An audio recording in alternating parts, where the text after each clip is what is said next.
my gift to you.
Welcome to the Wildrift Emea Championships Day 2.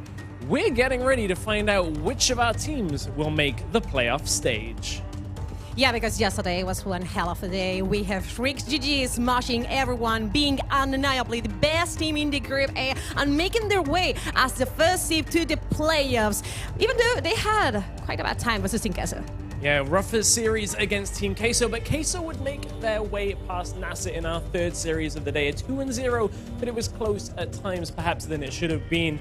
Queso looking good. We're going to have to see who they're going to face. Yeah, definitely, because we are looking for two more teams to join Team Queso and Rix GG in those players. We have in Gainlon, Parlor and Formulation Gaming. We have two more teams. We have the Titans of the European regular season, and we're ready to go. We're not going to make you wait any longer. Day 2 of the WREC Finals starts right now.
Welcome everyone to the second day of the WREC Finals. Today we're looking for two more teams to join Rix GG and Team Queso in those players that we're going to have this weekend. Welcome everyone to my wonderful analyst desk. How are you? I'm so excited for today because I think these teams are the ones that we might have seen the least in the past few weeks. So who knows what expects us today? A lot of mystery ongoing that breaks since we didn't get to see much from Game Lord. Exactly, the #1 team coming into this tournament, and it's been one month since we have seen them, so I'm super excited to see how much they improved during that time, and I think they are gonna show off. We've seen Formulation Gaming doing insanely well after those roster changes, and now they have to face against Game Lord, and I wanna see how well they can do against this super team. Yeah, that's interesting area because I am wondering if we may have an upset for today. Upset today? I think Game Lord is going to sweep everyone. I think they're the best team in Europe, and I don't think we're going to see that much competition towards them. But on the other hand, I think it's going to be interesting to watch FMG against Parlor on the other hand. So Parlor was looking a bit shaky going into the Turkish region, and they had to go through the last chance qualifier to qualify. Yes. They lost to Nasser, and we saw yesterday, Nasser against European teams. They had a tough time. Yeah, definitely, and that puts quite of a challenge on the Turkish representative. But looking in today, Carmen, we had amazing games ongoing, and we saw Riggs just smashing everyone. Oh, I mean, what a tough question. No, do I really want to see it again? You don't want to see it again? Do I, Faye? Okay. No, okay. It will make things boring and uninteresting and unappealing, and I don't want to see it again. But the fact is that even though Riggs, GG, Duckbreaker won both series, the fact is that the series versus Team Queso was quite tight. Yeah, it's definitely gonna be interesting to see how well those teams are gonna perform. Game Lord, obviously super strong. I think they're gonna do an amazing job. Players to look out for are definitely Zefta, Hester, and Lonely Kid. Those players are absolutely amazing. In their respective role, they are the top players.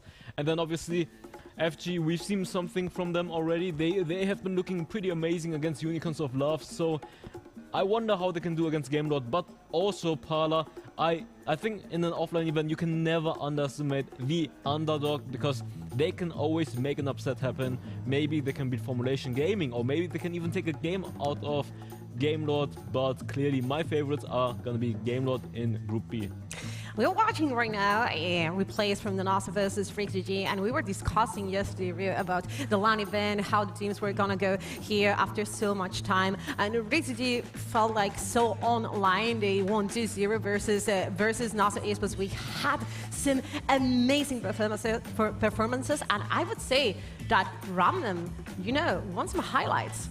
Highlights today, I mean, we saw actually the Turkish team yesterday. Nasser had an amazing early game. I'm really looking forward to seeing if Parlor can bring some of that early game magic that these Turkish teams have been bringing us so far. Also, Formulation Gaming also had a great early game against Unicorns of Love, really dodging that early game invade. So I think, obviously we're all talking about Game Lord and how good they are, but I think Parlor and Formulation Gaming, they know they're probably going to be the underdogs coming in, so it's interesting to see how these underdog teams find their magic, and they need to look for elsewhere to find those leads and just of standout play. So, I mean, that's going to be exciting to see how they're going to tackle this monster. And I have the feeling that Carmen would love to have more games like this, like the series with Team Queso and FreakGG. That Riggs won it, but it was really tight. It could have gone. Have gone to any of both teams. I have the feeling that it could be Team Queso in the end. I mean, they were so close, and I think there's something that Team Queso has to look forward to in the next games, because honestly, there were so many mistakes that could have been avoided, but most importantly, I think Riggs also shows some flaws that other teams will be able to exploit and capitalize on in the next few games. So if they are able to do it, maybe Riggs is not the top one we're expecting them to be. And we have a question about, after the patch, how the meta was going to be. And I want to say that we have one special guy, popping off all the time in the mid lane. It was Singed. Singed, exactly. This pick has been so popular in the Chinese pro region already. So I'm honestly surprised that the European teams already have picked it up and they're already bringing it out. And I think in this current meta, Singed is working so well, because in the mid lane, you usually have all of those mages, but right now in the meta, you have AD champions being picked a lot, and Singed is just working like a charm there. He can just clear the wave, super freely, and then he can just roam and make those plays happen. And as you guys saw in the Rix and Team Queso match, Sinch in the late game, he is a monster. He's super tanky. He can make plays happen with the second ability, with his fling and the proto belt.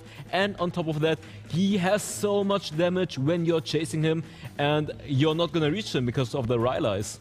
That's the first advice you ever get when you play League or Wildrift. Just don't chase the Sinch because it's not gonna end well for you. We saw replays from yesterday, you know, Acolyte just so excited after beating NASA Esports in the last game. This is our bracket, Rix GG 2-0, making it to the quarterfinals as the first seed. Team Queso 1-1, winning versus NASA, losing versus Rix in quite a tight series. But these are the first two teams in semi-finals that are gonna face, who knows, it's gonna be Gamelord, it's gonna be Parlor, it's gonna be Formulation Gaming. This is our schedule for today, Gamelord versus Parlor, then Parlor versus Formulation Gaming, and closing Formulation versus Gamelord. Let's start, Carmen, for the favorites to win this tournament, Gamelord, I have to say. I thought you were going to say Team Queso. No, I mean, about Gamelord, this is a team that has shown us a really, really good side, really good Wildrift kind of play, but can they do this here? Of course, they've got experience at LAN events, they are used to this, right? But I think it's quite different when it comes to this. You're in front of your rivals, you need to be on point, and maybe Gamelord, for me, they're the team that has the most traditional kind of playstyle. They're not that innovative, so if all the teams are able to take them out of that comfort zone, this might be it for them.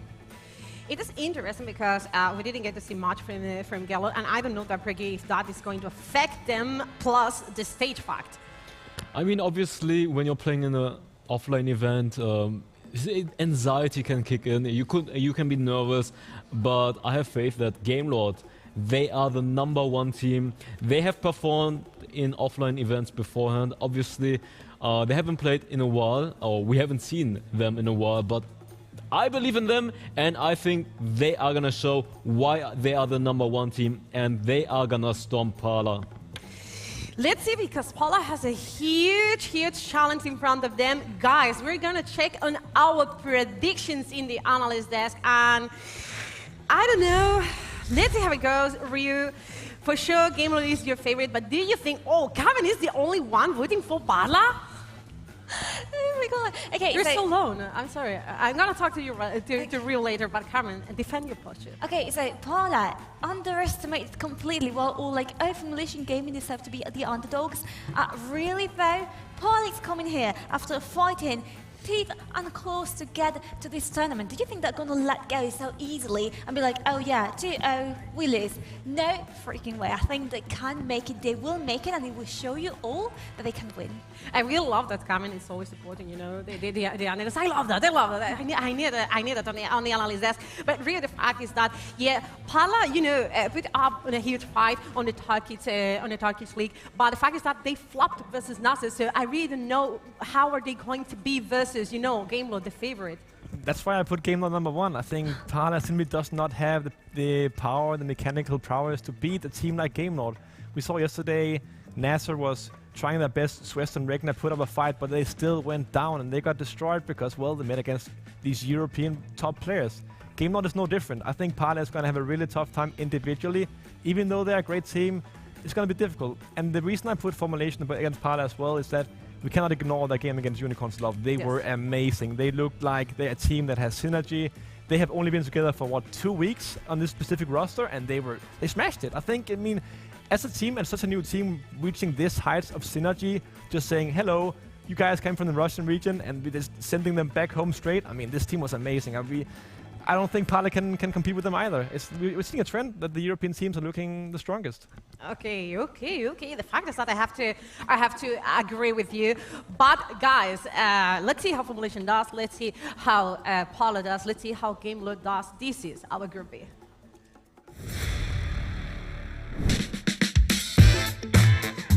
Before this, I didn't have any official teams. I was only in free agents teams and things like this. And yeah, it's very good to play with them. They are very kind with me. Bir de oraya üzerinde Galio gelecek. Flow alacaklar. Dayana var, Dayana alacaklar. Devamda. I'm gonna play with different team, new team, but I think the objective is like the same as the last one. It's like a win for sure. And yeah, it's also a personal challenge for being the second one like a European champion and with the new team. Yeah, it's a personal challenge also. Smite comes through to steal from Tyrant early from Zepter, and Viva just now making their escape. Playing on the stage is always a different experience. It makes you feel everything like more vivid. But also, of course, if you're first time, it's kind of shaky. That's going to be Unicorns of Love dropping in game number 1. A quadra kill for Kimau. Put 1 foot into Group B.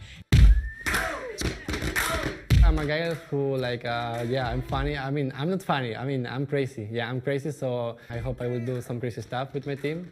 And I hope like I do crazy stuff when I win, not when I lose. It's a good tournament for us because it's only good teams. There is no bad teams. So even if we beat any team, it will be good for us. Everyone wants to be at his best level. That's why everyone is playing good in this tournament. Play safe and play for the team. Time to shine. Merci pour vos messages sur le chat et tout, ça fait grave plaisir. Et c'est bien de se sentir soutenir par la communauté française. Donc peace sur vous les gars. A los equipos que tengan buena suerte contra nosotros porque la vais a necesitar.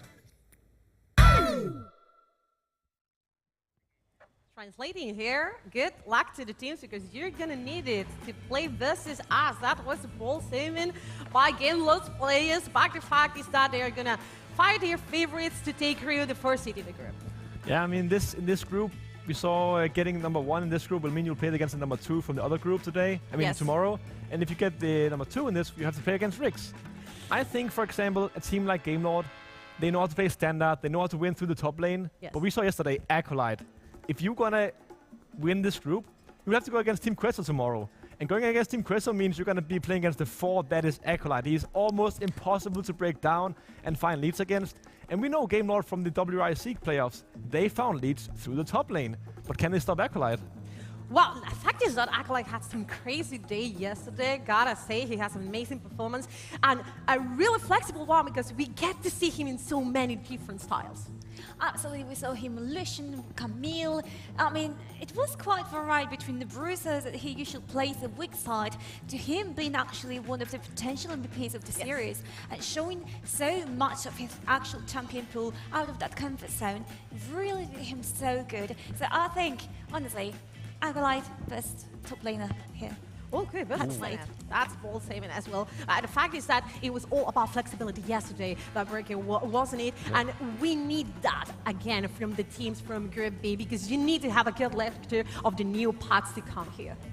Exactly, but I just want to say that we definitely can't not look at Lonely Kid, because this guy is being praised as the #1 Baron laner by a lot of analysts and pro players. He's doing such an amazing job, and he was doing also amazing against Random, and Random is the guy who's been a superstar yesterday, performing like an absolute beast, playing different playstyles, and I think Lonely Kid can also play different playstyles, but Gamelord, preferably, they like him to be on the hyper carry, they like to play around him. Has the Zephyr, they will play around Lonely Kid, and he is gonna be the carry of their team. Yeah, well, it's called Lonely Kid. He plays in the solo lane. I But mean, he's not that lonely. He's not lonely. not I mean, lonely. it only happens with the that solo lonely. laners. Yeah, definitely. You're not lonely. You're going to have a lot of support. And that's the fact. And maybe that's the key of our first game because we're going to have such a clash of game styles in this first game.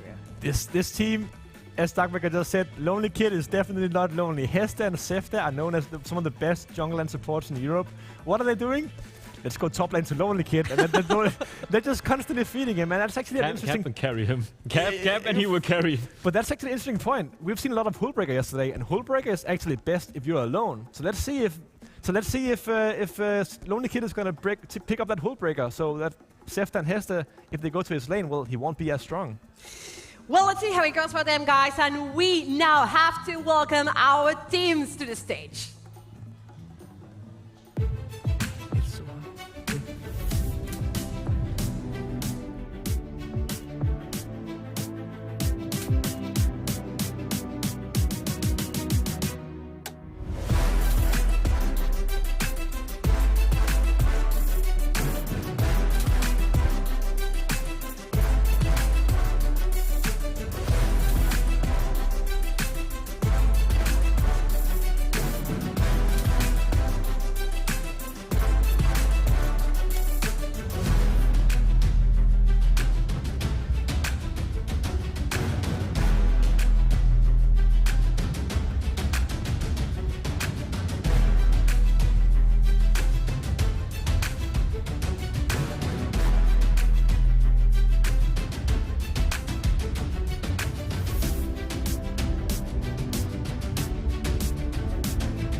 going to be our first game of the day. The Game Lord versus Parlor, the underdogs from the Turkey scene versus the favorite from Europe. It's going to be one hell of a game, but you trust in Parlor, Carmen. You trusted in Parlor. I think it's all going to be about how good they can fight those 5v5s.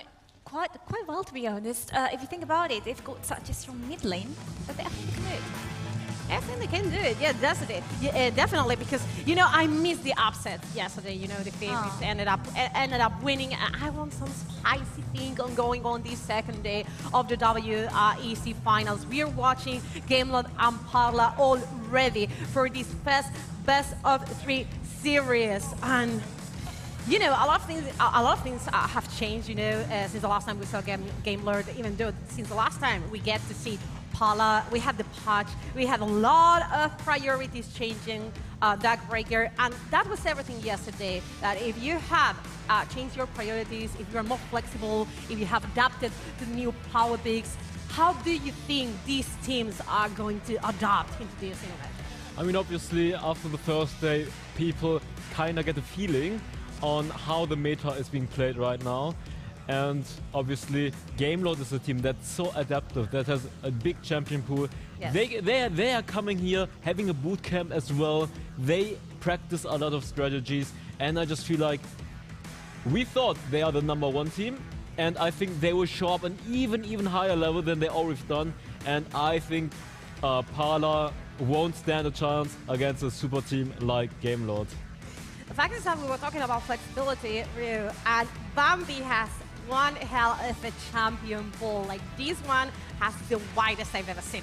This guy plays Fizz, he plays Pantheon, he loves to get stuff done early game and snowball the game. That is definitely the strength of this team. That is Bambi and Nacris looking to make those plays early. They pick Zed in the mid lane, Diana with this early game aggressive jungler, and they just take over the game from there. That is amazing to see. So another thing about Parlor's team is that they play around their, just Nacris is just so good. We talk about Bambi having a broad champion pool, but he plays around Nacris well, and those two Turkish players, we just know jungle mid duos in Turkey, they're great. Yeah, definitely. Jungle mid duo is doing great, and that is important. We're focusing a lot on the Baron lane, on the solo lane, and a lot of things may have changed with Cyrax. He played a lot of Darius. Darius is sadly gone. We get to see one though yesterday, even though it didn't work out so well, so we really need some new things ongoing. And guys, I want to discuss with you about the key points for this first series. We're gonna take on, because Game Lord, first of all, the heavy favorites, that's gonna be a key point, and everything is gonna be about, Carmen, facing this huge, scary team. Of course, when this is the first person you have to face, first team, you go in either with two mentalities.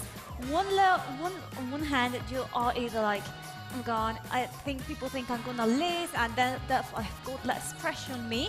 But the other alternative is like, people think this is the heavy favorite. I'm gonna smash these expectations. I'm gonna take this game away from them, and then you will see who's to be feared in this team.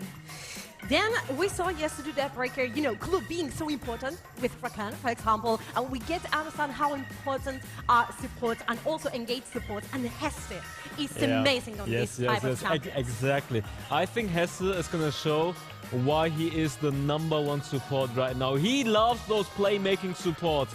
Alistar, Rakan, Leona, Thresh, and if Parlor doesn't ban Hesse out, and usually teams, they have to ban Hesse out because he is gonna roam everywhere on the map, making plays left and right. So Parlor needs to stop Hesse in the draft already, because if they don't stop him there, he is gonna help his team out everywhere, and then they're gonna snowball. Can you stop Hesse though? We're watching right now the question. I don't think so. We're watching right now the last point that Parlor is so good at team fighting. That's what I meant when I said that this is going to be a clash of play styles. And Parlor are so good. Maybe this can make the difference here. Especially in the early game, Parlor is a team that they just love to brawl, fight, and create situations, create pickoffs, fight in the river together with the mid, jungle, and support. And I think the early game will definitely decide the game, whether or not Parlor might be able to snowball. And if they don't do, I think Game Lord is just going to play it better macro-wise on the map. it seems to be a thing with these Turkish teams. That team fighting has been great. We even saw it with the National yesterday, and we saw that from Parlor again in the Turkish scene against NASA when they played that final.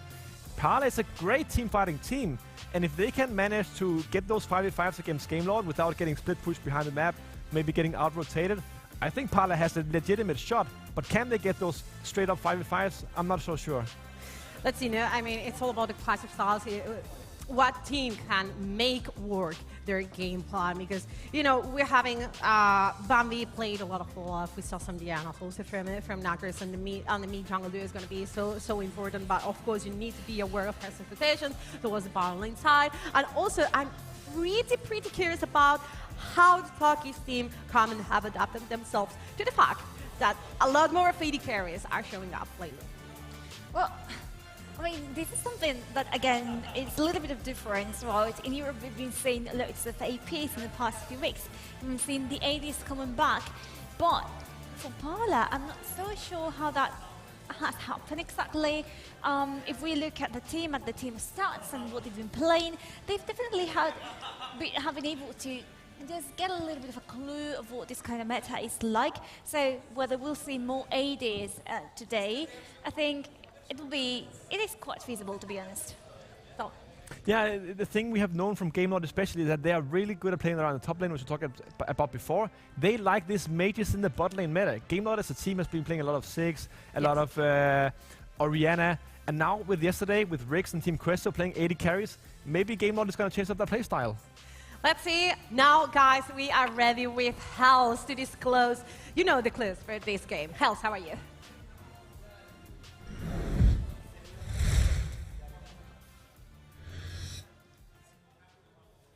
Yeah, thank you very much, Noah. We got Kuku here, who is the manager of Gamelord. And Kuku, the first thing that I want to ask you, we have a whole new meta, and we know Gamelord was amazing in the recent meta. Do you feel that you've prepared good enough in this new meta? Yes, I think we are prepared well. We did a bootcamp before to come in Barcelona, and I think we will show you what we can do. All right, that's great to hear. So I want to ask you this as well, because now you're playing on a live stage, and you have players that are a bit newer, like Lonely Kid, for example. We know he's really good when he plays from home, but do you feel he's going to be good on the live stage as well? Yes, I think, of course, it's his first time in the stage. The thing is, we all have a good experience on the stage, and we will help him to do the better, to be the best. Yeah. Yeah, that's great to hear. So what I want to ask you now is, you know, you're coming here as the top 1 team, right? Like in the online event, you made it to top 1. You're known to be the best team right now. Do you feel a little bit of extra pressure because you come in as the top 1 team? We are not really under pressure. We just have to play like always, and we can win, I think. Yeah. All right, that's great to hear. So that's it for the manager of the game, Lord Kuku, and back to the casters to get us into the game. Thank you very much, Hells. We're ready at the caster desk for our first game of the day. We have the return of the open bracket champions. Stress here, joined by Stuart. We're not the open bracket champions. I wish we were. We're nowhere near that good. Yeah. I hope so. Yeah, we got the return of Gamelord. Gamelord are one of my favorite teams to watch in Europe, because if you haven't seen their games, if you didn't catch the open bracket, Gamelord are very aggressive and very quick at playing the game normally. And I think that really defines their playstyle, is smothering their opponents out from the very beginning of the game. We spoke a little bit about Rix yesterday, about them being the super team, but this is the real top dogs. Number 1 seed from Europe. You've got so much talent across the board, whether it's the Baron lane with Lonely Kid, support Heste as well, like you said, aggressive playstyle, and they love to play with these aggressive champions. I'm really interested to see as well, because this is the first time we're going to be seeing them for about 3 or 4 months. It's been a very, very long time. To put it in perspective for those of you that have been following, we haven't seen Gamelord since the changes to like Hullbreaker, AD carry meta coming back in. Every single meta-defining change that we've had in months was all done after the last time we saw Gamelord play. So I mean, that opens opens up so many more things for Game Lords. Yeah. I think coming into this finals, we know how strong they are individually, but how are they going to adapt to this new meta? And I think it's a significant advantage, actually, because they have been scrimming in the meantime. Like, they've been practicing, they've been preparing, but nobody has seen what they're good at, what they're bad at, what they need to ban. As we head into our first picks and bans against Parlor, our first champion for me, though, that they have to ban away, on the side of Parlor, away from Game Lord, is Rakan. Hester, I will go on record and say, is the best support in the league, and Rakan is his best champion. I feel like he solo wins games on that champion. The problem is, though, is if you ban out Hester, we saw in the WREC as well, is that teams banned 5 champions against Hester before. And he still brought out Nami, which was still one of his great champions. He was still landing bubble after He's playing bubble. aggro! Yeah, exactly. It doesn't really matter, I think. It's the crazy thing about Game Lord is that you can try and ban them out, whether it be Hester, whether it be someone else as well. You can try and ban them out, but they've always got something in their back pocket. They've always got something new that they can bring to the table. And for people that perhaps haven't seen a whole lot of Parlor, when we saw their finals against NASA, Parlor were a little bit slower. And when I say slower, I mean they were receiving the play from NASA. They were kind of absorbing a lot of engages, playing around the play style that NASA were going aggressive. So I wonder how that's going to match up against Game Lord, who are very quick. Like, very, very fast with Zefta out of the jungle. I totally agree. I think you can say that, like, Parlor gave NASA a lot of respect in that final, in the Turkish final. But even though they gave them the respect, when it came to them team fights, when it came to the Dragon team fights, they were way far above and beyond NASA, really. And they even went 2-0 up in that final against NASA as well. Unfortunately, they got reverse swept and they had to come through the last chance qualifier in Turkey. But that's the great thing about Parlor. I think they're team fights, but when you come up against Game Lord, and especially with this new Hull Breaker meta now that you've mentioned as well, is that it's going to be so difficult because you've got Lonely Kid. We saw what Random could do yesterday. I think Lonely Kid could even go above and beyond that. There is the Rakan ban to round us out. So Parlor focusing 2 supports with that Camille going from Lonely Kid. Nothing too surprising from Parlor. Game Lord, their read right now is remove the Senna from Senegalio. It does have a decent amount of pressure. Olaf from the jungle, Akali away from Ruiz. Potentially we've seen Lonely Kid, I believe, take that up into the top lane in the past. Irelia, we've seen it raise high in priority. Now this, of course, can flex jungle and in the middle lane. Zefta on Irelia sounds really scary. Yeah, that is a very, very scary pick. I don't think he's picked up a lot. Like you said, it's come up pretty much recently. This week, pretty much. Yeah, exactly. Yeah, I mean, I think Irelia's always been quite strong. I think she did receive a few buffs in the last months before we saw Game Lord before, and that's kind of why she's risen. Like you said, being played in the jungle, mid lane, even in the Baron lane as well. This could be a Lonely Kid pick as well. I like how Parlor have taken away the Galio. The Galio was such a huge pick, I feel like, for Game Lord in the WREC regular season.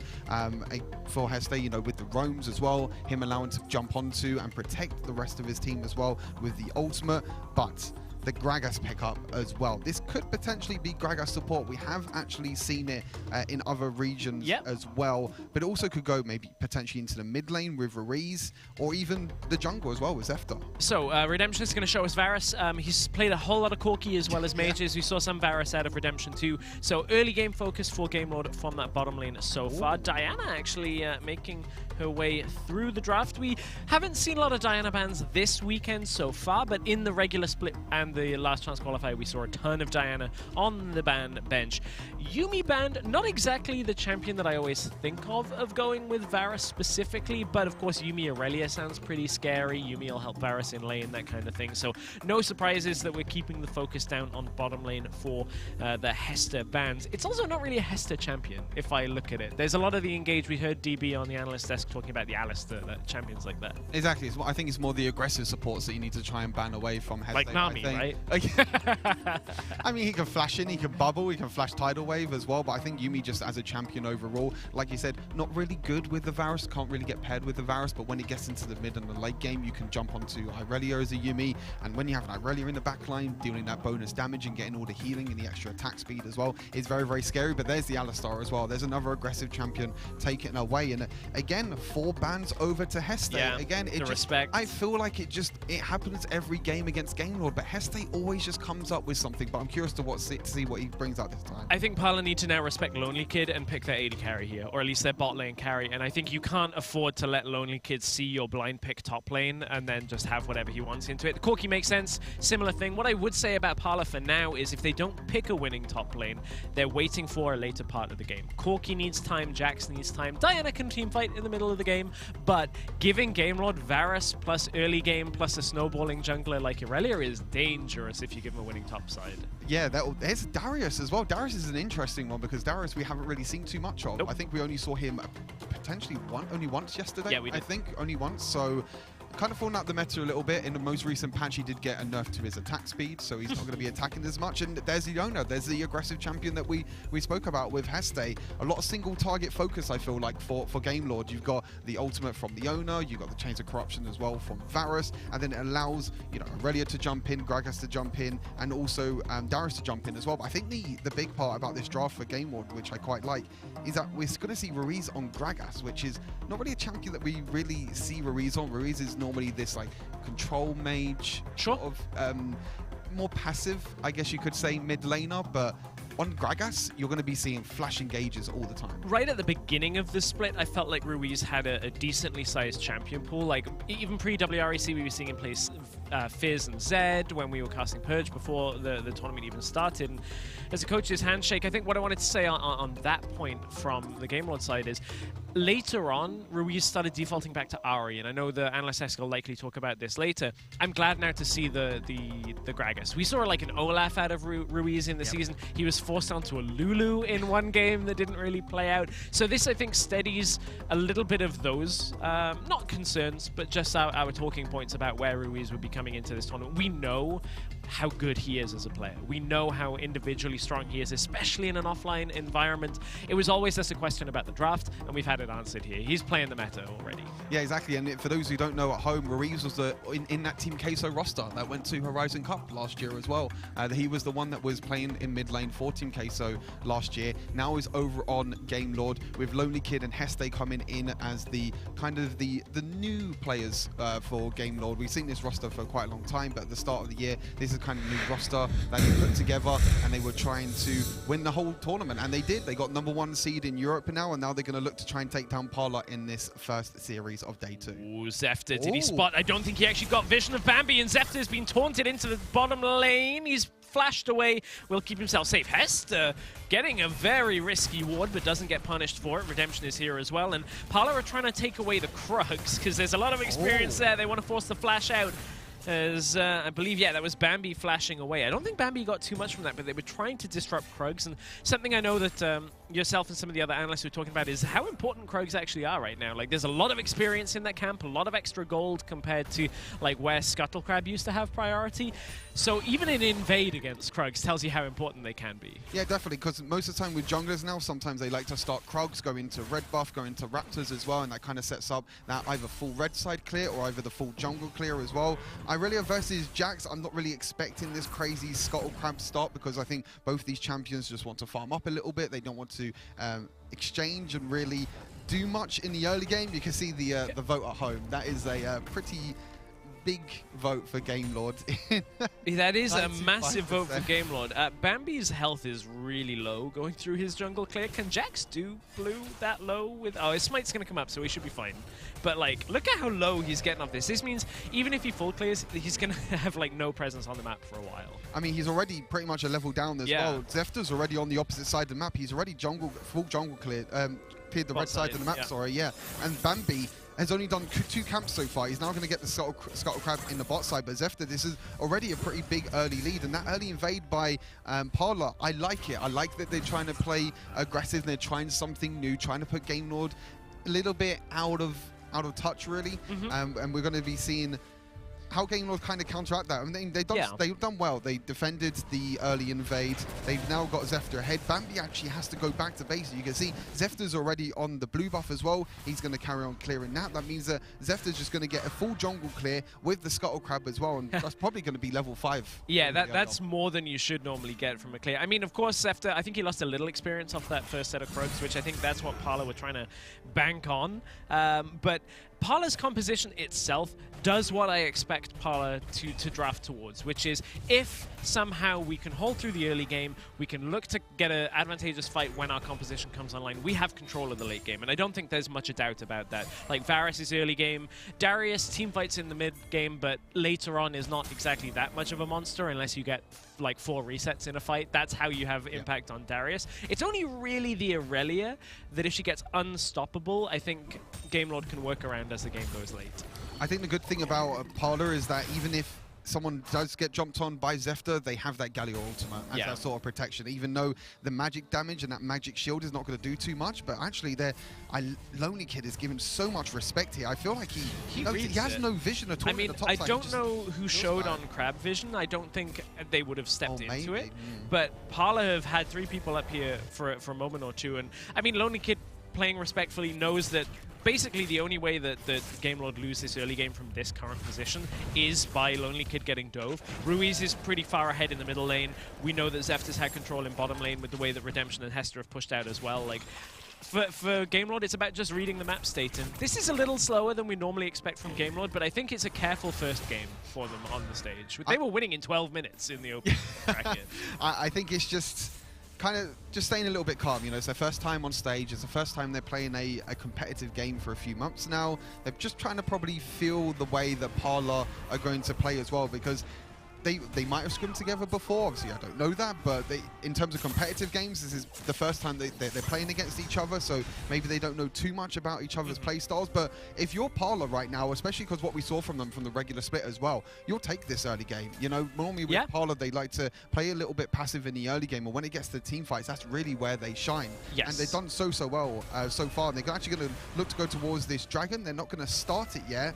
They are potentially. Zefta's going over here as well, yeah. Yeah, Game Lord are going to contest because they feel like they've just hit one item. Like, Manamune completed at least, you know, the unstacked version for now for Redemption. For Varus has a little bit of that spike now for fighting with some damage in his kit. This is slow. Good explosive cask is going to hit on all 3. Put Guys and Bambi in a real bad spot for first blood. Galliowald's going to come down on top, but the health bars are just a little bit too full for Game Lord. It was looking good for a moment for Parlor, but can Cyrax do anything about it? He's got a double kill, and he is looking for another. Flashes away as Cyrax is going to be able to get out. Game Lord, catch on to Cyrax. Can they get him before he gets in? Cyrax drops, and it's 5 kills across the board for Game Lord as they take Dragon 1 of the game.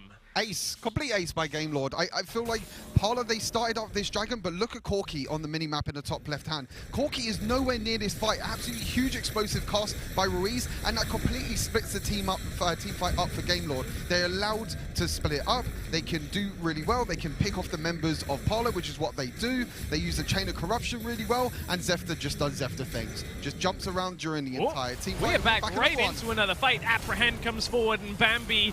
Uh-oh, that is not a good situation for Bambi to be in. This has been a rough game, even from the invade that Parlor made. Bambi has been on the back foot, and now he's really in trouble. Yeah, with this Jax, you normally don't want to play too aggressive with the Jax because you want to farm up, you want to try and get 2 items. I don't even think he has 1 item yet. No, he just picked up Stinger. Yeah, he just picked up Stinger, so he's going for 24, which is a very, very expensive item for Jax. But normally you go for Blade of the Rowan King as the first item. But yeah, 2,000 gold behind now. Triple kill for Zefta in that dragon fight. As mentioned, Game Lord got a complete ace around that dragon as well. They did pick up the Rift Herald. Bambi has set up the Rift Herald, but now they're going to try and dive in the top side. Solar Flare does miss onto Katsune. And now Game Lord are a little bit far up with no minion wave and Parlor closing in. Good Moonfall. It's going to pull 2 in. Lonely Kid is in a little bit of trouble, but Hester is going to body block for most of it. Zefta has the damage on top of it, though. Hester will fall. Zefta has to back himself away. Redemption Chains of Corruption is at least going to buy some time. 2 drop from Game Lord, but they punish Bambi again. Still, this time, I would say a win for Parlor there. They pick up 2 kills and deny the push. Yeah, they deny the push in the Baron lane. They protect Katsune from the tower dive, and they get 2 kills for it. They get traded in a 2-for-1 situation. A little bit over-aggressive by Game Lord there. They weren't in a comfortable position. Nakrez and Bambi jumped in. They were able to use the Dyna ultimate as well to group the members of Game Lord together, and then follow that up with Katsune as well, with so much damage on the Corki as well. And I was about to say that players like that from Game Lord are normally what they're so good at. They're so good at setting up those dives, but Then I looked at the minion wave, and it was so far away from the tower as Heste used his solar flare that I'm like, that's uncharacteristic for them. That's a little untimed. Normally, they're really good at making sure that when they're diving under tower, it's quick, in and out, and you're done. You get the tower on the back of it, and you extend your gold lead. So a little bit shaky in that moment from GameLord. Again, I'm not going to make excuses for them. They are the best team in Europe, and I think we're going to see them settle in. They're still ahead in this game, but against a team like Rix, I think that's what we need to see GameLord work through in this first couple of series in the group stage to get themselves back up to that top tier that we have come to expect from them. Yeah, they definitely want to. They just need to feel a bit more comfortable on stage as well, because it's their first time, like I mentioned, on stage. Maybe a bit of hesitation here and there, because Heste used a solar flare a little bit earlier, didn't catch out Corki in the end, so maybe a little bit of miscommunication as well. And Bambi has finished that first item, but still over 2,000 gold behind. You already have the Divine Sunder completed for Zefta as well. In the mid lane, Ruiz going for the Lunan Zeko. You've got Diana with Rod of Ages, no real surprises there. And then across the board, really, no other surprises. You can see that Garen Cyrax is actually going for a little bit of a more tanky build, potentially Sunfire Cape with that Bambi Cinder as well. Normally we see like Dead Man's Plate for the extra movement speed, but just wants to be that frontline tank for his team, so the rest of it can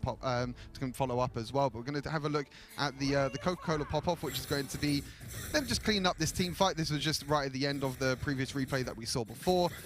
Just a great team fight overall, and just a little bit of a miscommunication really by Parlor, because they started off that dragon before, but they weren't able to do that much. But you can see that like Zefta's happy, Ruiz doesn't care. Ruiz is like, I'm assisting this game. I'm 0-0-6 at this point. One thing I noticed from Bambi, sat around in top bush. This is what Parlor do a lot in order to make sure they can get back into a game, is they'll sit in positions that you're not expecting them with small groups and try and get individual catches.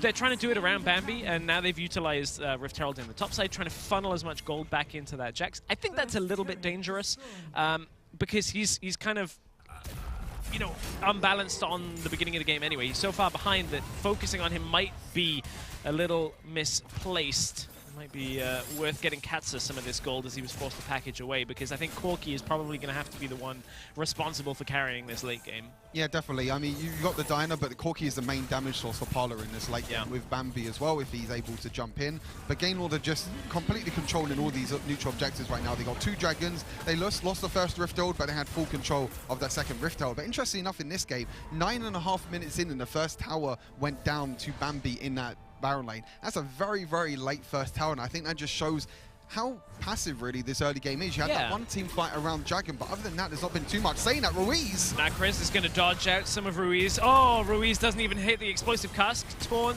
is going to get missed out by the stasis. Moonfall comes through, and a little bit of a misplay out of GameLord in the bottom lane, and Parlor actually utilized some of that Galio mobility to get down to the bottom lane. And I was going to say, as we see Varus come into the lane, I think this is one of the reasons why we haven't seen a whole lot of Varus is it's a little slower to transition movement around the map. It's a lot about going into mid lane, pushing it out, recalling, going to the other lanes, whereas like Galio and the rest of Parlor can cross distance very quickly. Yeah, the Galio ultimate was huge there. Unfortunately, Ruiz did miss his combo. Maybe a little bit of nerves kicking in for Ruiz a little bit as well. He's just not used to playing on this ping, whatever. Again, that's me making fun of excuses. He did unfortunately miss that flash combo, which was huge, which allowed Galio to just follow up afterwards. Then Nacros with the ultimate, Bambi as well. They used that tower dive really well, but Lonely Kid... We don't get to see the end of that. Lonely Kid's going to pick the fight. We're going to see, I believe it was Zefta coming up through the river to try and get that. Flash over, gets the execution with the passive. Didn't even need the ultimate. It won't reset though, so if there's another team fight, of course, there's a little bit of impact there. Parlor doing a good job of pushing this turret down in response though. Rift Herald in the middle lane will break open the map in favor of GameLord through that mid focus. They already have 1 tower from the top lane. That's a Lonely Kid. We know solar kills all the time. Solar killed random as well on Rix during the regular season, which is one of the reasons how they beat Rix 3-0 in the regular season. And he's done the exact same as well. Like you said, good response by Parlor being able to take that bot lane tower as well. But GameLord realized that, and they open up that mid lane tower, which allows them to now rotate around the map. a little bit of a gold lead in the moment, about 3,000 gold lead for Game Lord, but this is honestly not as dominant as what I thought coming into this. Yeah, I think that's a totally fair point. Is that like I was memeing that it's going to be like speed running for Game Lord. Maybe this is game 1, maybe game 2 will look different depending on how this one goes. Not quite as dominant. That's a hull breaker on Darius. So that's solo lane Darius like split push. One item I quite like though, spam a lot of Varus. Cyrilda's Grudge. It doesn't make you as strong this early on as solo carrying, but setting up your team, Cyrilda's is really annoying to play against. We've talked about it a lot in general with Varus, but that slow is painful to get away from. Yeah, with Varus, with this build, you go for the man immune, so you can just keep spamming your abilities. You spam your piercing arrow. The piercing arrow then gets slows as well. You also have a slow already on your third ability, but Serrated Grudge helps afterwards. But Cyrex could get caught again. Yeah, he's tanky, so it's going to take a little while with that Galio ult as well on top. Cyrex is desperately trying to survive, and they get Zephyr for the shutdown, and this is Game Lord maybe overextending a little bit. Solar Flare came through, and Darius was cutting back through the jungle, so Parlor will back themselves away. This is exactly what Parlor did against NASA when they took 2 games in that series, was they slowed NASA down and forced them into fights that Parlor could turn. And again, it's just a little bit of an over-aggression. It was Heste and Zephyr trying to catch out Cyrex, but you're against a Garen. Cyrex is on Garen. You're going to take a long, long time to kill him, even if you are an Irelia as well. Irelia doesn't have Blade of Ruin King as well, but this dragon could be crucial. I think if Parlor take this dragon, it's really, really huge for them. They do take the dragon now. So now Game Lord are not in a situation where, you know, if they have 2 dragons, if they potentially got a third, that Elder Dragon would just be game end. Yeah, and for once, Mountain Drake, I think, will have a little bit more importance than normal, because this composition that Game Lord have does struggle against tanks, especially when you're going like Hullbreaker Darius. You're not getting anything that can give you extra damage. As you said, no Blade of the Ruin King for Zephyr. He will have damage. Game Lord will have damage, but there's more health effectively to chunk through, and Varus hates moments like that. Exactly. I mean, Varus is just going to be poking, but the extra shield, a little bit of a shield that you get from Mountain Dragon is going to deny some of that poke damage. Yeah. The slows and everything is still going to be impactful, as you said already, with Serrader's Grudge. But yeah, Zephyr's build is, you normally see Bladed Rune King on Irelia. I think he went for Wit's End as a second item. Survival item. Just to kind of, because you can see like Diana and Corki, I think Zephyr realizes, and kind of we mentioned it as well, is that Corki is going to be the main damage source in this comp. Also Diana as well does a lot of magic damage, so going for, like you mentioned, more survivability with that Sterix gauge on top of that as well. But plenty of stasises across the board as well, no surprises. Game Lord are going to back away. Big chains of corruption, and this goes to what I was about to mention for Game Lord is I think they have to play this game through Lonely Kid now, where the rest of Game Lord pick 4 on the other side of the map, and they play around disengaging fights and allow Lonely Kid with this Hull Breaker to just, you know, buff up as many cannon minions as he can. He knows he's already got the 1v1 against Cyrex, and you do the work on the solo lane. That just means Lonely Kid has to play carefully that he doesn't overextend. He's got to realize that Nakres is coming, because this won't be a 1v1 for much longer. Lonely Kid knows it. He's backing away. This is exactly how Game Lord need to win this game from here. And normally in this situation, if you're Cyrax, I feel like you have to build Hull Breaker yourself. Right. Because when you're in a situation where you've got Lonely Kid that's already taken tier 2 tower, he's then potentially going to try and go for the inhibitor tower. Cyrax needs to, and there you go, he builds a Hull Breaker now, Cyrax. Disengage from Game Lord. They know what they've got to do. This is how they have to play it, is they have to at least tease the fight. This is a little too far forward from Redemption, as he nearly got caught by Guys, but there's the damage down onto Bambi, as Bambi has been behind in this entire game from that failed invade early on. Guys is going to get pulled back in. Hester, low health, but flashes forward for the stun. Double arrow connects, but it's not quite enough to get the kill. Again, it's creating pressure for Lonely Kid. Parlor, no, it's ticking down. Lonely Kid will die to the tower, but look, there's enough pressure for Game Lord to push another tower. It's not quite as clean as Game Lord would like, but the game plan is in effect. 100%, yep. They did what they needed to do. They disengaged. They tried to let Parlor go towards them, and that's what they want to do. Then use the Chain of Corruption, use the Solar Flare afterwards. You get that crowd control online, and they just completely bursted Bambi, who's, like you said, has been behind this entire game, struggled since the very start. That early invade that they tried to do towards the Golems didn't work out for them, and since then has been behind Zephyr this entire game. And Lonely Kid now, again, another solo kill, does die himself as well, but Lonely Kid is just absolutely destroying Cyrax at the moment. As I mentioned briefly before that play, Cyrex has now picked up Hull Breaker, which is huge now for that split push, because when Lonely Kid has Hull Breaker, when he's split pushing, you can't really do that much if you don't have Hull Breaker yourself. You don't have the extra resistances on your cannon minions. So in that regard, it's kind of like a deterrent, right? They cancel each other out in that situation. So now you're just down to the pure 1v1 of who is stronger, who is further ahead. You've taken away some of that extra addition. Hullbreak is a really interesting addition to the game.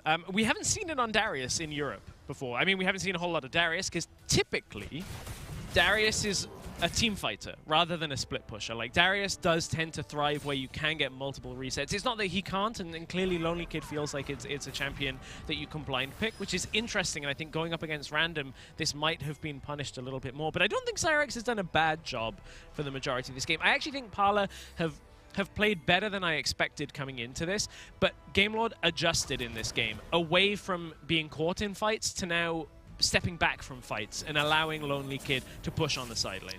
Yeah, Gamelord is still trying to step up a little bit, but they're not playing as over-aggressive. Yeah. They're kind of just playing it a little bit more patiently, like this situation. You know, they have the river control at the moment. The Elder Dragon is the big turning point, I feel like, for this game. If Gamelord can pick up this Elder Dragon, or even Parlor can pick up this Elder Dragon, it's the Elder Infernal as well. So as you can see, this is Wildrift. They're all grouping together towards that dragon. Interesting enough, Katsei has the package as well, which is only going to be there for 1 minute. So I feel like Parlor maybe potentially going to try and get a pick out with this Corki package, but it's going to be so difficult because they don't have any vision right now near the Elder Dragon. So they don't know if Gamelord are starting it or if they're sitting in this bush. If Parlor somehow steal this, this will be devastating for Gamelord. But here comes the engage. They've already gone in with the Chains of Corruption, but look, not a lot of damage on the follow. And Parlor think that they've got Zephyr. They got him very low. I think it's a stasis out in response. Moonfall will hit 2, but it's Hester that's picked up 1 from it, and Parlor is starting to fall on the background. Lonely Kid didn't get the reset, and he's kind of taking a lot of damage from it. Parlor going to back themselves away, but Gamelord,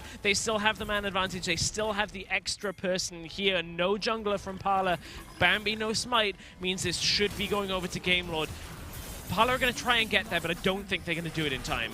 No, they're not going to get there in time. They're going to be able to take the Elder Dragon with ease. No teleports, no wards to teleport to or anything like that. That is going to be the Elder Dragon over to Gamelord. And I'm not too sure if you can hear them in the background as well, but they're feeling the hype. They're feeling the hype. I know Ruiz was not everybody's favorite person in the world after Origin Series last year, and he's hyped now. He walked onto stage. I was kind of expecting him to kind of like be a little bit more showy, but now it's happening. Now that Gamelord are in control of this game, you can hear Ruiz popping off with Zephyr.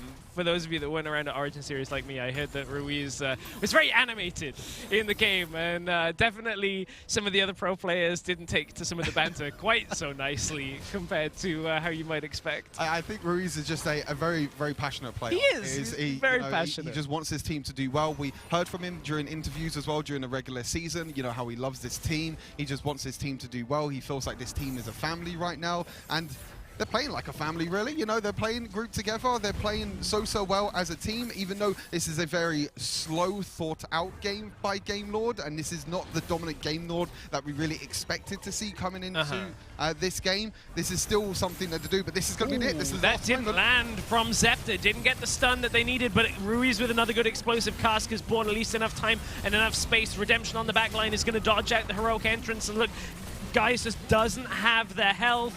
That's going to be another kill going over to Cyrex, and that's going to be the game. Gamelord, it was a slower start from them, but this is the Gamelord we came to expect. Game 1 going in the books. They're going to be able to push through. Don't need the Baron buff. That's going to be double inhibitors going down, and it should just be clinical to end this one out. Gamelord return to the European stage here at the WREC Finals, and they put Game 1 over Parlor already behind them. You can hear Ruiz throughout the entire last stages. I think they knew after they took that Elder Dragon, Parlor knew that they had to try something. They tried a desperate play with the team fight. They tried to catch them out. But I feel like Redemption this game, we didn't really talk too much about him, but I feel like he was just on the back line the entire time, shooting out them piercing arrows, getting the slows, the chains of corruptions hit most of the time as well.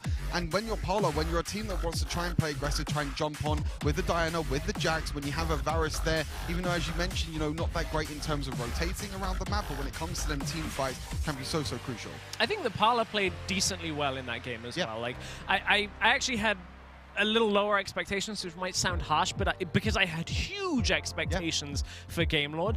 I think Parlor's game plan has probably been figured out now by Game Lord is the thing, and I think Game Lord will probably bring a stronger split pusher and more disengaged to game 2, and just say, well, let's just not get caught, and let's play the game out, because basically Parlor's way of winning is about getting those catches and turning things back around. But that's going to be game 2. That's going to be a couple of minutes from now. We need to head off for a short break as the teams settle in before our second draft of the day. Stay with us. We'll be back shortly.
Until you see a breakthrough. That's right. Come on. Why? You know we're gonna break through. Hello everyone and welcome to the WAEC Finals. We are back from the first game versus Parlor and Game Lord, and yeah, it was a victory for the favorites, for one of the team favorites to win the tournament, but it's a matter of fact, Rio, that Parlor had it there. It feels like they could have won. Yeah, I mean, they were really aggressive in the early game. I like to see an underdog team like this trying to make things happen from the very beginning of the game. They had a nice invade. It didn't really work out because Game Lord responded very well. So, well, I like the attempt, but, I mean, it didn't work out. At least it's nice to see that they're not afraid of Game Lord. Yeah, definitely, because, I mean, we had some massive plays from the side of Gambler. Carmen, Ruiz was incredible on the Gragas. Yeah, I mean, coming from Ruiz, I was expecting him to play something like Nazazin, which is one of his specialties, particularly Ari. But when he came into this game, I was also thinking about the synergy between him and Andres in Team Queso, and him on Zefta in this one. And I feel like this change of pace, this change of like meta has really benefited him. The ultimates, the explosive casts we've been seeing during this game have been amazing, and the concept that I had of him as a player, of a really aggressive player, turning into more of an utility kind of mid laner, has been very favorable in my opinion. Really, I would say that all the explosive casts were so impactful, and also he was paired with this amazing Irelia, like, you know, Irelia has been massive. Not only the engages have been really amazing with the Vanguard's edge, but also we have to talk about the priority and how impactful this champion is.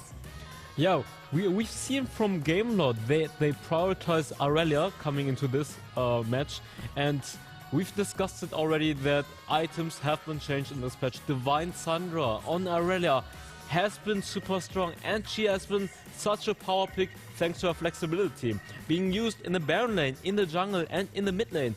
And we've seen how strong Divine Sandra's first item was on Aurelia in those early game skirmishes. Zefta was doing so much work, not being able to die, like always surviving and doing so much damage overall. So clearly Aurelia has been an established power pick by now. Definitely, and also, you know, Zefta leading the pace, I would say, Ryu in the jungle. We are just watching that Bombi. Just didn't have a good time. No, I mean, he went 0-6 this game, I think. We talked about him before the game, that he is one of the key players if Parlor was to win this game. Made an early invade, but I think it's really interesting to watch the early game pathing from Zefta that led them to this lead. We saw a big bump in the goal lead. They were like 5-6k after just 6 minutes. That was because of Zefta. He started by the bot side, rotated towards the top, and then he put Lonely Kid into a position to succeed. He went bot lane, to the top lane jungle, then to the top lane crab, and then Lonely Kid could play really aggressive in that early state of the game, making Cyrex pretty low, and then when Zefta finished killing the bot crab, he could recall and go bot. Parlor then tried to dive Lonely Kid in the top lane. Yeah. It didn't matter, because Zefta already got the scuttle crab for him. He had the vision, he had the knowledge to back off, and that put Bambi on the back foot. Zefta was always clearing those camps in the early game. It felt like Bambi was always trying to catch up, but Zefta was already ahead. He already cleared his camp, and even without any kills, Zefta had a 1,000 gold lead. Yeah, absolutely. I mean, Zefta was amazing. I have to say that it feels like Gameless struggled a little bit in the 5v5s, and we talked earlier about how good Paula is at team fighting, and not just like that. I mean, they came with a, I think, very smart game plan. The team fights were amazing, and we can discuss this while we are watching the play of the game of this first match. But yeah, Carmen, I mean, Parlor's team fighting has been something to be aware of. Well, yeah, not this particular one that we're seeing right now, but I will say that Parlor's best moments in the game are when they reach the mid game. Early game, quite aggressive, didn't quite work out. Then you get to the mid game, that just putting all the cards on the table, and then we get to the end game, and of course, this is what happens. I think they really need to keep starting it from the beginning, getting on track to get to the most powerful power pick, power spike that in the mid game, 15 minutes in, 10 minutes in perhaps, in order to win the game versus Game Lord.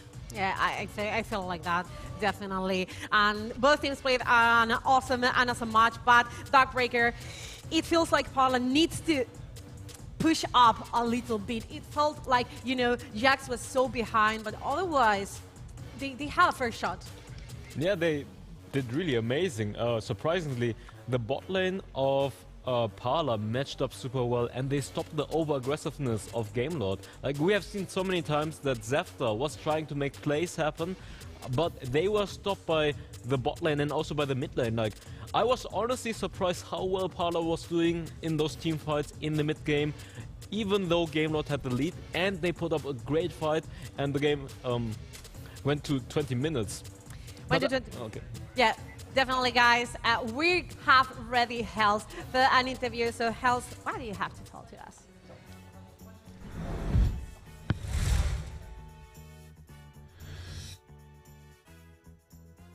Thank you very much, Noah. We got the manager, Yaman, right here. And the first thing that I want to ask you is, you know, you play always from home, and now they're live on the stage right here, right? Like, how do you feel, your players feel, being live on the stage right now as opposed to being home? I think firstly they are used to playing together in the same sofa, because in Turkey in the boot camp they also have the similar setup. But I think it's like they're fine. They're super chill. I was expecting to be more, but they were so professional. I didn't feel anything, to be honest, and they're just doing well. Yeah, I agree. And talking about them doing well, you know, even though they lost, you were up against GameLord, right? Like, who's the #1 team coming into this tournament. So how do you feel starting up against GameLord already? Firstly, we respect them because they finished top, and we know the player that he used to play in Turkey, Landikit. We really love them actually, but also we show the potential that we have.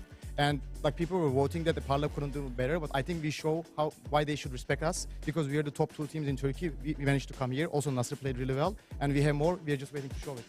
I gotta be honest, right? Like, I didn't expect this to happen, because you guys actually did incredibly well in the first game. I saw a potential to win. So, you know, you have another game to play. You still have to finish this series, and you're gonna be up against Formulation next. I believe that you guys can win. What do you have? I think like we have the high motivation. We can do everything. I'm just like, I'm not worried at all. We know what is our weaknesses, what we need to be stronger. We will do it. That's all. Yeah, thank you very much. And that was a great interview, and I wish you the best of luck in the next game. So back to the casters to get us into this next game. Cheers, Hells. Yeah, do you know what? I kind of agree. Like, there's some aspects there in game 1 where I was like, the Parlor game plan can work.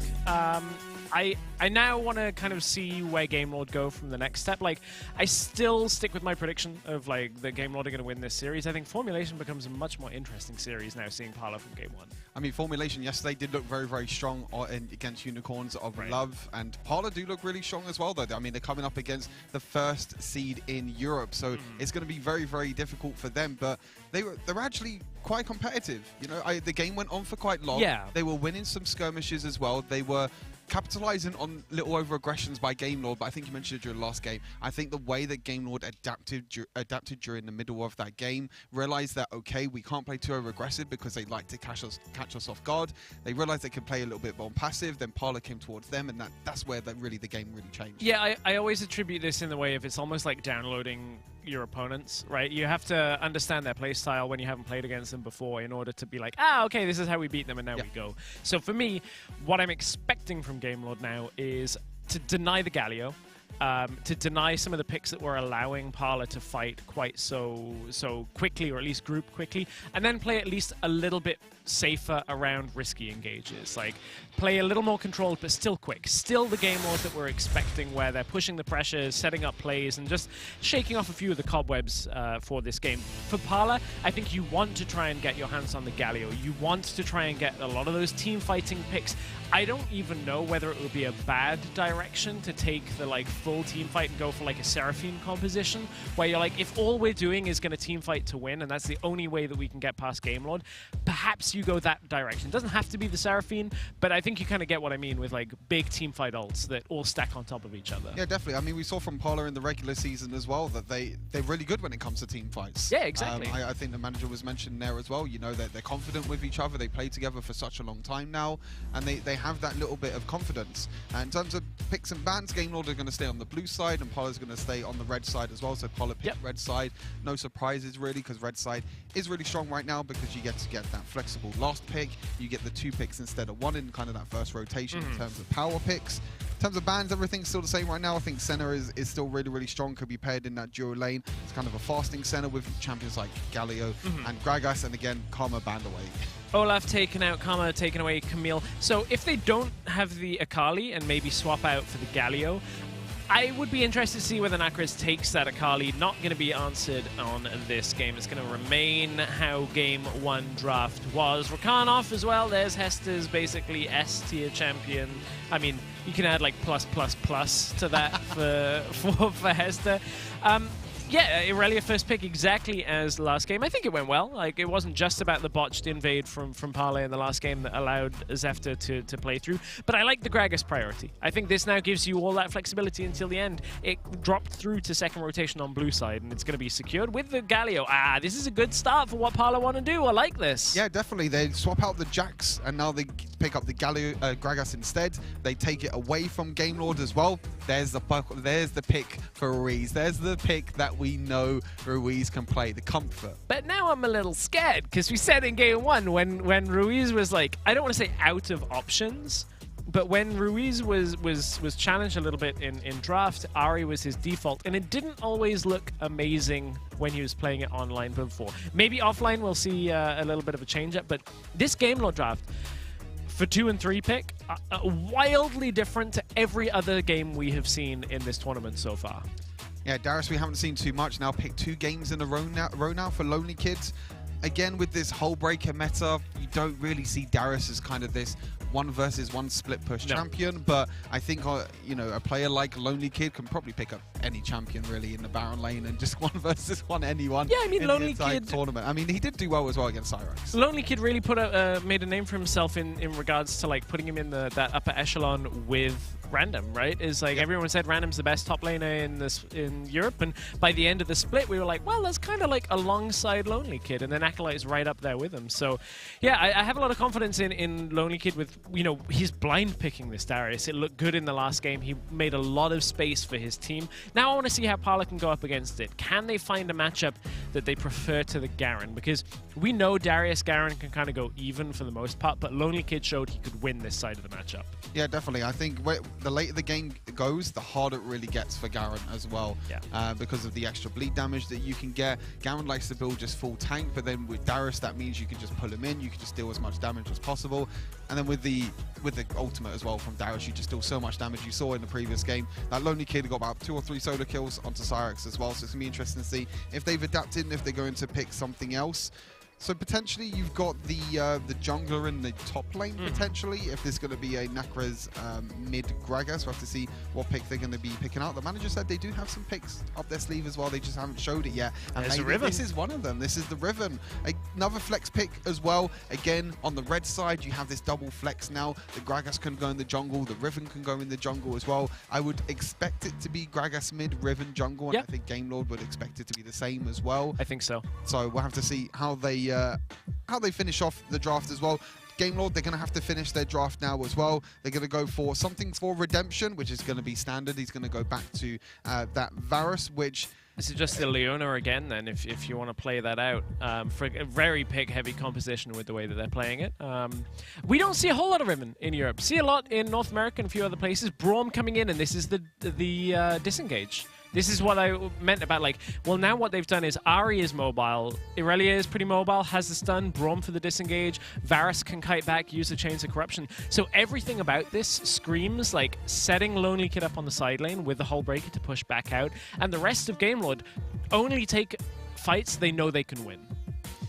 Not only fights that they can only win, but I think it's just making sure, and Xin Zhao, so it's going to be Riven Baron lane potentially. It must. Yeah, then Gragas mid potentially, and then Xin Zhao in the jungle. We haven't seen Xin Zhao in a while. We haven't seen Xin Zhao at all in the tournament. I think we saw it a little bit during the last chance qualifier with the Divine Sunderer, Black Cleaver. But that was only when Andre had 8 bans towards him that we started seeing Xin Zhao. Like, that was not like a tier 1 jungler by any stretch of the imagination. So I was about to go on a long rant about how Riven jungle doesn't get played here, and it might not be getting played here either. But gonna see Xin Zhao come through. Xin Zhao, not exactly the best champion at, like, engaging twice, if that makes sense. Like, he goes in, and if he doesn't kill the target that he finds and gets crowd control, then he runs away or dies. Like, there's literally nothing else you can do from that situation as a Xin Zhao. And I think when you're against champions like, you know, Varus, Braum, and Ari as well, when you do dash in, like you said, if you don't kill that champion, you're just going to get crowd control constantly for the whole time. Does have the ultimate, which can help a little bit, especially against some piercing arrows, because anyone that stands outside of his ultimate, he won't be able to take any damage at all. He'll just basically be invulnerable from any damage. So Game will have to definitely jump onto the Xin Zhao when the ultimate is up and available.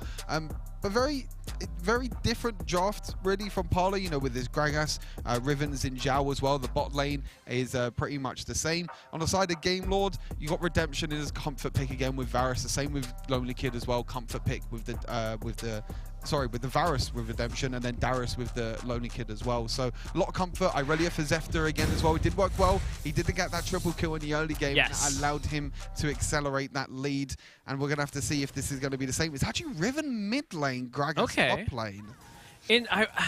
Yeah. Okay, so let's look at that. Like, Gragas top lane was really popular for a while, fell off somewhat because just doesn't quite fight the lane as well as a lot of the bruisers top lane with like Hullbreaker and that kind of thing through the last chance qualifier. So I'm interested to see how Cyrex can do through that. Riven, don't see it a whole lot in the middle lane. There's a couple of matchups I know that mid laners talk about that Riven can be good into. We heard it a little bit in the discussion with Singed. I wouldn't think it's that good against Ahri once Ahri has access to ultimate especially, but I'm not a mid laner, so that's a matchup that I wonder whether Ruiz is particularly comfortable with too. Yeah, I think this is basically what's going to happen in the early game. Ruiz, with all the wave clear, is going to be out, going to be completely fine against Nakros. Nakros is just going to play as passive as possible. I mean, like you said, with the mobility that Ahri has, it's going to be really, really hard for Riven to actually jump onto Ahri, and then there's not really much else you could do. You know, the Spirit rushes away, you can get 3 dashes. Riven also does have more than 3 dashes, but they're not as crazy and not as big as Ahri's ultimate, so she could just use that for a disengage. And again, you know, we spoke about disengage on the side of Game Lord as well. You know, you got Chains of Corruption, the Braum ultimate as well, and it seems like Parlor want to go in with the Xin Zhao and the Riven and then follow that up with the Galio. But this is where it normally backfires on the vote. Is when it's like over in the high 90s, it normally is that team that loses. Is there anything called a Twitch curse? Yeah, that's exactly what I think it's going to be. But those 2 abilities you mentioned, the Chains of Corruption, the Braum ultimate as well, the Glacial Fissure, along with the Charm, those 3 abilities, I think, do, in my opinion, do a good job against both Xin Zhao and Riven, who both are either looking for like single direction flanks or like have one like big way of getting in, and then it's after that that the damage is supposed to do. But if you're charmed, if you're stunned, if you're knocked up as one of those champions, you get much less impact in that fight. It's going to rely on like some really tricky flanks, I think, from Parlor to actually get onto the back line. It is going to be very, very hard for, I think, both Xin Zhao and Riven. Interesting enough, the jungle paths on each side, both of them went for a full jungle clear. Zefta went from bot side to top side, full jungle clear, got level 5, was actually able to get the Scuttle Crab. This is pretty standard now. For those who don't know, the Scuttle Crab did get changed in this previous patch. It does give 800 less experience, so we're not seeing these crazy early skirmishes now in the Scuttle Crabs. Sometimes you like see teams like this try and get mid priority with the supports roaming around, but you're not seeing any crazy early level 3 fights unless there is any invades on either side. So it just allows the junglers to get so far ahead early on with a lot of farming, because Zefta's nearly level 6 as well. Bambi's probably going to be nearly the same. Try and get as many items as possible. The reason I want to go back quickly to the Gragas pick, like you said, we did see it a little bit before, but I think the reason why it's kind of fallen off a little bit is that tank Gragas doesn't do really well against Divine Sundra. Right. Divine Sundra does a lot of damage against these tanks. Like Gragas top lane, you normally see him playing tank. You see he's going for Rod of Ages, potentially maybe going Rod of Ages into full AP, or sometimes you see Rod of Ages into full tank. But I think the Gragas top lane is quite clever because Darius doesn't really buy Divine Sundra. You don't have that kind of disadvantage where you're going to be against the Baron laner that is going to be building Divine Sundra.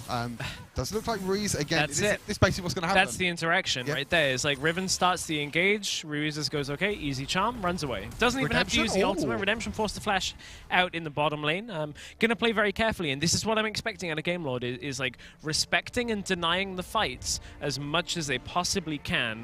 Rift Herald has spawned, as is the Ocean Drake. We just got a view of both objectives from our observers as we just crest the 4-minute mark in this game. And here's where Game Lord in the last game were like, all right, we have Varus, we have the ability to fight. But what I would say is not having Flash on Redemption is going to make them a little bit less stable now than they were in Game 1 at this moment. Yeah, definitely. It allows Bambi and Nakros to potentially go on to Varus even after the Chains Corruption as well, because if you do get caught at all, really, if you're Varus, you're going to see Redemption playing very, very passive now.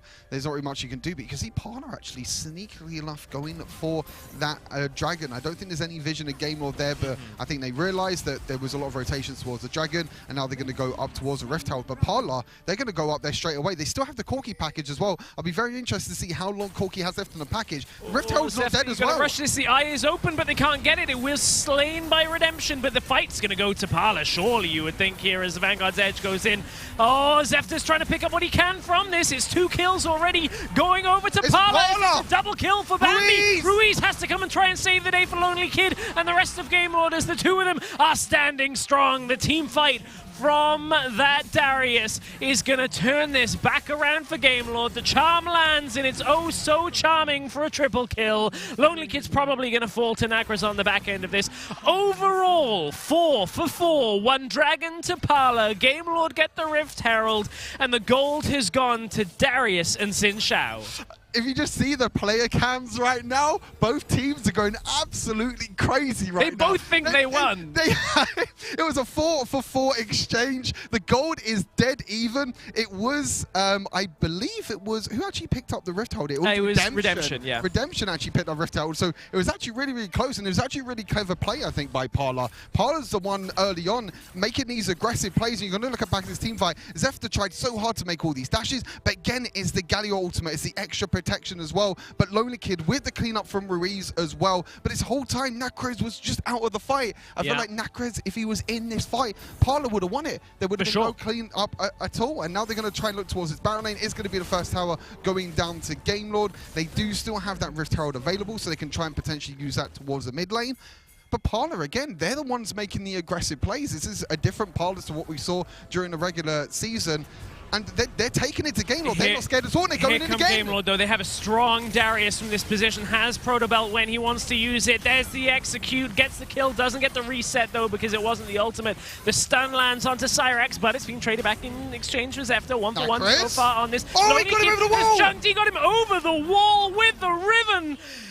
At this point, Parlor, they're in control of this game. 3 kills off that means they're going to be able to pressure this mid lane out. Varus is going to have to wave clear, and for now, Game Lord can't control this anymore. And again, it's Parlor the ones that are engaging. They're the ones that are fighting first. Ruiz did come in from the sideline, but this time he did miss that charm, which I think was crucial for that fight. If you hit the charm, you can get the extra damage on your other abilities as well. Cyrex is going to be able to defend that Rift Herald as well in the Baron lane. Not too sure if that expired or not. We're going to take a look back at the Coca-Cola pop-off play, and you can see, look at that. Popping off, indeed. I think that was from the previous fight from NASA Ruiz. Always a character. However, that fight did just go to Parlor, and I thought that Game Lord were like, yeah, we can take this fight. Lonely Kid's super strong.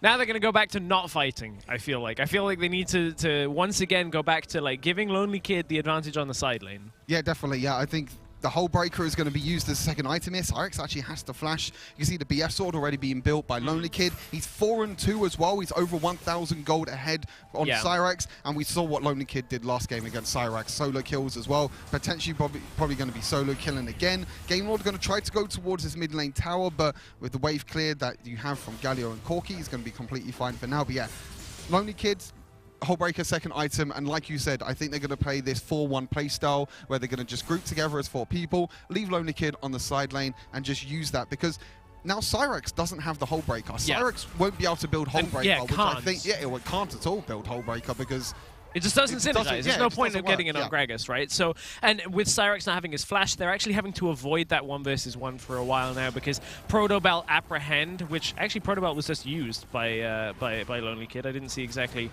where it was as I was checking the scoreboard, but that's not available for this fight. However, Parlor are going to take this package, is up there.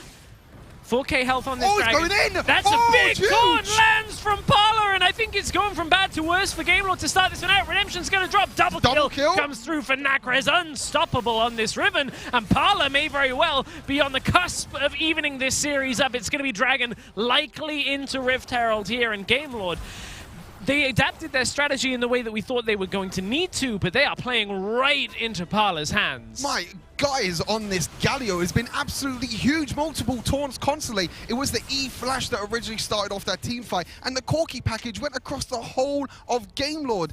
And then it was Nacres with the clean up afterwards. We spoke a little bit about how it's going to be hard for Bambi and Nacres to kind of go into the fight. Bambi's going to get caught here potentially. He does pick up the Rift Herald though.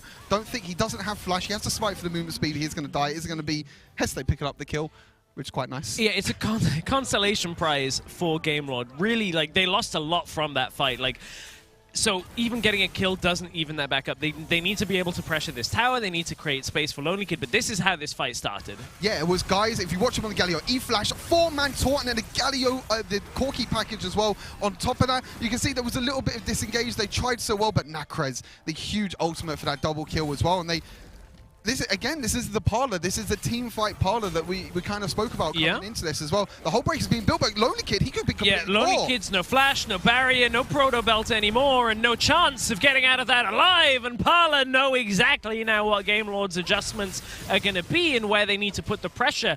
I feel like Game Lord are playing towards Parlor in a way that their composition really shouldn't.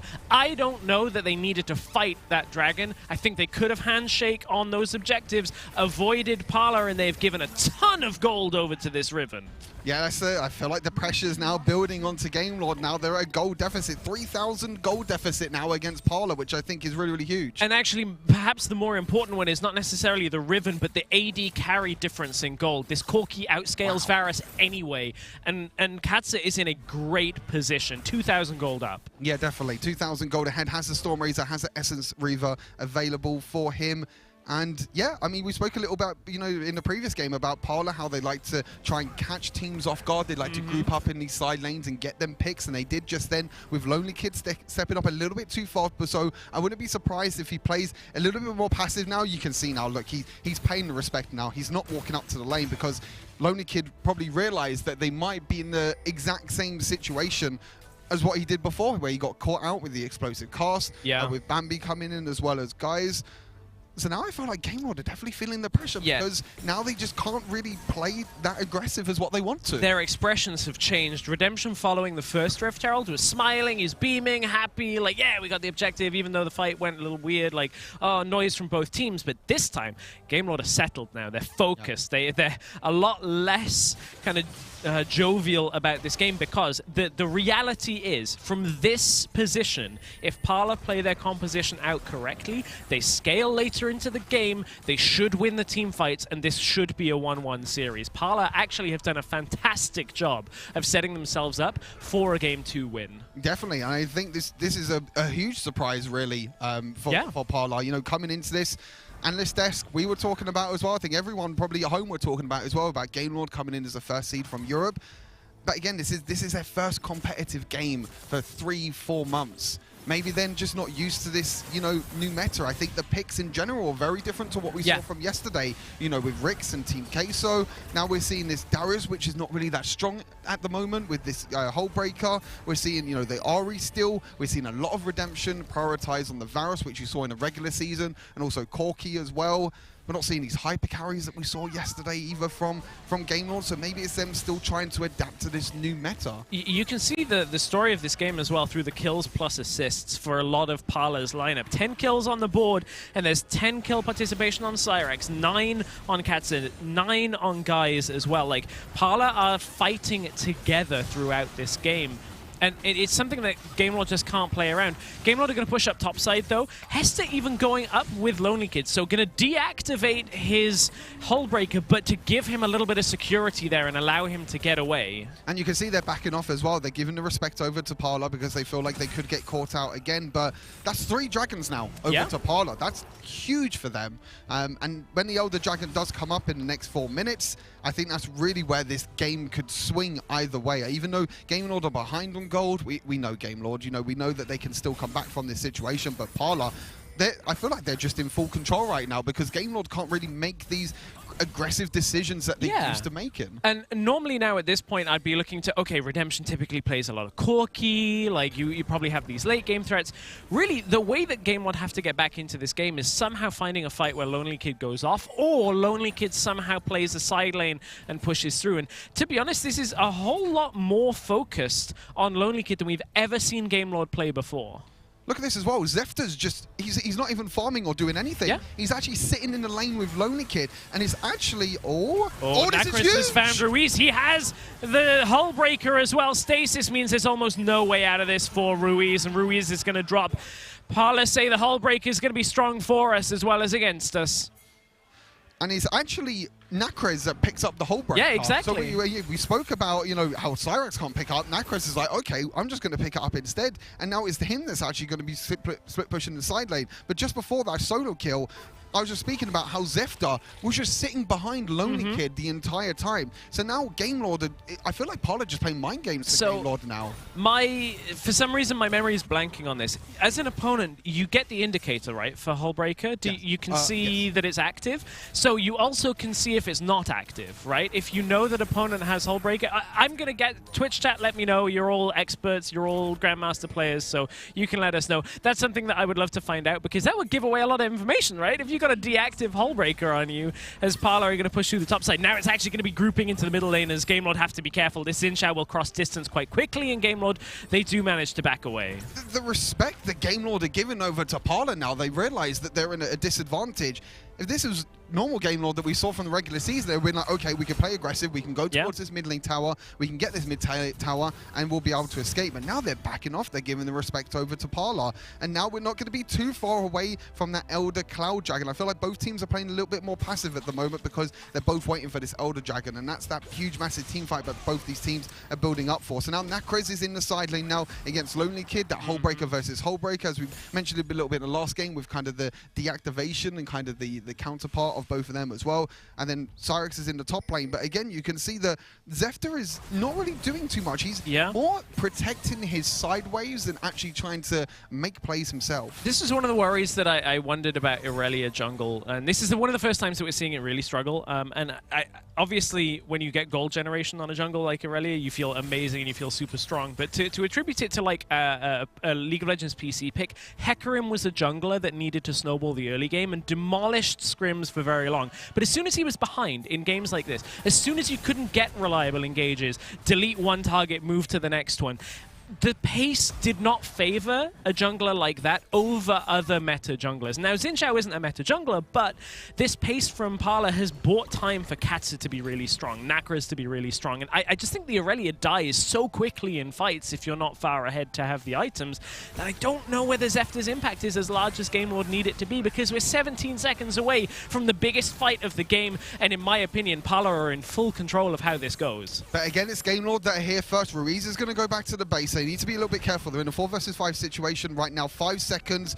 Bambi's going in as well, but again, Ruiz is still back in the base. So that means that Game Lord have to give over control at this Elder Dragon. Yeah. Game Lord did have control, but now it's Parlor. Packages and up. This could be game changer. This could be the game ender right here. Hester's trying to cut into the river. Will land the ult onto 3. Gets at least some crowd control to land. The package doesn't put damage out, but it's going to split people up. Redemption down in the fight early on, and in goes Guys, and the European winners of the open bracket are getting torn apart by Parlor, as Parlor are going to pick up 4 kills from this one. They're undoubtedly going to take the dragon, and I think they're about to take game 2 of this series. Parlor again with the team fights. We mentioned it before. Parlor, when it gets to the mid game, when it gets to the late game with the team fights, they're huge. And again, it's Guys going in with the taunts. It's the Corky package as well on top of that. Cyrox with the explosive cast. They kill Redemption, and they're going to end the game. Parlor don't even need the dragon. They don't want the Baron. What they want is a game 2 win over Game Lord, and Parlor are gonna get it and take us to a game 3. Oh my god, that is an upset if we've ever seen one. Parlor take a game away from the European first seed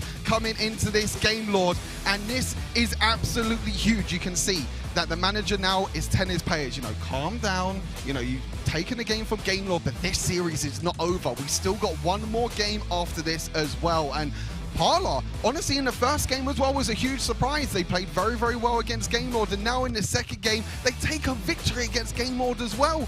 And I don't know what to say. It's crazy. You know who knows what to say? The 2% in chat. For the vote. They knew. The faithful, the Parlor faithful knew that they were going to even this series up. We are 1 game apiece between Game Lord and Parlor. When we come back, it's going to be game 3 to decide this Group B matchup. Stay with us.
welcome back to the WREC Championship Finals.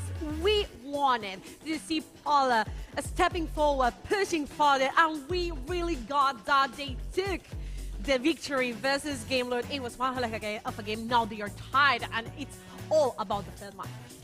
I mean, shall I say that I did vote for Parlor and no one believed me? They were supporting Game Lord. They were like, oh, Carmen, but your predictions are always wrong. Let me tell you. This is what I have to do every single day. But you know what? Today, Parlor decided to show up. They decided to take the team fights away. They decided to show Game Lord what a real team looks like.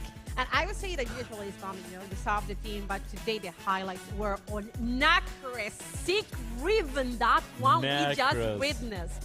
That was crazy.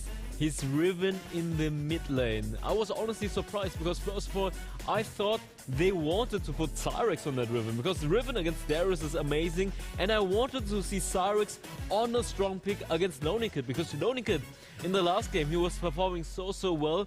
But then they put it in the mid lane against Ahri, and I think that matchup is also amazing because you have so many dashes that it's very hard for Ahri to follow up and hit the abilities. But in the end, Riven in those teamfights doing so much damage, and he got legendary 8-0 on that Riven pick. But honestly, what's even better about that Riven pick is it's also amazing that he went for 2 items that got introduced with a new patch, Heartbreaker and Divine Sundra. Divine Sundra giving him so much sustain, and Heartbreaker is a good item against LonelyKid, who had Darius with Heartbreaker, so he could go to the bot lane and keep splitting and stop or even dominate the side lane. But let's highlight Galio, because Galio in those teamfights was absolutely amazing, and Ryu, let's talk about it. Heste got support gap for the first time in, I don't know, months. This Galio matchup was actually really interesting. We sat behind the desk and we saw Braum being picked at the first time. We were like, this is actually a really good Braum game. Braum is good into melee champions in general, and he has a shield that can block explosive casts from Gragas. So we were like, this is a really good matchup for Heste, and Heste is the best, maybe the best support in this event. Galio said no. Guys, this game was fantastic. Game Lord actually got the first lead. They had a really good fight around the Herald, but then when the second dragon came around, we saw a huge flash taunt from Guys. He used wind up his E, got an E knock up into the 4-man taunt. That was just fantastic, and from that moment off, Parlor actually had the pace of the game. They got the lead from that dragon fight, and they pushed the momentum, kept on going aggressive, and they, rode from that point. Yeah, definitely. It was amazing engage from the side of Guys. And if we are discussing the draft, I have to say that I was surprised that, Carmen Parlor left their area open, but they took the Gragas away. And that was so important because Gragas messed up in the first game every single team fight Parlor proposed. Yeah, actually, I'm surprised about it. I thought it was a really intelligent move. You let your enemy, your rival, think, hey, just we're not going to play this time around. And then you go and you pick the champion that they are popping off on. Then you move on from that, you use it within your composition. And essentially what you're doing is kind of not confusing the rival, but you're kind of saying, I can play your game too, and I know how to use this as well. It's not something that I'm going to leave be. Guys, we're gonna check on the play of the game, and I have to say, it must be the Dragon Team fight. If it's not, I'm not going to be the this is going to be the LonelyKid on that Darius. This is actually a team fight where you see Ruiz is coming from the mid lane at this point, and Katz is caught in a tough position. Ruiz is behind him, and now Katz has no way to get out. Katz gets Ruiz kills Katz, and that just allows LonelyKid to clean up the team fight. That's an amazing play from LonelyKid, even though I think the Guys moment is probably even more hype.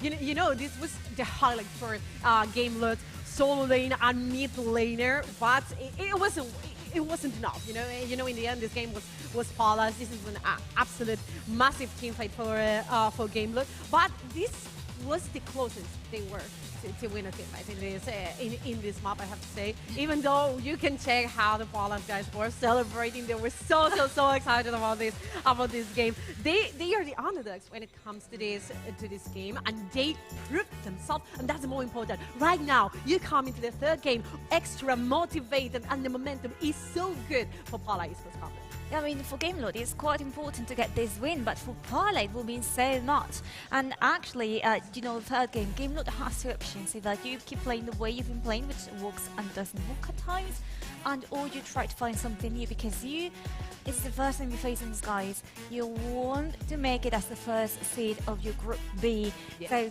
Parlor, again, I'm expecting them to be super aggressive, super, methodic in what they're doing, and perhaps take the win away. I want to ask you, Breaker, because we were discussing about the Arela pick, and you were so excited about the Arela pick in the first game. Maybe, do you think that maybe Parlor is just, expecting what is gonna do Sefton, because he's always passing towards the top side, giving that support to only kid, and maybe it's a reason for Parlor to track them down? I mean, the issue wasn't necessarily the Aurelia pick, to be honest. I mean, it's still a strong pick. Obviously he loves to play for the Aurelia, but I feel like the bot lane is more important. Like, the prioritization of that Galio, guys on that Galio was absolutely amazing, and I feel like the support gap is much more important, and they need to put Hester a more proactive supporter that engages instead of a reactive support like Braum, and ban guys Galio out. That's what I'm thinking. Then guys, put Hester on an engaged support. That's what you want if you're supporting game mode. Of course, but the fact is, enough chat, guys, because we're gonna dive into the third game of the Parlor versus game mode, and this time is with you, Stuart. A stress. Thank you very much, Noah. Yeah, this is the multiverse in which we're in game 3. I think it's like the one chance thing, the meme from Avengers. So this is the one where Parlor can get through. Stress joined by Stuart for a game 3 that we were not expecting to have today. I think coming into today, I was like, okay, we're expecting probably a clean 2-0 from Game Lord, but I feel like now Parlor are the ones that actually have the momentum. Yeah. They won the second game, they played well in the first game as well, and now they got to be feeling momentum. But I think at the end of the previous game, you saw the manager and the coach and everyone behind, but it was just like, okay, we need to stay calm, go back into that third game, and then see what we can do. And I'm so glad you mentioned that. I'm going to tread a little bit of treacherous ground, but this is leaning on my experience from working with Mad Lions and the LEC team, and the way that the coaching staff work is like, when you're in a series and things start going wrong, a lot of the pivoting that happens between game, it has to be quick communication between coaches and understanding how to work on a draft. Now, we saw Parlor do that in between game. Now, it's no surprise to those of you looking at the stage, Game Lord don't have their full coaching staff here. They don't have all of their normal resources that they would have in-game, and I wonder how quickly the players can pivot using just online communication with their staff coming to a game 3. I know Game Lord have prepared for this tournament. I know that the one way of drafting they've shown us in game 1 and 2 is not the only way that they can play, but they have to draft differently now going into a game 3, because I think Parlor have a good read on what they need to do to win. I totally agree. I feel like definitely you need to do something differently for your Game Lord, and this is a one thing that we spoke a little bit about off air that they're gonna do differently. Game Lord, the loser of the last game, they get to pick which side they're on. They're gonna be the ones that are on red side now, and I feel like this can open up the draft completely now on either side. That means that Game Lord are probably gonna have a different sort of draft. Parlor potentially are probably gonna have a different draft as well, and I think the bans as well are also gonna be different. It's gonna be interesting to see if Game Lord decide to maybe potentially ban away the Galio, and I feel like if they don't ban the Galio, then I think that could be that first pick potential for Parlor. Prepping a red side game for this draft, I would imagine you prioritize Gragas as expected, give it to Ruiz in the mid lane, counter-pick Lonely Kid for top side, pick a safe bot lane that you know can contest, and a jungler that has early game presence, and I think that in the meta we've seen from the game so far at the WREC finals is kind of the mold for playing red side for our better teams, when you know that you have the expected win, and this is the adaptation from Parlor. Day one, we saw Gragas red side pretty much all the way across the board, and removing that quad reflex now allows Parlor to kind of put the pressure on now, because what does Ruiz go to? The Ahri did not work into the river.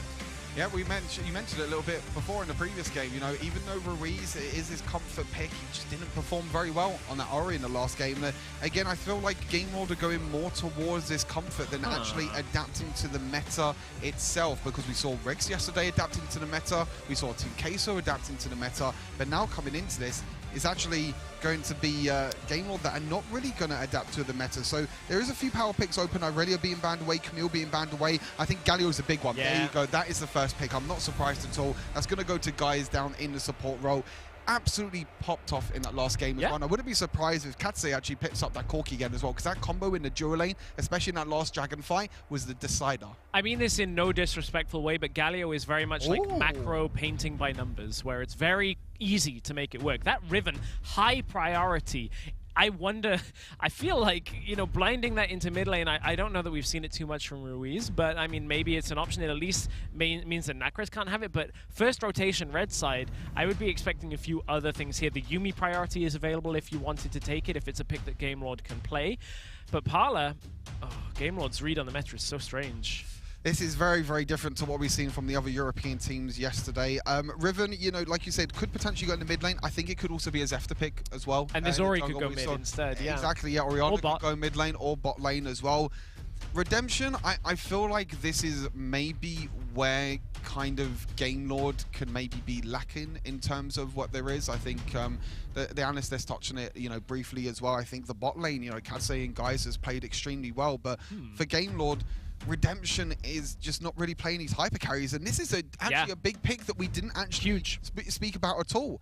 The Senna now going to go probably to Katse in the dual lane with Guys as well, and then the Garen again, that tanky front line for Cyrax. So it's not going to be these bruisers or anything like that. It's just going to be Senna in the back line with all the healing, and then Galio and Garen protecting. Guys has looked good on Galio without gold. Now he might get to play Galio with gold, and he's going to have even more money, and he's going to walk into team fights, or slam into team fights and one-shot people, depending on how he goes. That's a Jace picked up. So, full topside, potentially, for Game Lord picked up, whereas Parlor focusing more on bottom lane. I would imagine Corki goes onto the ban list now from Parlor's side, plus the Varus if they want to take it away from Redemption. For Game Lord, I imagine it's jungle presence that we're going to take away. A couple of bans towards the junglers wouldn't be too surprising, with the Jax still available that we saw in game number 1. Yeah, that's going to be banned away. I'm trying to think of where this Jason Riven can go, really, because, you know, it can be flexed around, and I think this is, again, something that, you know, you can benefit a lot from being on the red side. Probably Redemption is going to be picking up the dual lane carry here, unless it's Oriana dual lane, which is another flex as well. I need to cut you off right now because Rakan was available for Game Lord throughout the first rotation of draft. I'm not going... Oh, no, it's first ban. Sorry. I cut you off for nothing. I'm blind. I'll let you keep going. I was like, wow, Rakan's up. Nope, banned. I already have it written down.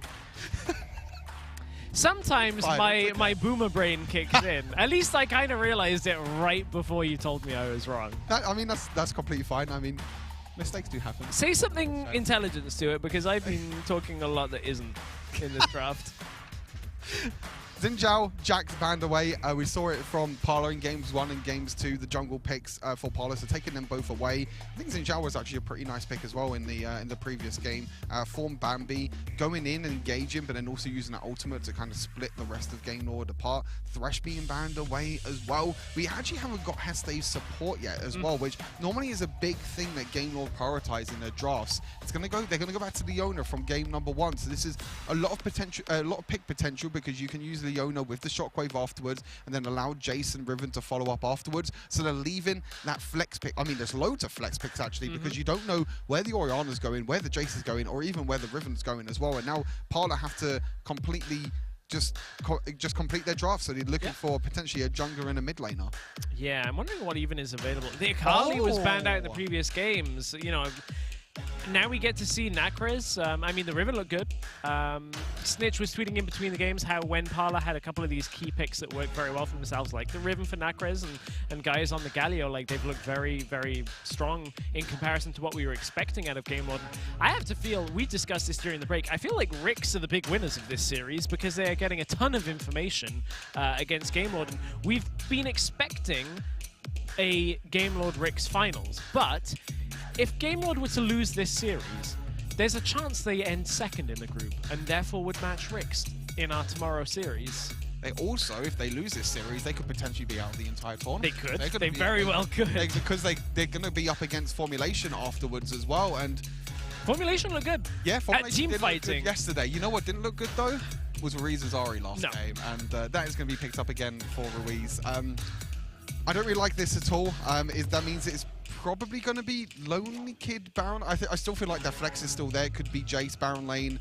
Riven jungle. It could be Riven Baron lane Jace jungle. I'm not really too sure with that. That means it is going to be Redemption on that AP carry in the dual lane. But normally when you see these AP carries down in the dual lane, that's normally because you'll have a lot of AP damage. But now you have Orianna's AP damage, but you also have Ruiz on AP damage. And I feel like, again, this is where it kind of Game Lord lag. We haven't seen Redemption ever play hyper carries at all. We've seen Vayne now and then, but actually Vayne could have been a decent pick, you know, against Garen, against Galio, but maybe Vayne's dropped off a little bit in the meta now. But, you know, we saw Tristana yesterday, Caitlyn yesterday, all these other hyper carries, and Redemption just doesn't feel like he's comfortable on. Yeah, I feel like we saw Rix play a game of Orianna, but I think it was out of the mid lane. I know we saw Morgana bottom lane. That was Tristana on Doom, yes, in the dual lane, and then Snitch was mid lane with Orianna. We saw some Ziggs yesterday, we saw some Morgana, but that was Queso taking 4 supports for Andre, and that didn't work.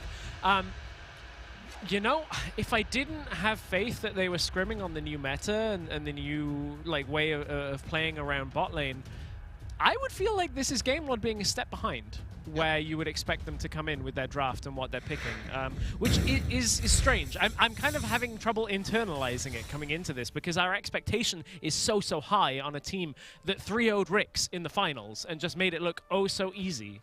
And it was mainly because of Lonely Kid as well. Now Lonely Kid's going to be on the Riven instead, which is definitely something new from Lonely Kid that we haven't seen before. That means there's going to be a Zefta in the jungle on that Jace. But I feel like it's going to be a little bit of a struggle. I feel like Parlor actually have a really good draft. You have really the front line, you have the triple front line really, where you got Bambi, Cyrax, and guys that can really jump onto Redemption again, which again he's playing a mobile carry. We saw in that last team fight, in that Dragon fight, when you're playing in a mobile carry, if guys can jump on top of you, especially with, you know, Bambi's ultimate as well now, and Twitch chat still believes in Game Lord, but it's definitely a little bit different. There's a 30% swing. It was 2% in the last game. Now 32% of people believe that Parlor can come back into this.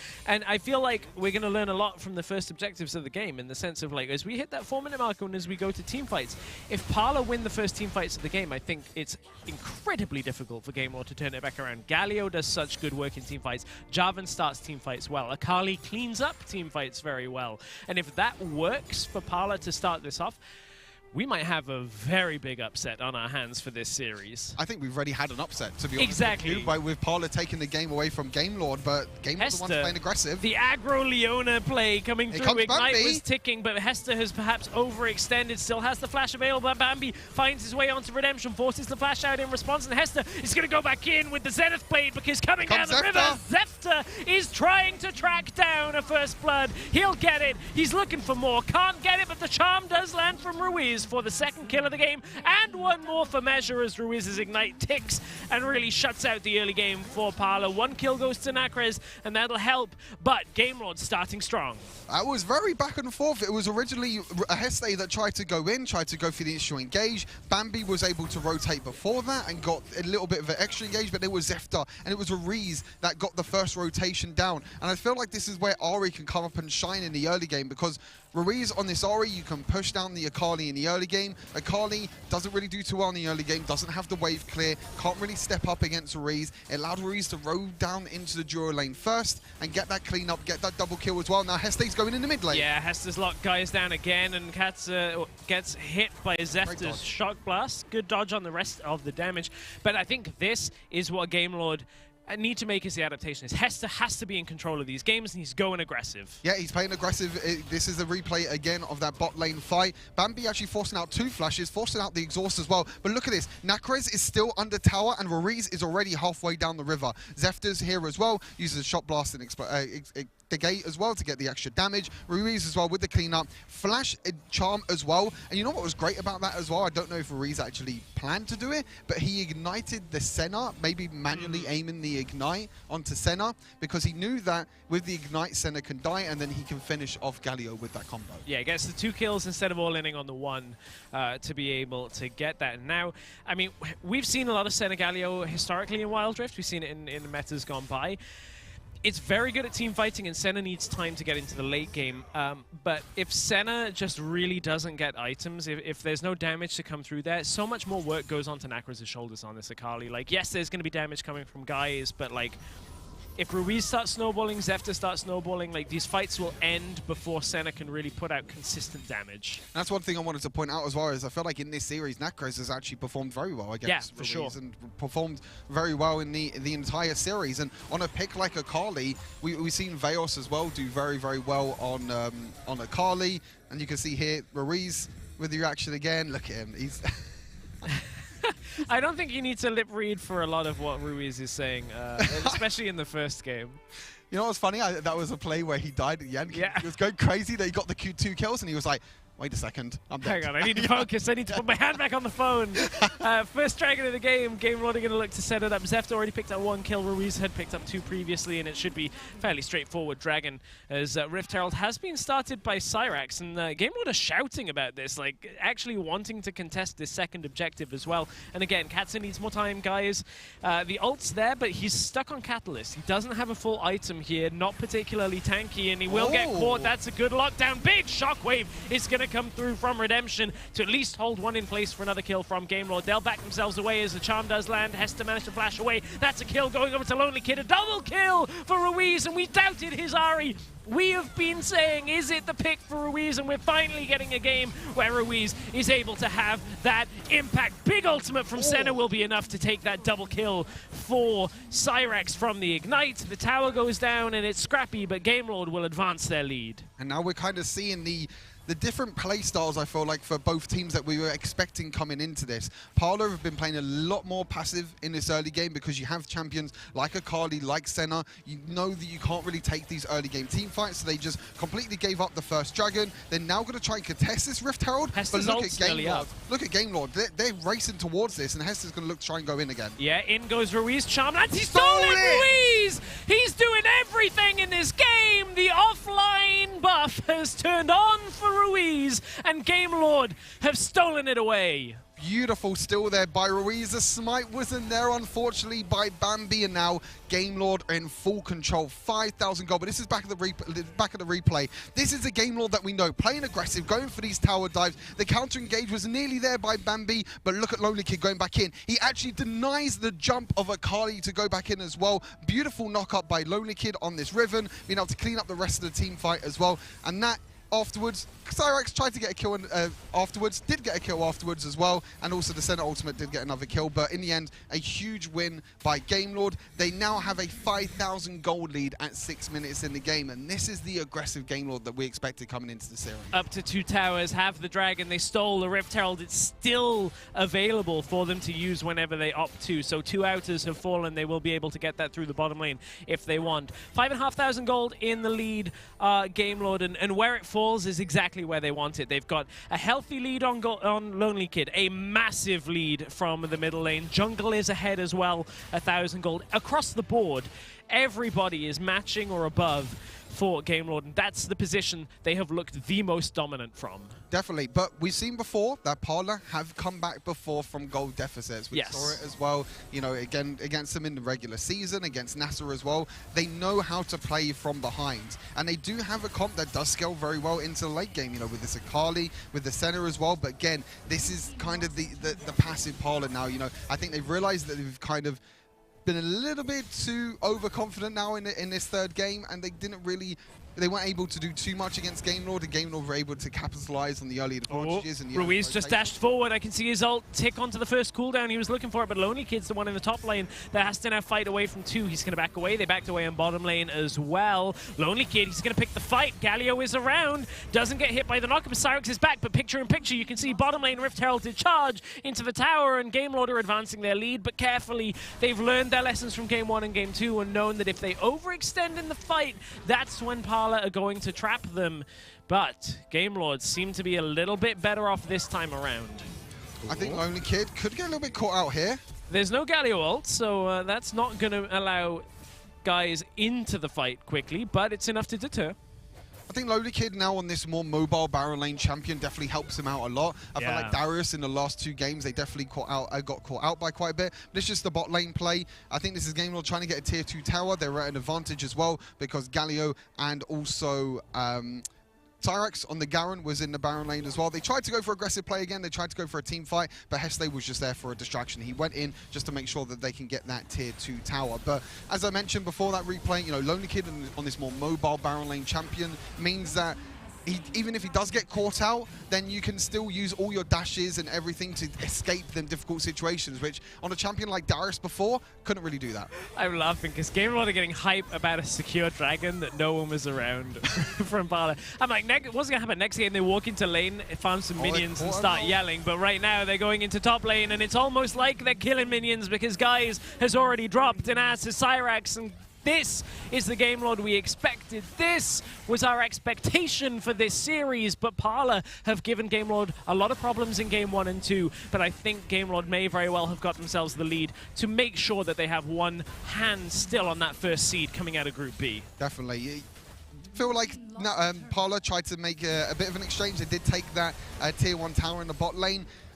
Doesn't really do too much, to be fair. They only lost 2 kills. They lost that tier 2 tower in the bot lane as well. And, you know, they're 5 towers to 1. They've only taken 1 tower. That's their first tower that Parlor have taken this entire game. They haven't been able to really get out of their side of the map. They've been playing on the back foot for this entire game. The Rift Herald is up and available. I feel like Game Lord are going to go towards that, which they are going to now. And they're just going to have full control. And I feel like Parlor can't really step forward at the moment. And an important thing about that is, like, Rift Herald had spawned before they were even recalling. It was, like, right at that time.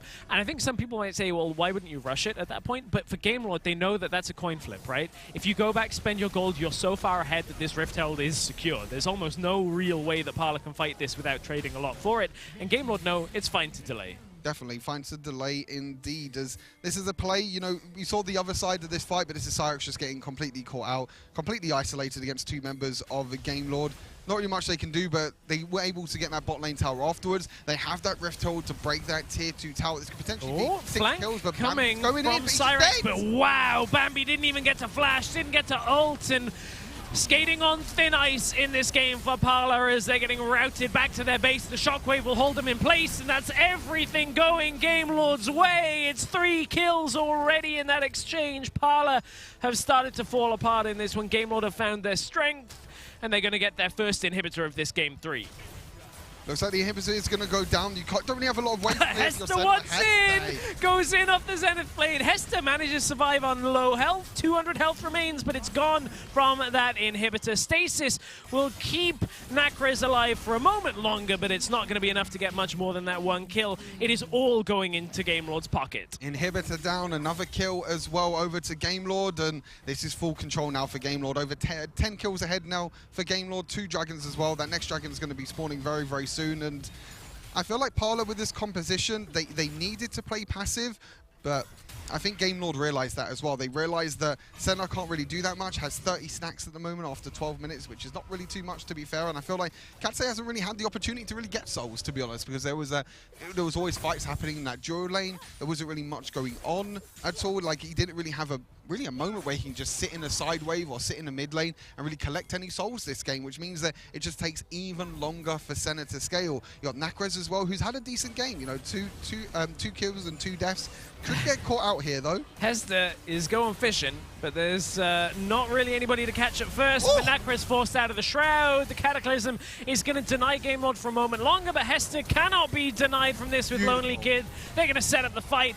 Doesn't even get the kill on that execution as Lonely Kid backs himself away, gets the shield, and Game Lord, it's been a whole lot cleaner. They're going to walk towards the Nexus. They will be able to get half of the health of it. Whether they die here doesn't particularly matter too much on this wave. Next wave of supers with 14 seconds may be enough to end the game. Bambi just bought a Guardian Angel. He knows he has to throw everything at this in order to rescue the game. It's a distraction tactic that may pay off because he's bought enough time. 2 seconds on the respawns. No, he hasn't. That's Game Lord advancing 2-1 from Group B. The first series goes their way. That was not easy for Game Lord though. That was not easy at all. They do pick up the victory in the end. I think that's a big confidence boost for them as well.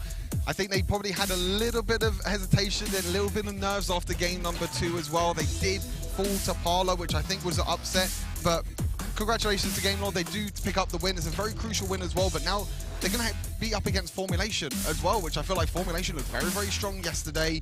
And this Group B, honestly, could be very, very interesting coming into, you know, the end of the day. Yeah. Redemption. I don't know whether Redemption ended with no kills, but he would like didn't die and had like as assist on every single kill in the game basically. So wasn't just hitting people with pillows on that exchange. You know, I think you're right. It's Group B is an interesting one because Formulation and Parlor both have shown strength so far this week, and I wonder whether there's a world in which Formulation either win both series, or we might end up in a situation where we could three-way tie. Honestly, I think like Parlor looks strong enough, and I discounted them so much that we have to see the rest of these results from the rest of the day to figure out exactly what's going to go on. No longer is it such a foregone conclusion, but Game Lord 2-1 in their first series of the group. Let's head over to the Analyst test to break that down. Thank you, Stress. Thank you, Stuart. Yeah, we are back. Finally, Game Lord made it. They look absolutely different in this game. I mean, I think there was to be said that the expectations that we had for them, they have been overturned from Game 1 to Game 2 to Game 3. I still think Game Lord has had a difficult time to find the footing in going into the series, and the mistakes they've shown throughout the entire games, just, you know, it's something that I will take notes of if I were playing against them. And I would like to discuss a little bit, Darkbreak, about the draft, because suddenly Riven gained a lot of importance. He was so pivotal for Game Lord to take that Riven away. Exactly. That's what I really love about Game Lord, that they actually decide, okay, we have seen Nacrus is performing super well on that Riven, and they are taking it immediately away, and they just make it work. Lonely Kid on that Riven was absolutely amazing. He created so much pressure, and both the support and the Baron laner had to try to stop him, but he still popped off like crazy. But on top of that, we have Ruiz on that Ahri, and I have to shout him out because he did such an amazing job. In the last game, he didn't find those charms, but in this game, he found those charms, he made the plays happen, and Ahri is basically, if you land a charm, you get the kill, and you just create so much map pressure, get those objectives, etc. Yeah, definitely. I mean, Ruiz was superb on this Ahri pick. It was so important to have him in a comfort pick such as this in this crucial game. And everything started with aggression, Rio. I mean, I love that early game rotation from the side of Game Lord to punish Paul aggressiveness in the dual lane. Yeah, I mean, the first dive gank from Parlor, I thought was going to work out. Bambi skipped the camp to get to the bottom lane first. But an amazing play by Heste and Redemption really caught that gank off. They just both flashed out and it was fine. And then Sefta with amazing timing could clear up the kills, and he killed Katz in the end. And from that point on, they didn't have any more summoners. They were already losing the bot side of the map, and Sefta, you know, got his advantage again. So amazing play by Sefta, but I just want to give a shout out to Parlor. It was a really good dive. It was a really good attempt, and yeah, I mean, I feel like I tried their best. You know, we were demanding because in the last game we saw Heste on this brown pick, and it was a nice pick though, but we missed Heste on these kind of champions coming. We know Heste is an amazing player when it comes to engage support, and he proved it once again. Yeah, I mean, the Leona, the Bram are two of his best picks that we've seen during the WREZ. However, I'm not so sure if he's going to be able to keep playing these kind of positions, because at some point you're going to get pushed out of the comfort zone. Maybe you have to play something else, and we know that, well, you know, it's kind of tricky, kind of spicy picks going on to the support. So maybe, you know, why not a Sona? Why not a Nasus like we saw yesterday? They did it. They played a Seraphine Sona once. It was, okay, that's a disgusting duo, I have to say.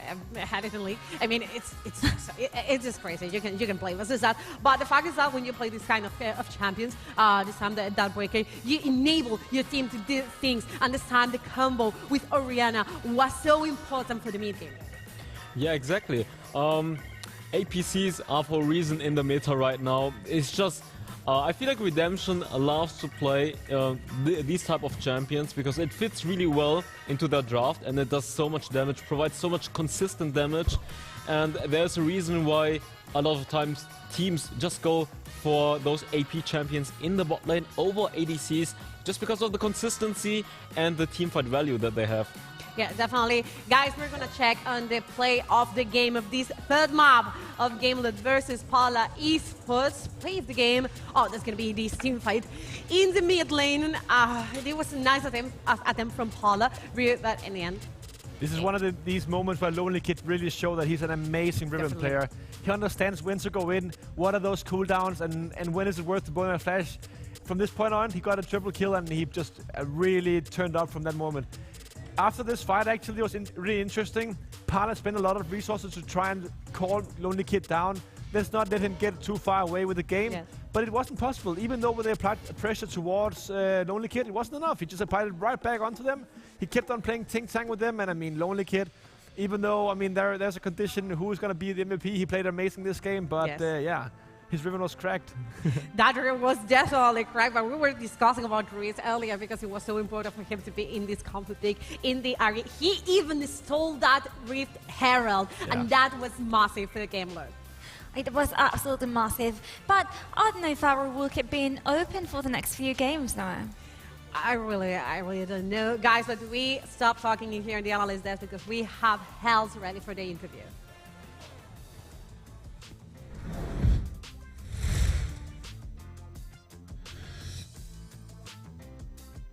Yeah, thank you very much, Noah. And of course, I got the man himself, Ruiz, the guy that just absolutely hard carried the third game on Ari. So I have to ask you this.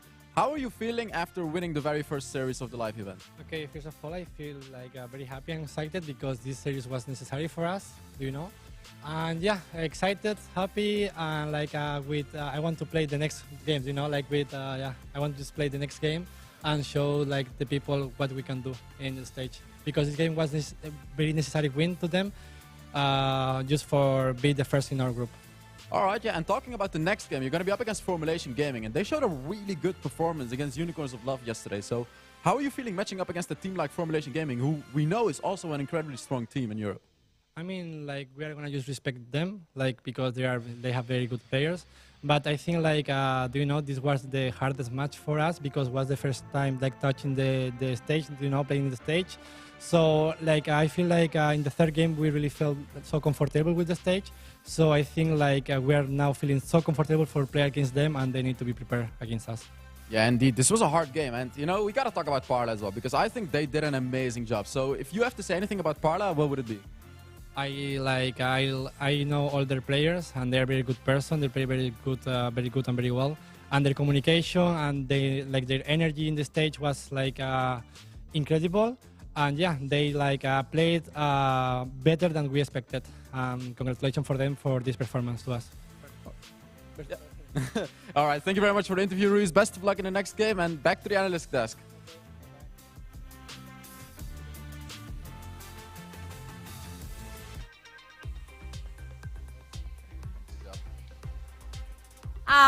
We were just watching the keyboards of the game.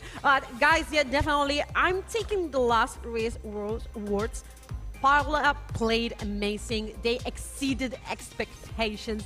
And this brings me to the next topic, that it's going to be the Parlor versus Formulation Gaming. Yeah. That's going to be one. I think this is going to be very, very intense, because I think a lot of us just didn't expect how well Parlor would perform. Like, team fight was, the synergy, the coordination that they had, and even the drafting of Parlor was absolutely amazing. So I think this is going to be the most intense match coming up, because it's going to decide who is going to qualify for the playoffs. Because right now, this is Group B, second match, and Parlor looking super strong. Formulation looked really, really good against Unicorns of Love. So it's going to be very close. It's going to be a very close series for sure. That one, we saw what Formulation Gaming can do in that play-in match Doc is just mentioning. And this is like super interesting because I'm taking Ruiz words. He considered Parlor to be the hardest match they had to face in this group. But guys, thank you very much for joining me in the analyst desk. We're going to head into the second game after a small break.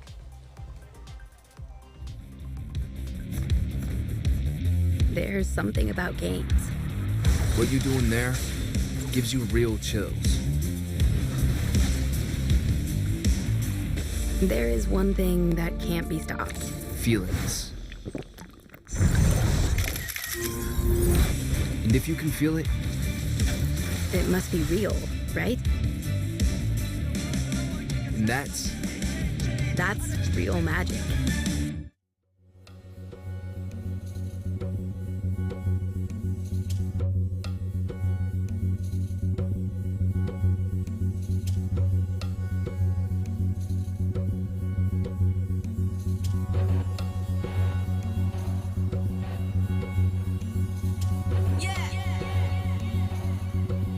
Yeah. Pop off like a shotgun, pop rounds like a cop does. I am not done till I'm flying to the top like a helicopter. I will not stop. I'm a rock star. Make a girl pop pop like a pop top. Make a butt stop start. On the mic, I'm a monster. King Kong rap villain, but I ain't sinning. If I'm only killing women in my lyrics like a cop. Make it killing like a shot. Yeah. More bars than a hop.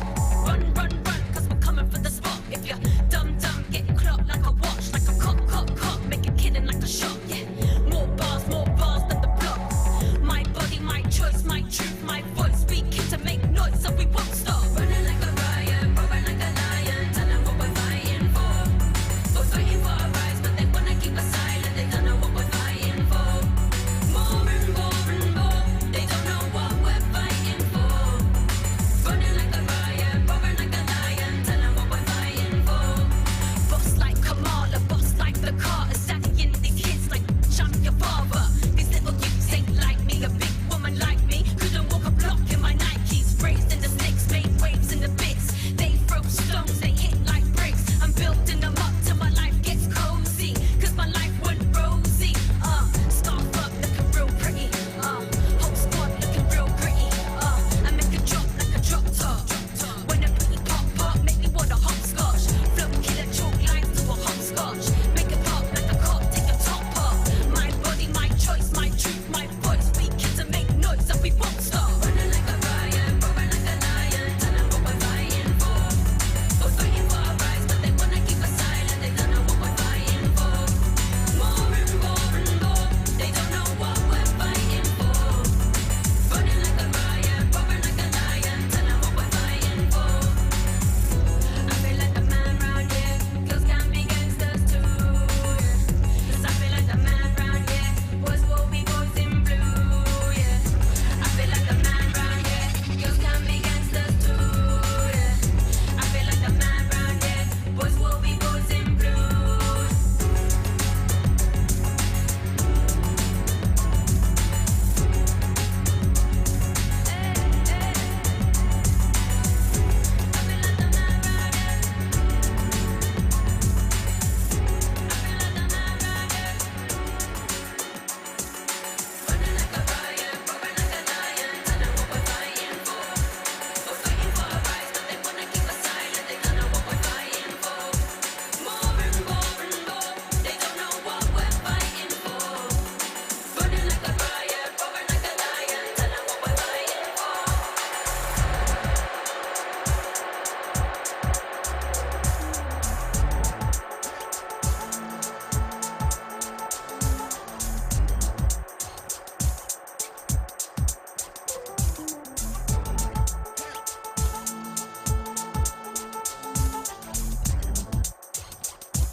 was the only thing I wanted from the start.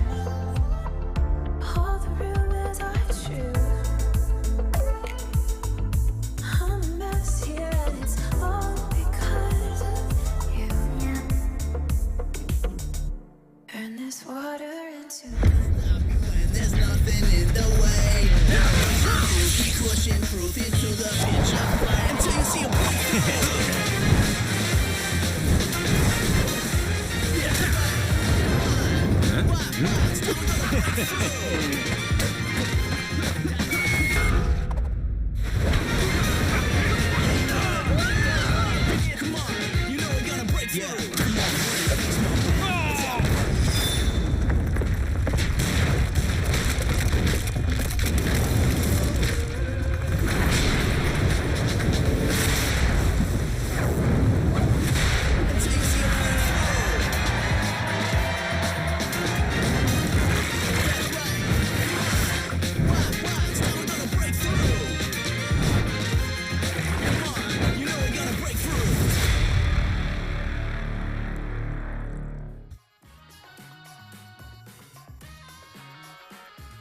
Welcome back to the WREC Finals. We're here on day 2, and we've got a few minutes, a little bit before we get to our second series of the day. Stress joined on the Analyst by Cloudbreaker, Hell's Devil, and Ryu.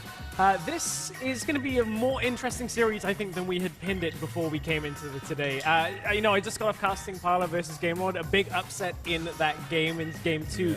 Yeah. Game Lord advanced 2-1, but I think this really gives us a situation between Parlor and Formulation where DB, like, this is more of an even series than we were expecting. Yeah, definitely. I'm absolutely like, I think the bot lane, I'm speechless. They played so amazing. Guys on that Galio, he made so many plays happen. I expected Hester was coming in here as the #1 support. He's like the playmaker, but Guys wasn't the playmaker. He on that Galio with his flash taunt engage, hitting 4 people, getting those engages in. I feel like Formulation Gaming, they need to ban that Galio up. Like, it's just so amazing how well they played, and I honestly didn't expect that one, and I think this series is gonna be super close. But Hells, you are here now on the endless list. What you are thinking? Yeah, Nakros as well. This guy, oh my god, in the mid lane. When he picked that Riven, I was like, is that really gonna work, right? Riven in the mid lane, and then he just pulled it off. He absolutely hard stomped a team like Game Lord, right? Like, and now he's gonna be up against the Dawn, who's also a very known mid laner, right? Like, especially on these very good picks. I want to see the Yasuo come through from the Dawn as well, but in this game especially, like, for me, the highlight is going to be in the mid lane, right? Like the mid lane, when it's going to be Nakros against the Dawn. I'm going to love that matchup, Stress. Yeah, I mean, we know there are a few key picks there that Formulation like to play, like the Aurelia. We are going to dive deeper into the picks a little later. Ryu, I know there's one that you have your eyes on that people might not expect. I think we've seen a lot of different support picks over the past few days, but I think generally the most success people have had is actually on these aggressive supports. We've seen Lulu try being picked, we've seen Yuumi, we've seen Braum. Not with the same success as we've seen with the Leona, for example. I think Leona is going to be a key pick today. I think so as well. We'll dive back into the support picks specifically in a couple of minutes. You know, my analysts here on the desk are smart, but there's one person on the WREC broadcast that we haven't heard from yet this weekend, and that is Smart Stewart.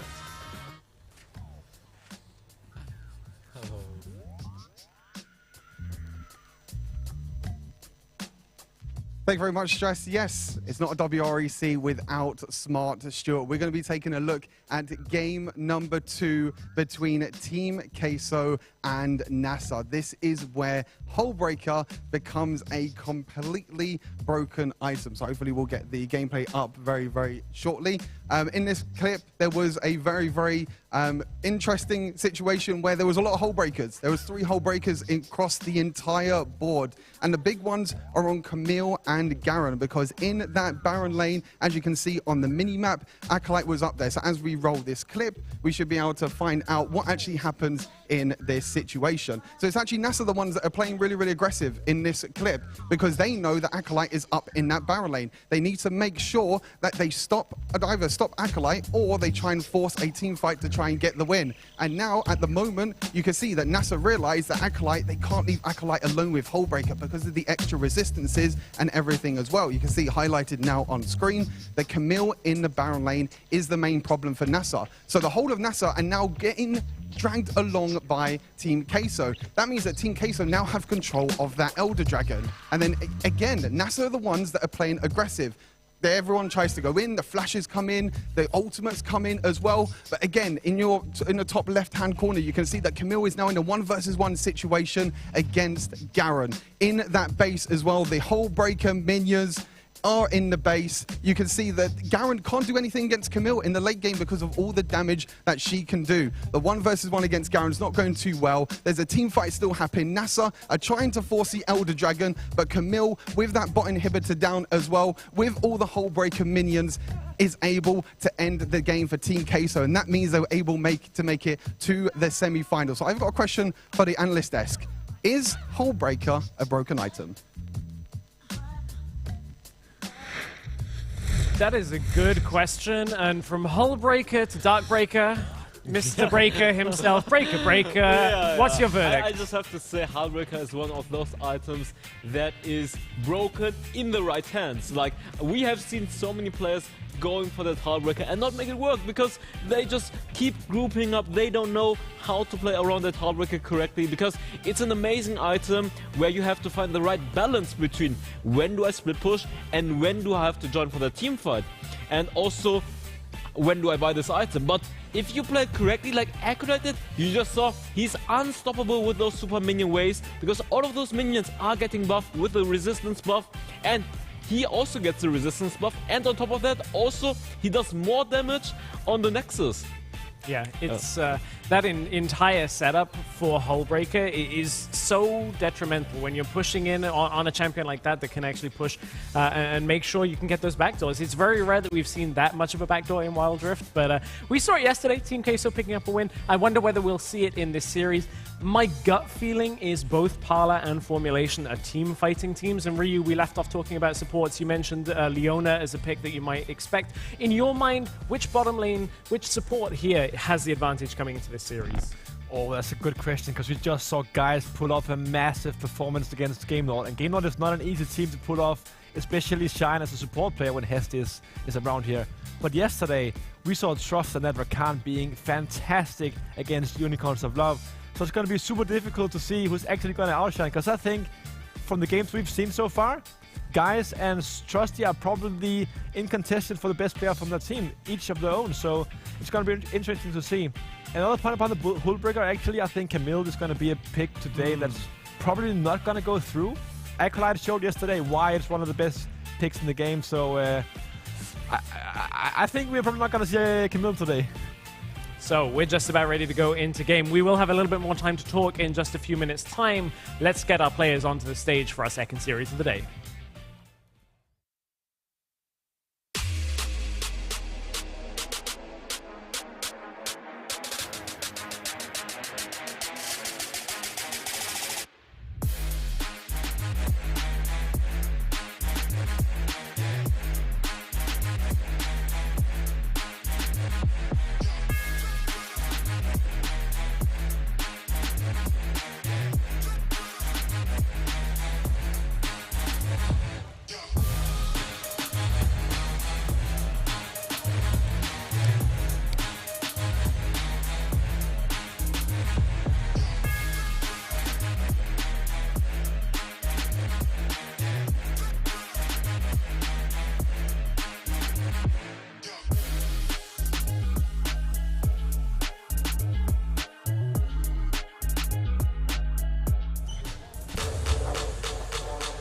So as Formulation take to the stage for the second time in this weekend. We saw them yesterday going up against Unicorns of Love, making their way past pretty convincingly, but there were a few moments, a few issues. I am a Formulation gaming stan though. Hells, you cast it with me all split. I've talked about how much I love their team fighting style. What's your take on their day one performance? They were so damn good, right? Like, we know they have a new roster, but it doesn't even feel like it. They're such an incredible team. They pulled it off perfectly, and just every single player is so good, you know? Like, sometimes you highlight players in a team, but in this team, to be honest, like, all of them are so good, Stress. Yeah, they are. I have a couple of question marks, not based off of bad performance, but, you know, we got to look at top lane, right? Zawa swaps into the role. It is a different role. DB, your thoughts on Zawa's first performance? I mean, I think he did a pretty solid job overall, and he's still getting used to being a top laner, and he's for the first time playing top lane in a LAN event. So even though he might not have the greatest insane hard carry performance, I think overall he did a solid job, and coming in now on the second day, I think he will feel more comfortable and probably perform better than beforehand. I think so as well. And we're not quite ready to get into game yet, just as you see the players have just about got on to stage. So I'm not going to let you change your predictions, but with Parlor's performance in our first series of the day, down the line, Ryu, do you stand by your prediction at the beginning of the day of Formulation? I absolutely stand by my prediction. We saw them yesterday absolutely demolish Unicorns of Love. We have yet to see weaknesses from them, and I think Parlor has to pull another miracle to maybe even take a game of Formulation. I would say 2-0 Formulation. My opinion is different though, Ryu, because in the beginning I also voted Formulation Gaming as a very easy win, but after seeing that performance from Parlor, man, I gotta give them credit, and I gotta give them, you know, like a part of the prediction for them to win as well. Like, if honestly I could redo my prediction, I would predict Parlor to win. Interesting. I'm not going to let you change the graphic. We're not I can't. You're on record with that, DV. Which boat are you in now? I think I'm still going to go for Formulation Gaming. Beforehand, I was like, it's going to be easy 2-0 for them, but after the performance Parlor showed against GameLord, playing so amazingly well, it could honestly go either way, but I'm still going to go for the 2-1 for Formulation Gaming, because they do have some strategies left, and I'm excited to see how they're going to put it off against Parlor Gaming. Interesting. I have a little bit more faith in Parlor now. I agree with a lot of the sentiment here about how much better Parlor looked. I think Formulation have a lot of room to grow still. We mentioned, you know, the swap of Zawa up to the top side. I think Trust looked great. I kind of want to see Formulation push a little bit more and give Zawa even more presence in top lane. Like, he played Gragas yesterday. It looked good. It looked fine. But we've got our key points for this series coming into it. We're going to start a little bit with the Baron lane battle. We just touched on Zawa.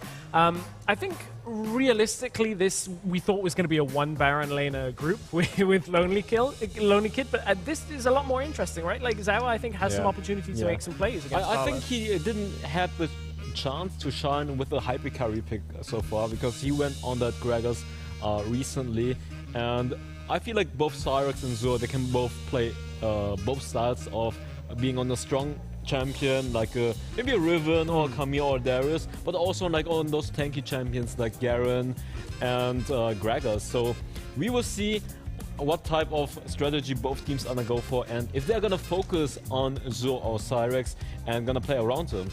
Hells, you and I have casted a lot of Formulation games throughout the split, and Dawn has been a focus for many teams, putting a lot of presence around that mid lane. Is that the key to beating them? I would say so, yeah. You know, I think the Dawn is, you know, I said all of them are really good, but the Dawn can shine, right? Like, we've seen him shine on the picks like the Yasuo, the Irelia especially, and like Irelia especially, because he beat out those bigger teams as well on his Irelia. So I definitely think Parlor is going to be target banning the Dawn especially, but what are you going to be target banning against him? He can play it all. He can play it all, and Irelia might even get stolen away, right? We've seen it out of the jungle, so he doesn't quite get that secure pick for himself every time. And coming into this, we built this segment thinking, okay, this would be the decider of the group. This would definitely determine who was going to take that third place. But Ryu, the performance from Parlor, I think, has thrown a lot of us a little off guard, and perhaps if Formulation can upset GameLord later today, this might even determine who comes first in the group, and Parlor may even edge their way into the second spot as well. And this group is super interesting because yesterday both Rix and Team Queso looked fantastic. Getting first in this group might not even be the best thing, because Rix is the stable team, Team Queso is really aggressive. Which playstyle do you prefer playing against the most? So even though this is probably the decider who's going to get through as the second seed, I mean, maybe the first seed isn't even the best. Yeah, at this point, this group is a whole lot closer. I thought Group A was going to be the group of death with both Queso and Rix, but I mean, these two teams have shown over this weekend they have a little bit more of a different flair to what we were coming in and expecting, and it seems like recent practice has done both of them very well. It's an interesting position for them to be in. We're going to get into game in a few minutes' time. First of all, we're going to head over to Stuart, who's sitting by with Formulation.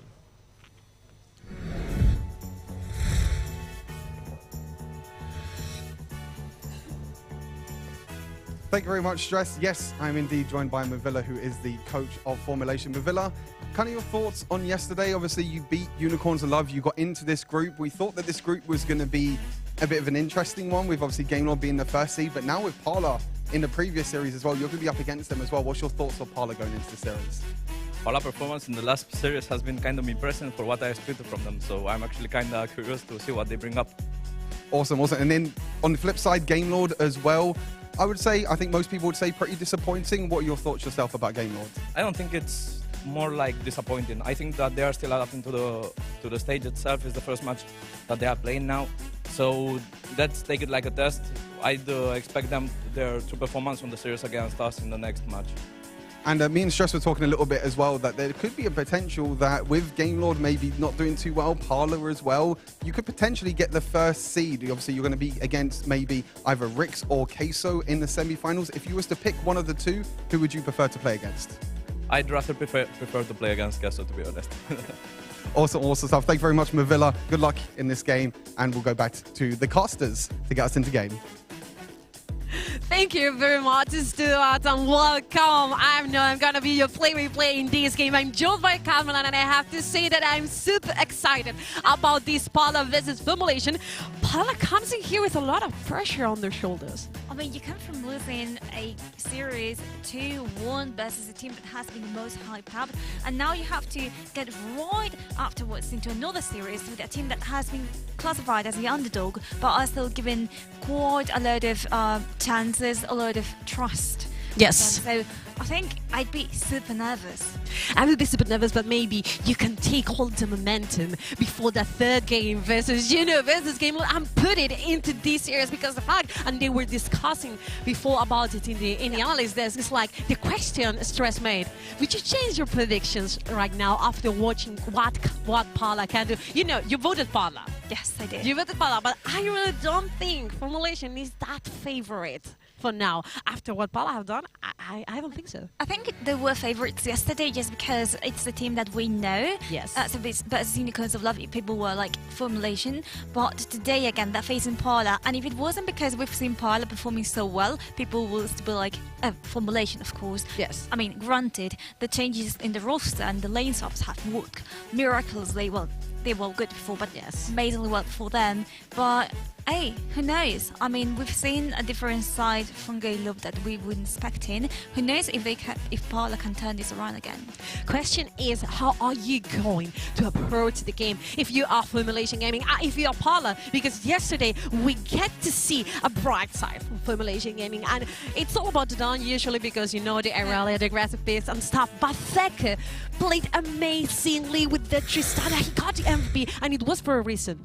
Yeah, and the Tristana, the looks as well, picks that we're not so used to seeing nowadays particularly, but I'm hoping that we get to see more of them. One of the things that for me are the best about Formulation Gaming is their innovation, the capacity to create new drafts and new compositions that can... They're creating a formula. Yeah, exactly.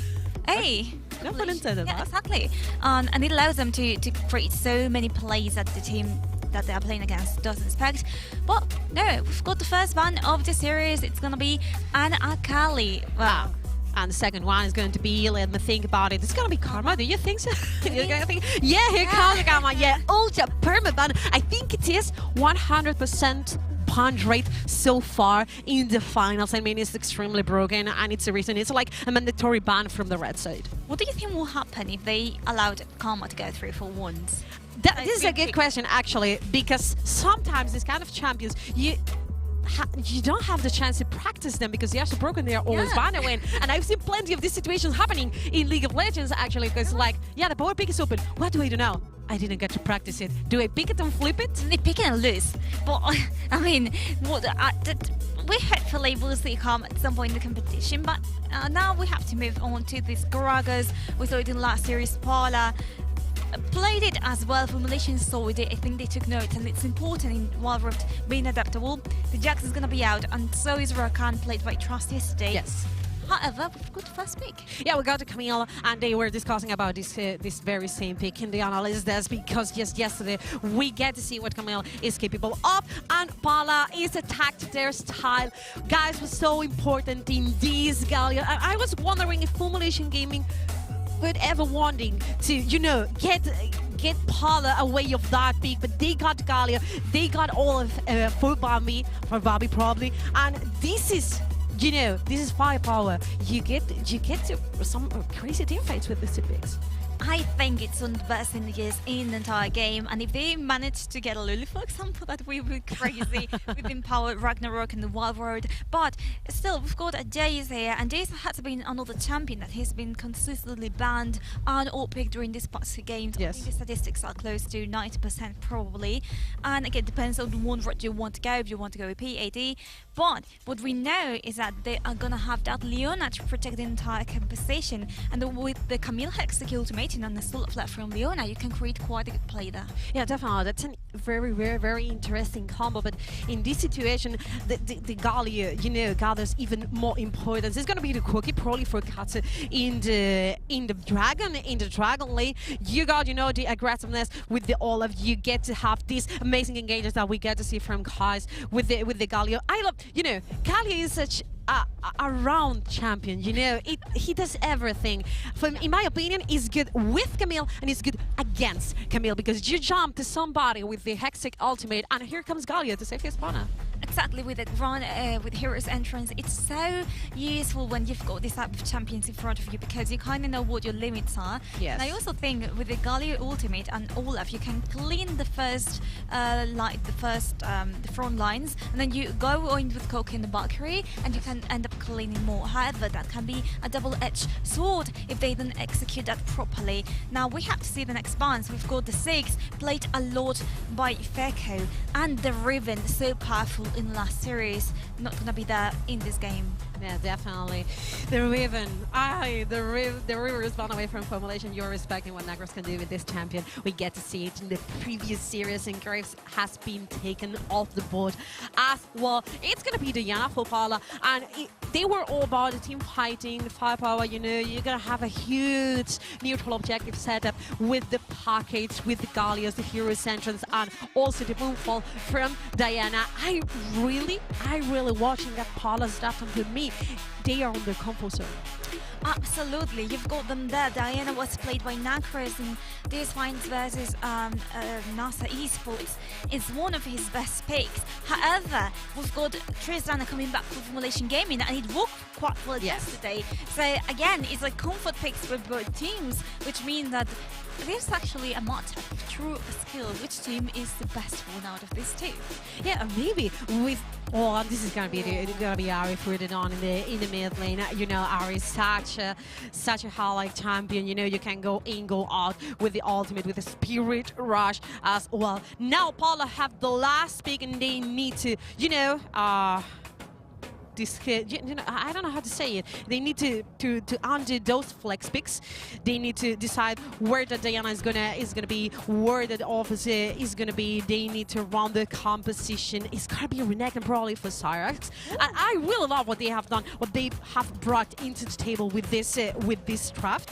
Formulation Gaming have quite a challenge in front of them. They will need to respect. They really need to respect Parlor's aggressiveness. This was, this was a bad movement from the side of Game. Look, in the second game, they didn't get to respect Parlor's aggressiveness in the early. I think so. When you come from win the first game, you think, okay, I did this, I just have to win one more game, and then you kind of extend, which is what happened to them, just kind of disrespecting them so much. Yes. But in this one matchup, I think both teams are aware of what the other can offer. Mobilla was saying it himself, Ruud's side in the interview, how respectful he was for what Parlor had done.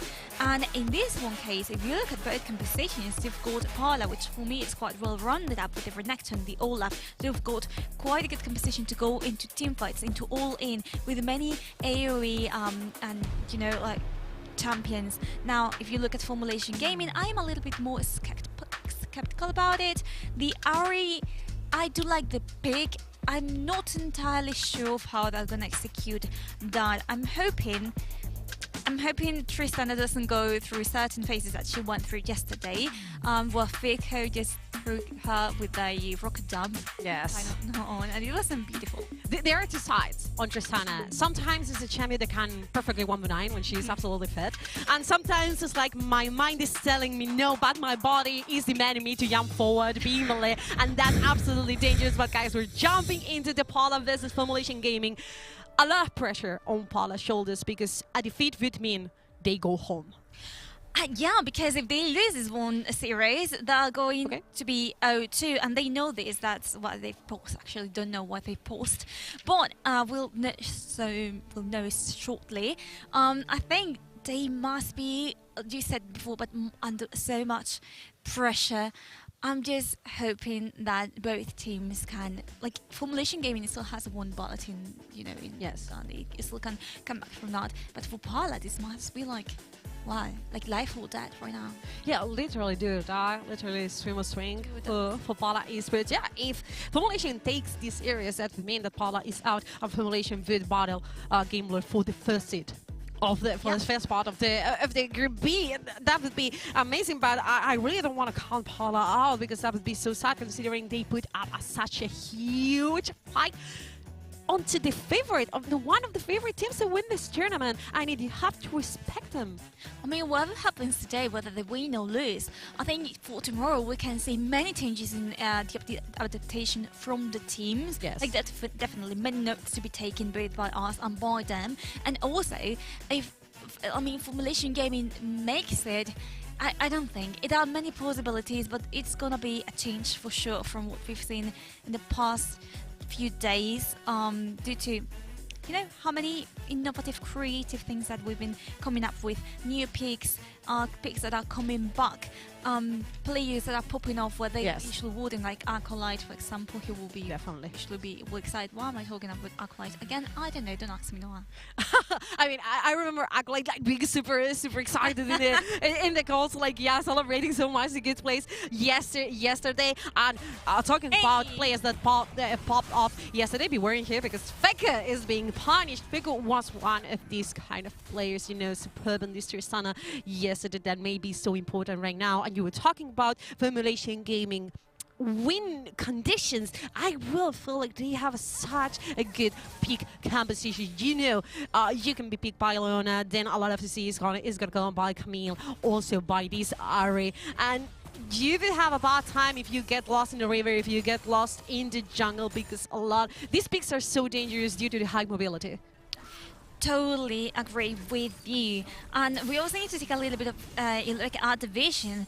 Parlor has been able to set a good vision around the upper side of the river, whereas Formulation Gaming is focusing more on the bot lane. You can see how Jace, so Emea right now is doing these camps right there, close to the mid lane to the bot lane in case they are needed, and the opposite is happening here for Parlor, who could be looking for a potential play right now. Yeah, Bambi is looking for a gang in the top side, so we're respecting. This is Camille. She should be okay. Also, he fights Bambi back, but right now it's how he has to respect, he has to back a bit. Dawn is rotating towards the top side as well, but they are just taking with now the Scuttle Crab.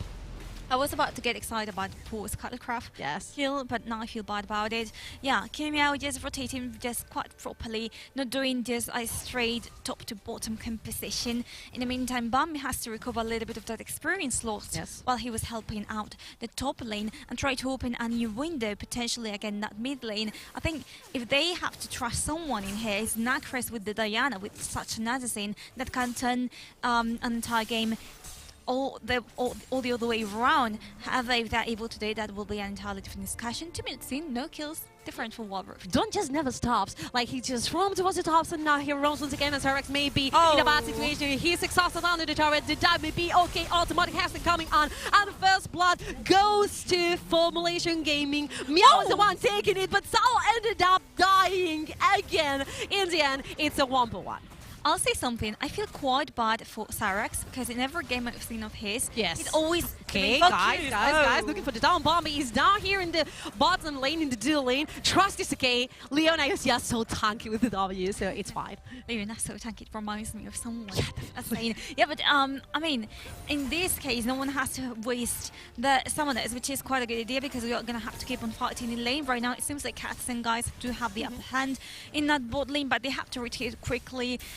Guys definitely needs his new items in order to be tanky, a little bit more powerful here for his team. And again, not much action. We had a little bit of bait, but the gold difference is minimum, just 200, which is barely nothing. Still, we see the first itemizations coming through. We can see the Manamune already on Emea, preparing for that scaling in the later game, expecting to see him with the accelerating gate, etc. So the cannon essentially. And Noah, I think we could be having something in our hands. Parlor are setting up finally, preparing for the Herald. Yeah, definitely. We're looking for sort of 5 in the Baron lane, but Sawa is just okay. The wave never got to crash. We're now taking the second Scotty grab. Sawa may be in problems. Tyrex is trading so aggressively, and guys made its way towards the Baron lane as well. But it's perfectly fine. We only got those 2 kills. Sawa is getting maybe too overconfident. Guys, looking, the taunt is coming in. You are in a very bad situation. This is a 3 versus 1 automatic testing coming through. Sour barely alive, but ended up dying, and that's another kill for Parlor Esports. It's gonna be leaving Parlor with 5 team members, whereas Formulation Gaming only has 4. However, they're gonna start to split the objectives. This is good for Formulation Gaming. They didn't have to face the enemy team directly.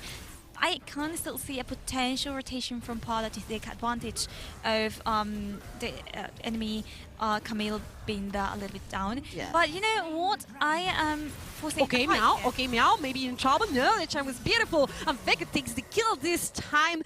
Formulation Gaming takes the Drake, takes the kill. 2-2. Right now, Parlor with the cross map taking the Rift Arrow in the Baron lane side of the map. And also the first one as well. What is this? Vega, what happened? Cookie Katsu got lost. It was quite close, and now Formulation Gaming are free to take this board lane tower. Sour, the action never stopped. Here comes the taunt as well. This is a 1 versus 2. The hooks to the wall. Sour trying to kill Cyrex as well, trying to save himself. You need to respect the 2 versus 1, but Trust is making his way towards the Baron land side. Flash forward, Solar Flare. They had to flash away to save their lives. The Zenith Flame was not enough. Flashes were popped in here. Yeah, it was quite a weird moment for the game in which both teams were trying to divide. You can see right here. I can see the Corki arrives, his sporting Echo with the Valkyrie tries to get the kill onto him, but he gets exhausted as well. The critical damage ends up killing him. So sad, actually. If the package would have been a bit better, if he could have caught Tristana with the actual package, maybe that would be a solo kill and quite a highlight for Katse. Sadly for him, it wasn't enough. He got killed. This was a really aggressive play, and it wasn't necessary. Like, you could have, you know, stopped back, and that was perfectly fine. Yeah, I mean, they're kind of like a standing here. They want kills no matter what cost. I mean, they might find one here. You have to fight. Huh? I mean, your ball is demanding it. Right now, we're watching Formulation Gaming trying to defend this mid tower as the Herald is summoned by Parlor Esports. And you need to respect the dive potential because you have Diana, you have Galio. They could just jump over you. But it's something that we always discuss, right? That the Galio doesn't have an exit from wherever he does. You go all in and then there's no way to come back. They have no flash. The same happens kind of to the Diana except for the Luna Rush, which allows you to dash away.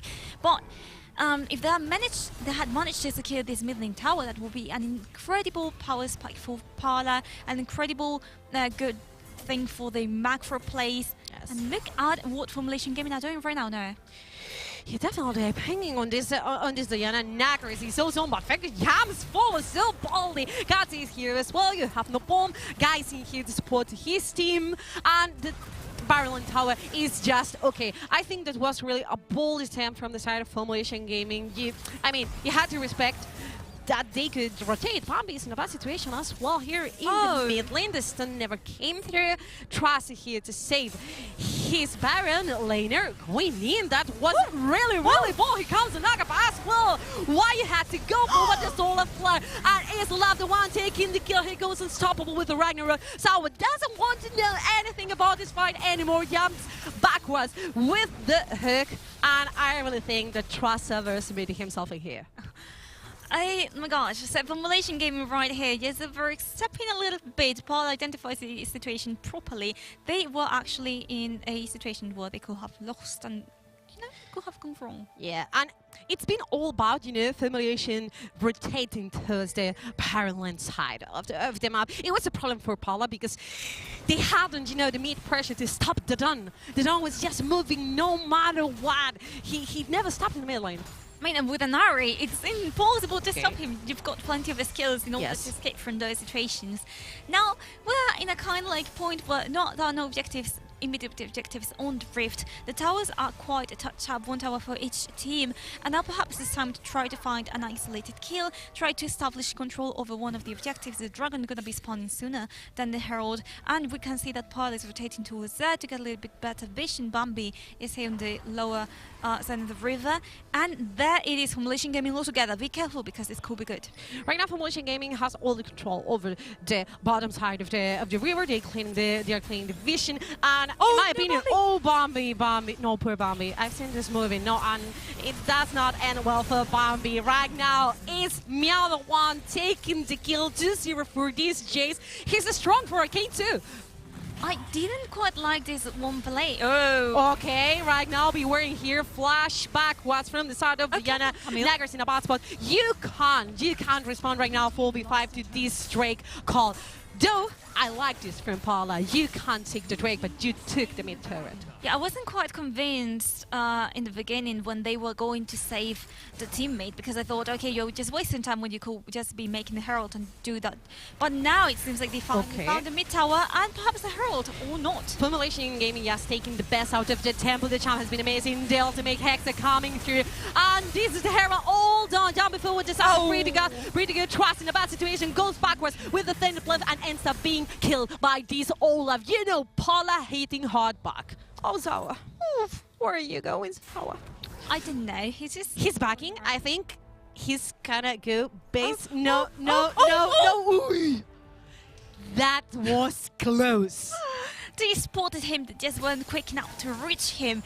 And now that tables have turned a little bit, both even full kills for each one, but Parlor still has the gold difference right here. And it's the time, you know, to try and retake this middle tower. Okay, Zass is dodging the charm. That was beautiful, but the Dawn goes forward once again. Rift Herald from the side of Formulation Gaming. This is gonna be mid tower for Formulation Gaming. They try to defend, but it is impossible. The Solar Flare, that's by Zarex with the flash trading here. 4-4 in the kill counting, but this was such a good attempt from the side of Formulation to take this tower. I feel like Formulation are doing a quite good job when it comes to protecting their own towers. Like, if you look at it right now, Parlor have to back up. They need to find another opening, an open window for them to sneak in. But Formulation Gaming are being so strict with them that they are not allowing them to take a move out of what they want them to do. So if Parlor manages to start being more aggressive and playing their own game instead of just replying to whatever Formulation is proposing, I think they can find a victory here. He can find, definitely. The game is just so close. I mean, the goal difference is meaningless at this point of the game. But Tristana feels just so powerful. Infinity Edge. You have some Razor as well, 2 items. She's just so online right now to destroy. And we discussed earlier about how Tristana, if she's fed, is a 1v9 machine. Careful here, because talking about Tristana, she's going to be flanking the enemy team. Okay, on any carry flanking, that's always dangerous, but jumping forward. Okay, that's brave. What did we miss? Diana took down Meow. What? Kimia? What did we miss? I actually don't know. We missed the Divine Thunder on Sour though, which is... okay, this item heals you, deals your physical damage, depending on the HP or your enemy, but we're going to be reviewing one play where he died. John made it alive somehow. I mean, Ari hiked mobility, it's perfectly fine, but Meow ended up being 1v2, and that's amazing for Diana. I mean, if you are supporting Paula, you want this Diana being aligned 2 items and a half. She's gonna destroy the team fights. This was such an interesting fight. I think if you just replayed and you get asked who is gonna die here, you will say Not Emea. No, done. Done. Done, yeah. Whoa, maybe the Zawa very extended here in the Dragon Lane. Yeah, you go, Golden, but can you run away from the Ragnarok power? No, you're gonna end up dying, and that's another kill. You went into full Bombi so far in this game. It feels like step by step, Parlor are taking this game. Yeah, and they're leaving the Cyrex with Renekton in the bot lane, trying to get that that first tower in the Dragon Lane, while the wave is quite far away, so I don't know if they'll be able to make it. We weren't here because you're back in the dangerous place. Definitely guys coming here as well. Well, L6 in the kill, counting 3k gold deep for Parlor Esports. You know they came with a lot of pressure on their shoulders, because if they lose this game, they are done. They are gone for good so far in this tournament, but they got the momentum they had back in the first series, in the second game, and put it into here.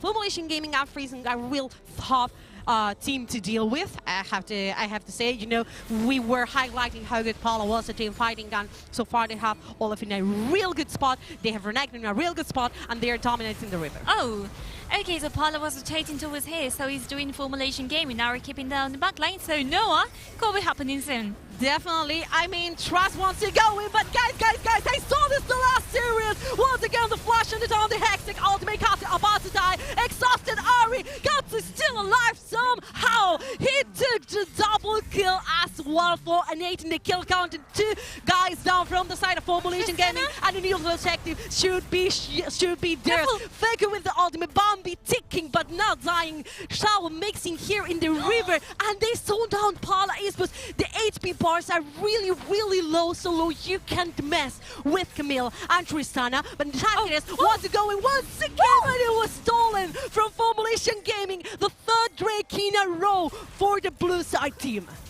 Which, I mean, this play was so good for Parlor in the beginning, but it was then so close. They left Sawa alive with the Camille. We're going to be being hit. Parlor doesn't have enough for compensation in order to counter all the damage such a massive taunt has. And you can see that here the Katsa kills Maiden of Rose just in time. Katsa gets real low life with the Corki. He gets a kill onto Ari, but he cannot return to the team fight, which leaves the rest of the team kinda low on life and having to retreat while Formulation are able to come back.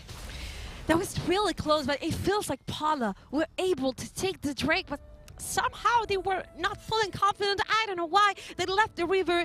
Formulation Gaming takes the objective. It was really close because Nagas wanted to go in once again, and you can feel how even Sawa being 0-3 and 2.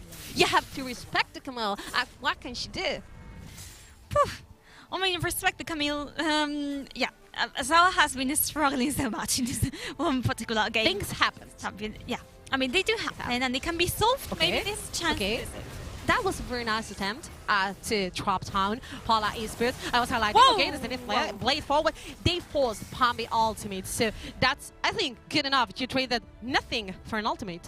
Yeah, and also Cyrex's Dominus has been traded out, which basically means that Parlor are going to be in a tough spot if they really want to fight for this Baron, which has been pinged several times. But what I keep seeing in Parlor is that they don't have the potential to keep on pushing different lanes. Yes. Only Cyrex in the Dragon lane right there alone, leaving them to be 4-1, whereas Formulation Gaming right now, they're rotating quite well. Beware in the Dragon lane because Faker is looking for Cyrex, and they're, you know, playing the Moss in the Cat game.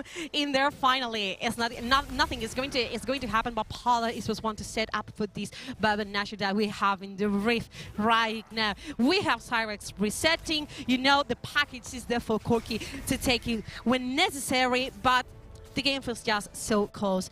Not even 4k gold deep for the side of Parlor. You have Tristana 2 items and a half. I mean, this is going to be one hell of a fight for Fago, taking the Raptors as well for the sake of taking that 3rd item ASAP, because you can feel it that the next fight is going to be the crucial one. Right now, neither of these teams want to face each other right, and now they are being very careful just in case, because as you said, the next team fight could be the last one. And if you look at team member right now, that could be fatal moving on, since the Varyn is already there. The Elder Infernal Dragon is also going to be there in a few seconds, a few minutes. So Formulation Gaming knows this. They are already preparing as a group, as a team fight composition around this objective. Will Parlor be able to stop them, or will they get killed in the meantime? Okay, something is happening here. The Solar Flare also as well. The chat has been beautiful. And Galio was trapped down. That's another kill from Formulation Gaming. And this may be the clue, because right now Parlor is in a 4v5 situation. That was a really bad spot to be trapped. Oh, I didn't like to see it, guys. We were praising him before, but in this one game, I don't think he's shining as he used to do. Parlor have to retreat, so does Formulation Gaming, even though they just were perfectly full on health. And now what you're allowing to do, Sour, is to split push a little bit, clean the wave there in the barrel lane, get it to keep on pushing, and get Parlor in an even more tight position where they don't have any choices but to protect the towers and or surrender the objectives. So if they're able to do it, then Formulation Gaming has won the game. They have to come fast for this fourth Drake. Oh my god, that is going to be one hell of a fight, because I feel like if Parlor fights front to back by their own terms, they are fine. But if they are constantly being picked, one charm from here, from Dawn, one silent play from Trust, and they just disrupt the entire game plan of Parlor Esports. Right now, you have to face it your way. Oh, the charm was not good. The stasis came through from Renekton, and you forced Hero's entrance. You traded Hero's entrance, and that's massive when it comes to neutral objectives. What was supposed to be that Hero's entrance? Because Formulation Gaming didn't seem so invested in getting in. Not like now, which they seem to be looking at Parlor in the eye and saying, hey, you know what? Now I can do whatever I want. They're gonna leave it. Go for dragons. They are so late right now to respond to this Drake. The real control is all on Formulation Gaming's side. What can you do? You have to make your path through all of Formulation Gaming members. Okay, Bambi is there right now, step by step, conquering this rival. They have to respect Katz's rockets. And Formulation Gaming is retreating, as far as I'm seeing. No one is taking this Drake. No, this Drake is going to be living his first life for a few more minutes as both teams reposition. I think neither of them were quite prepared. Formulation Gaming knew that by keeping on taking the dragon, it will be easily invaded. Okay, Fago trying to do once again this Infernal Drake.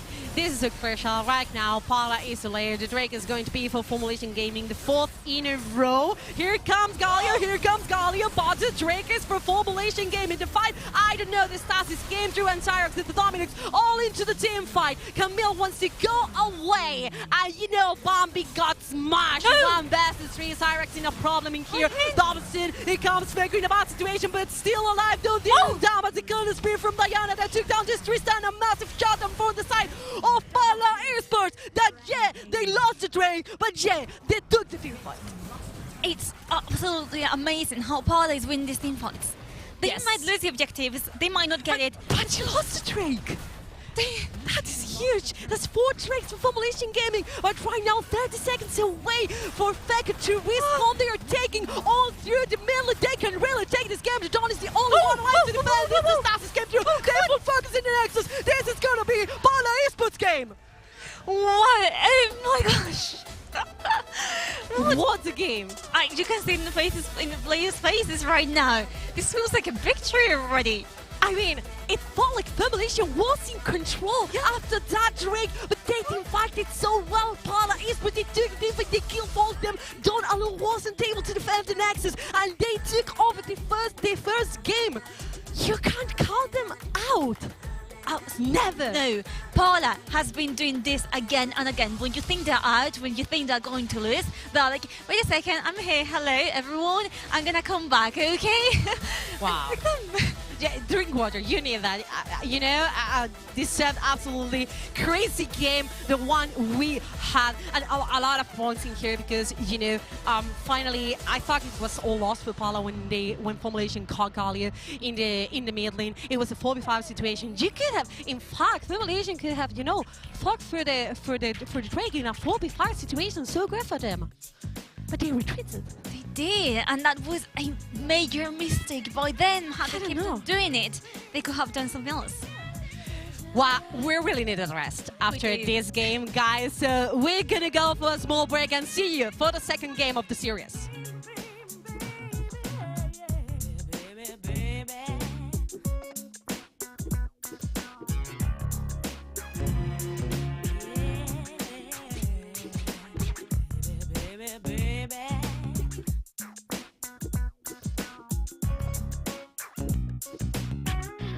Let me take you higher.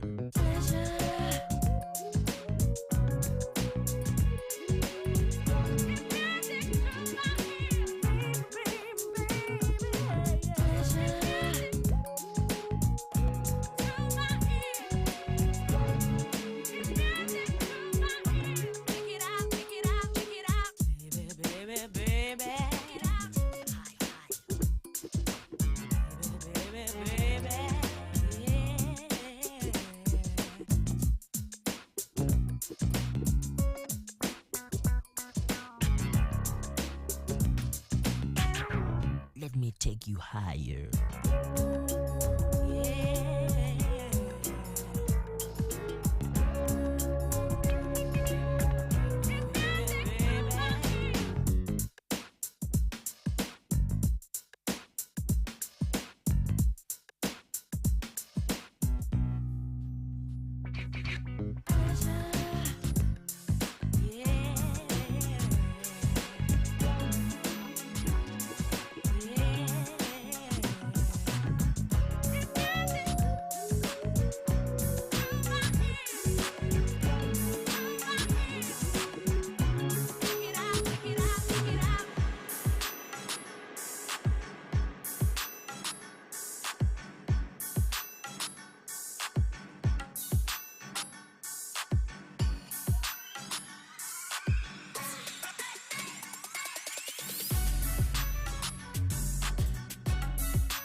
Until you see a breakthrough. That's right.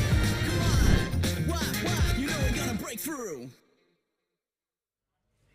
Welcome back, everybody, to the WRC Finals. It's day 2, and it's the day of upsets so far, as Parlor have taken a game off one of Europe's best teams in Formulation. They're one of our representatives here from our WRC European playoffs and last chance qualifier stage. Stress joined on the analyst desk this time by Darkbreaker, Carmeline, and Ryu, and that is one heck of a game to jump into. DB, I'm going to start with you. We on the analyst desk were talking off camera a little bit about Camille priority and how top looked so good for Zawa coming into this from the draft. And I don't want to say anything bad. I know, but Camille is such a power pick, and usually we have seen Camille yesterday was all the time banned, and only in the last series she was open and she was doing so much work, and that's why it's so surprising that Zawa on the Camille was pretty underperforming against the Renekton, because usually in that matchup Camille is so strong. She's outscaling with the Sandra and the Blade of the Rune King, so she wants to split push,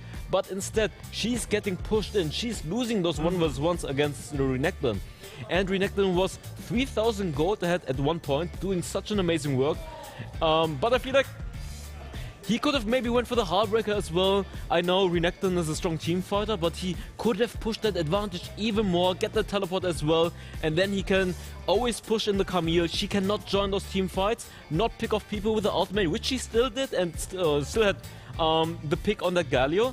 But with the teleport and with that Heartbreaker, you can create 5 vs 4 situations and push so many turrets. Yeah, unfortunately, I'll be the one to say it. I think everybody saw it. There were a few mechanical issues there as well, whether it's just being adapting back onto stage or, you know, Camille. To be honest, Camille is a tricky champion to kind of pick up if you haven't played a lot of Camille recently. And again, Zawa swapped up to the top lane role from being support for a while. So while we know that Zawa likely has Camille in his practice champion pool, this game did not look great, and I think it's going to adjust in the draft for Game 2, at least in a little bit. We all talked about how Galio was a strong pick, and Ryu, the Galio, having a lot of impact here, especially around objectives and team fights, I would say, for Parlor. I would like to quote Health Double here on the Dragon fight. That was a déjà vu. Again, Galio just with a flash, taunt, amazing 4-man ult. I mean, a 4-man taunt. But that fight was actually a really sloppy fight from Parlor. Bambi immediately pressed the Sonya's Hourglass. Katze got caught out by the Leon and then used the packers in the wrong direction. I think this game is actually... I think the theme of this game was sloppy mistakes from both teams. Saw a lot of mechanical errors. Kima with a lot of wrong directions he went. Bambi with the pathing was quite odd in the late game. And even Katze with some weird packages. I think both games had ups and downs during the game, but I think both actually teams were really sloppy. Yeah, I kind of agree, and I don't necessarily like saying that so much, but I think it's worth saying it when it is true, and in this series, the first game, it definitely was. Carmeline, have you caught your breath yet? Because that was one heck of an ending to a game. I know, but it's still, I mean, it was in a bug though, so I still have a little bit of time to process it. However, I should say, I'm expecting more from the teams. As Ryu was saying, I feel like it was kind of missing something. They can be much more polished in the team play, which they weren't. However, I would say Parlor's team fights were quite good. Something's improved. Yeah. But, I mean... Parlor's team fights were great, and as we check out the play of the game, I have a feeling it's going to be the point of the game where Formulation had basically won the game. Like Elder with 4 dragons and DB. You and I were like, just back away after you get it. Elder is so amazing, but now it's like FG is just turning on them. Go away. Just wait for a bit. Now they have to back off. But they're overstaying. It's a Zhao and the Camille overstaying, and now the others are going to be chased down. It's actually funny how it's like, they can end it. They can just end it. Everyone else was like, nah, they can't end it. Ari can solve it. But look at the wave there, and they just pushed in the mid wave and get it. It's actually crazy. Look at how hyped they are. I can honestly just agree with it.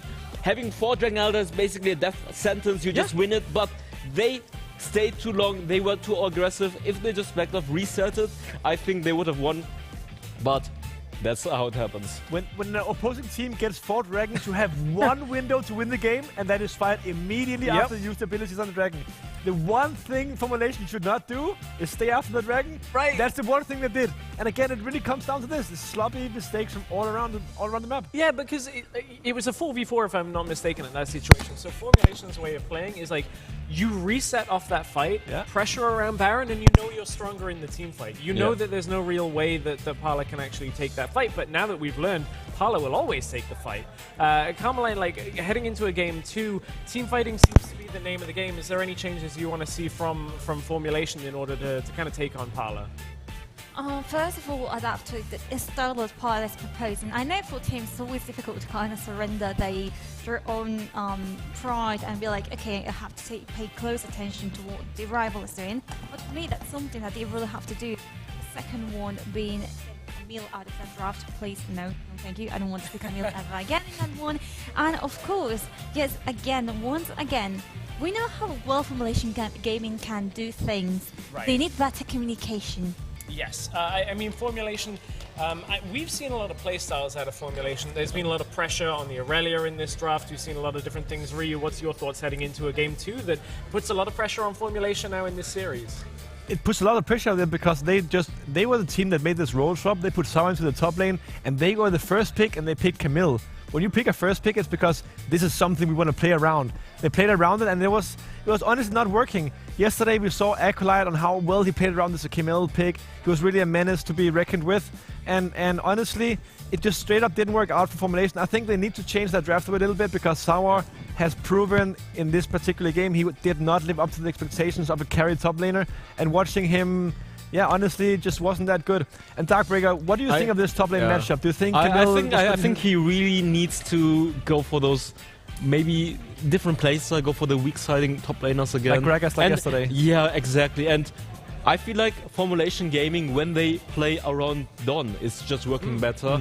Put Don on a hyper carry and Zawa on a more supporting tank top lane. And also, I want to see Trust step up a little bit more. On that Rakan, he was amazing, but I feel like on that Leona, he didn't find those engages like he did on that Rakan. So both Zawa and Trust, if they step up and have a good synergy with Don, I think they can definitely do pretty well against them. I think a few changes there in the draft. I think it's worth talking about the stakes of where this goes now, because Parlor winning this game means Formulation would need to beat Gamelord in their series later today in order to force a three-way tie. We, of course, have seen a lot from Katsa and Fekko, the AD carries. They'll have a lot on their shoulders coming in to this game. Fekko, I can actually think that's probably his feeling at the end of the last game, in the way he looks. Like, that was me, for sure. He's like, my team is grieving me. He actually had one insane highlights this game. Did you guys notice when he had that Tristana bomb onto Katsa? Yeah, Katsa flew in. That damage was crazy. That was like 45% HP in one tick. Yeah, it was insane, but to recap the stakes. So Parlor win, the only way Formulation can advance is with a three-way tie. If Formulation win, unfortunately, and this would be a Formulation win the series. They have to win both games now back-to-back and reverse sweep this best of three. If Formulation win, Parlor are unable to qualify because they lost to Gamelord in earlier series today. So all-important game 2 coming up. Parlor in the advantageous position, and we saw them play very well against Gamelord. Carmeline, I've got to feel like Parlor will be riding a wave of momentum now into game 2. I think Parlor does have a problem, an issue. In the finals versus NASA, they were winning 2-0, and then NASA took 3 games out of them. Same happened versus Sangal, except in that case they managed to come back. So I think Parlor tends to have really good first games, and then suddenly it's like the second game something happens, I don't know why, but they lose the momentum we were talking about. If they win the first one, focus or too much too confident. Maybe, happens. I mean, but at this point you will think after so many series win the first game and this that's true. You will prepare better for that. But whatever happens, you can still, if they have to go home now, you can also think, I took a game off Gamelord. Well, we've seen Parlor have a pretty good read on the team fighting meta. They've done the unthinkable and upset Gamelord in one game. They've got one advantage in this series against Formulation. Let's see if they can close it out 2-0 and advance to the playoffs, or whether Formulation can tie this series up as we head to our casters. Thank you very much, Stress. We are here for the second game of Parlor versus Formulation Gaming, and I'm joined by Hell's Devil. Do you believe in reverse sweeps?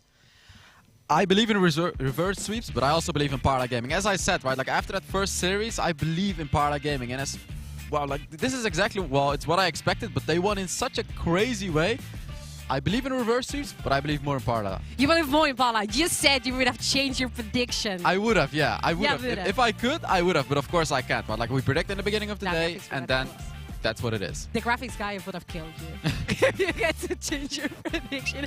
I mean, but it was one hell of a series. This first one and the second one is not disappointing at all. But the fact is that it felt like Formulation somehow got in control of the game. But one team fight from Parlor was everything. They were in full control, actually. Like we were talking about it backstage. Parlor was playing better. Micro-wise, they had good fights, they had good catches, but somehow, some way, they still lost every single dragon. They lost the 4th Elder Dragon as well. And we gotta stop talking because we're gonna get into picks and bans. And we all know this is one of the most important parts where some games are already won, Noah. Yeah, oh my god, yeah, the draftings, you know, you win the game through the draft, but I don't know, I don't believe in that. I believe in players, you know, I believe in drafting and playing all around your way and conditions, because I've seen plenty of pros in my entire career, but we are going to all straight into the second draft. It's gonna be so important, you know, you were mentioning those team fights around the Drake.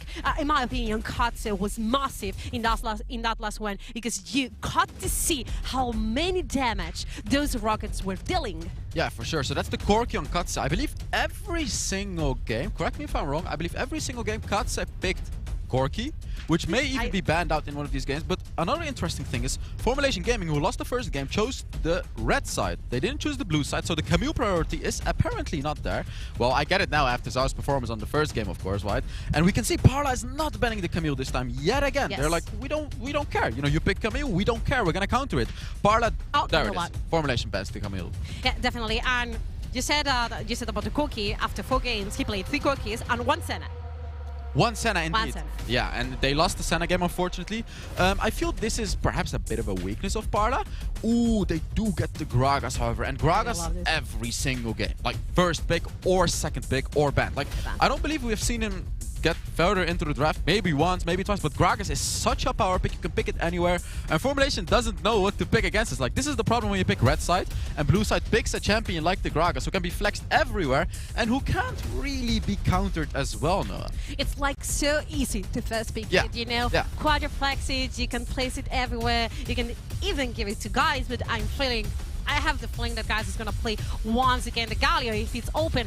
It is for now. We're having the Shinza, and this is an interesting picking here. We're going to have the Jace as well that can go also to 3 different positions. It's not the first time today we get to see the Shinza. What do you think about it? Yeah, so Xin Zhao is a very strong champion. He's very strong in the early game, but I feel he's not a champion that you want to pick this early in the draft. Like, I know Kim Yao, he's incredibly good at Xin Zhao, especially him. Like, we saw him in the WRC earlier. He's very, very good at the champion, but picking him this early, exactly, as we expected, the Galio, Guys on the Galio just destroyed even Heste. Like, he won against Heste with the Galio, and that is such a big thing to do.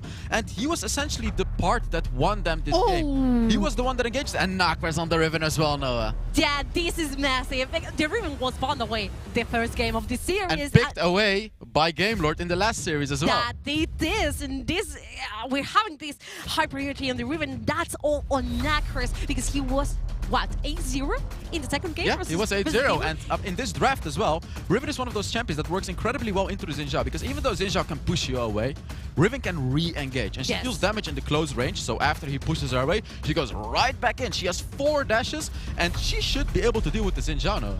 The 2 games we got the Riven, we got plenty of highlights, like the Nakers one, he got several solo kills as well in the Dragon lane when they were just pushing. We're having the Nami, which is interesting because you have a lot of disengage with the ultimate, but I really don't know if that's gonna be enough. And that's it. You were discussing about Katse on Kirky, not happening this game.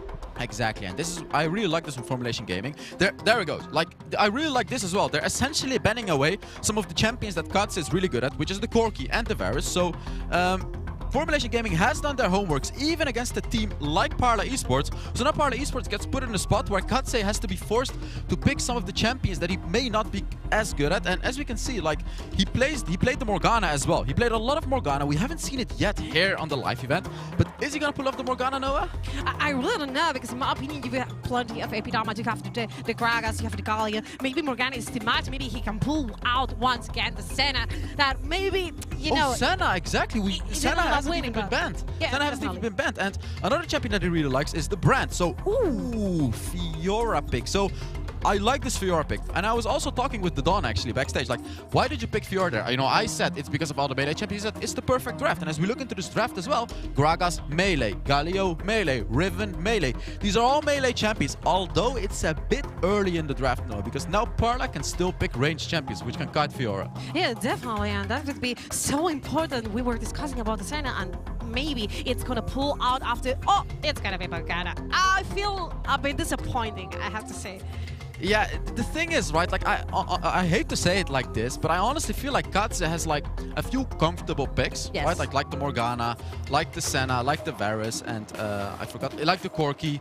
And if you don't put him on one of those champions, you know, he may not perform as well. So what Parla's doing right here, they're putting him on his comfort pick, which is the Morgana right here, just to be able to, you know, do fine, do pretty well. Although, like, the thing is, Morgana is not necessarily the best pick into Kim Yao on the Xin Zhao, because she does so much ranged damage, but she won't do any damage when he uses his ultimate. Yeah, definitely. And they run the composition with the Graves, which is not, you know, the highest range champion in the game. But this is interesting.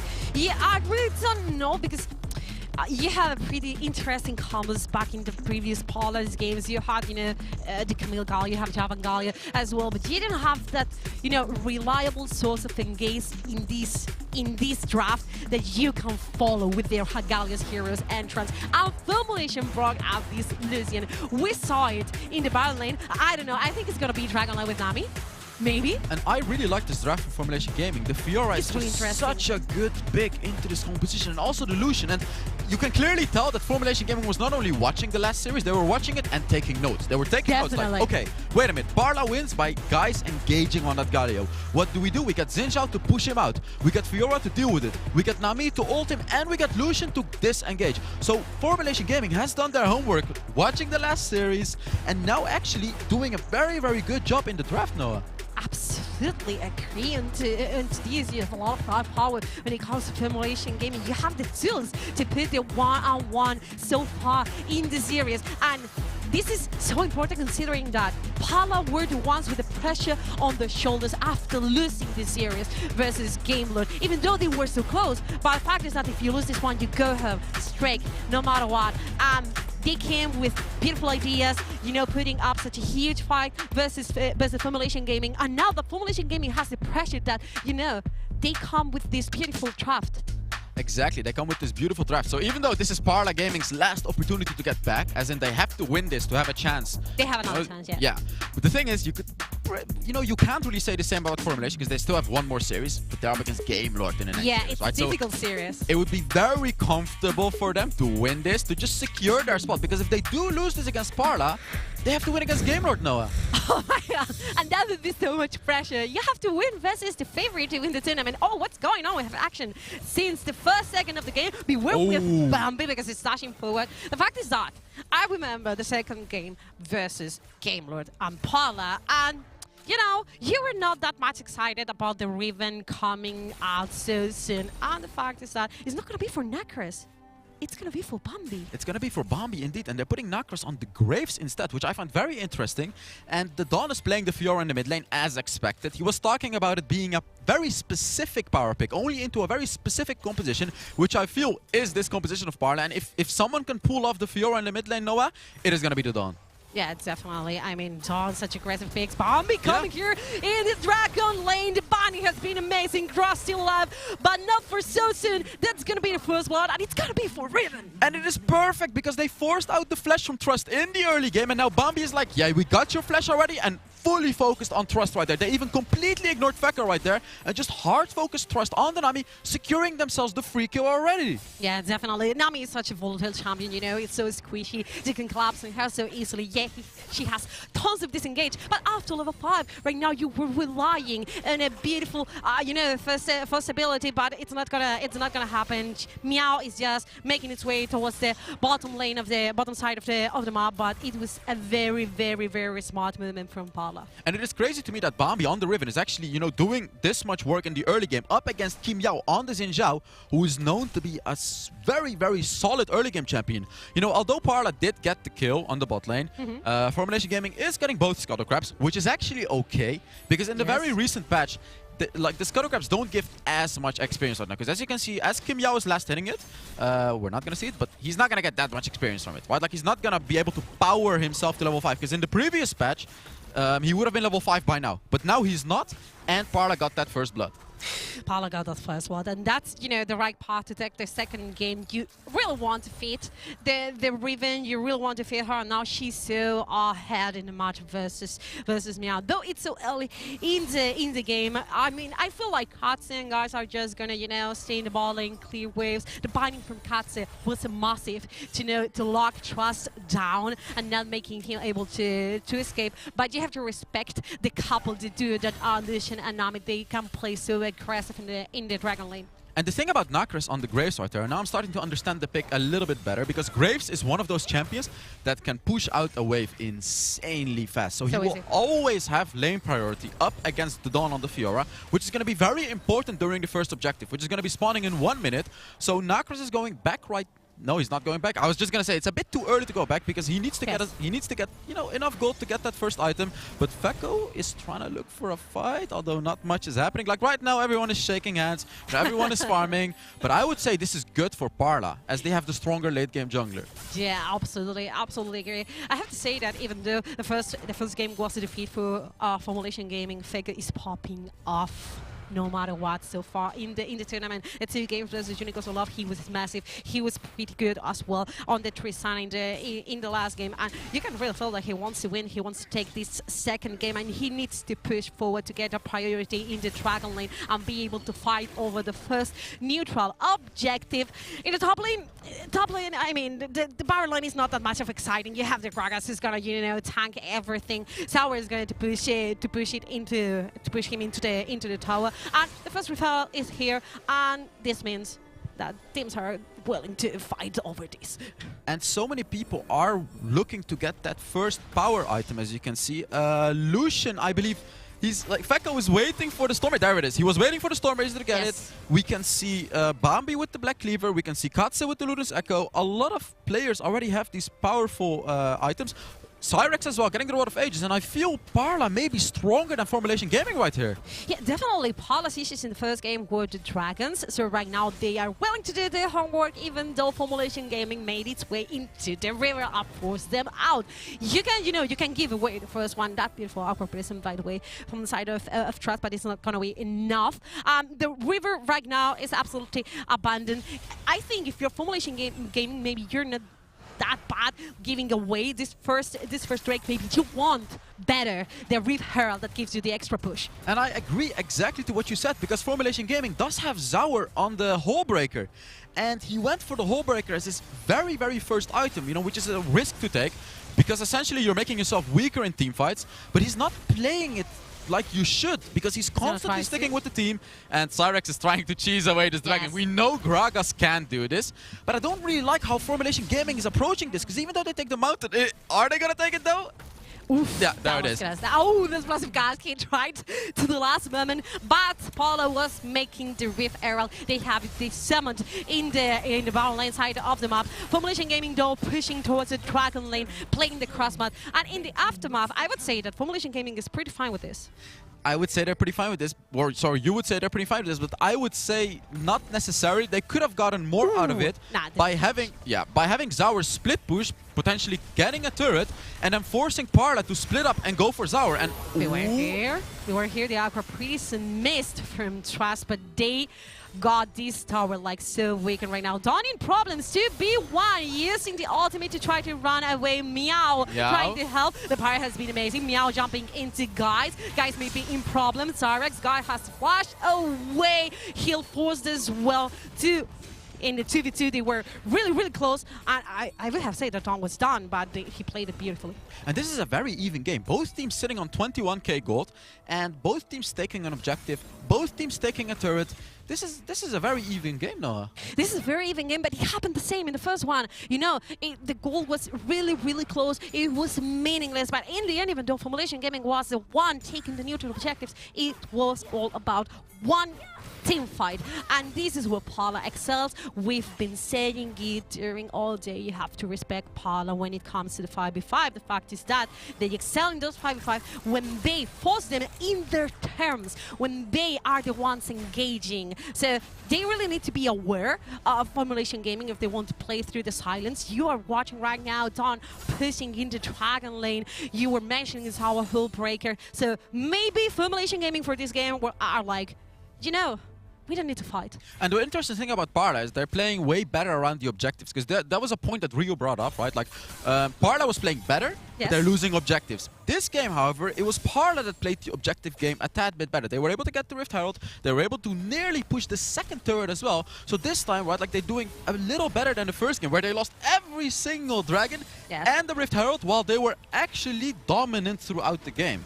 And you know, I'm watching Formulation Gaming, you know, playing more into the same page in this second map, because we were discussing the first day about the roster changes, about if that was going to be much of an issue for Formulation Gaming, and they seem to be quite in the same page. But today it feels like I'm feeling the synergy problems, you know.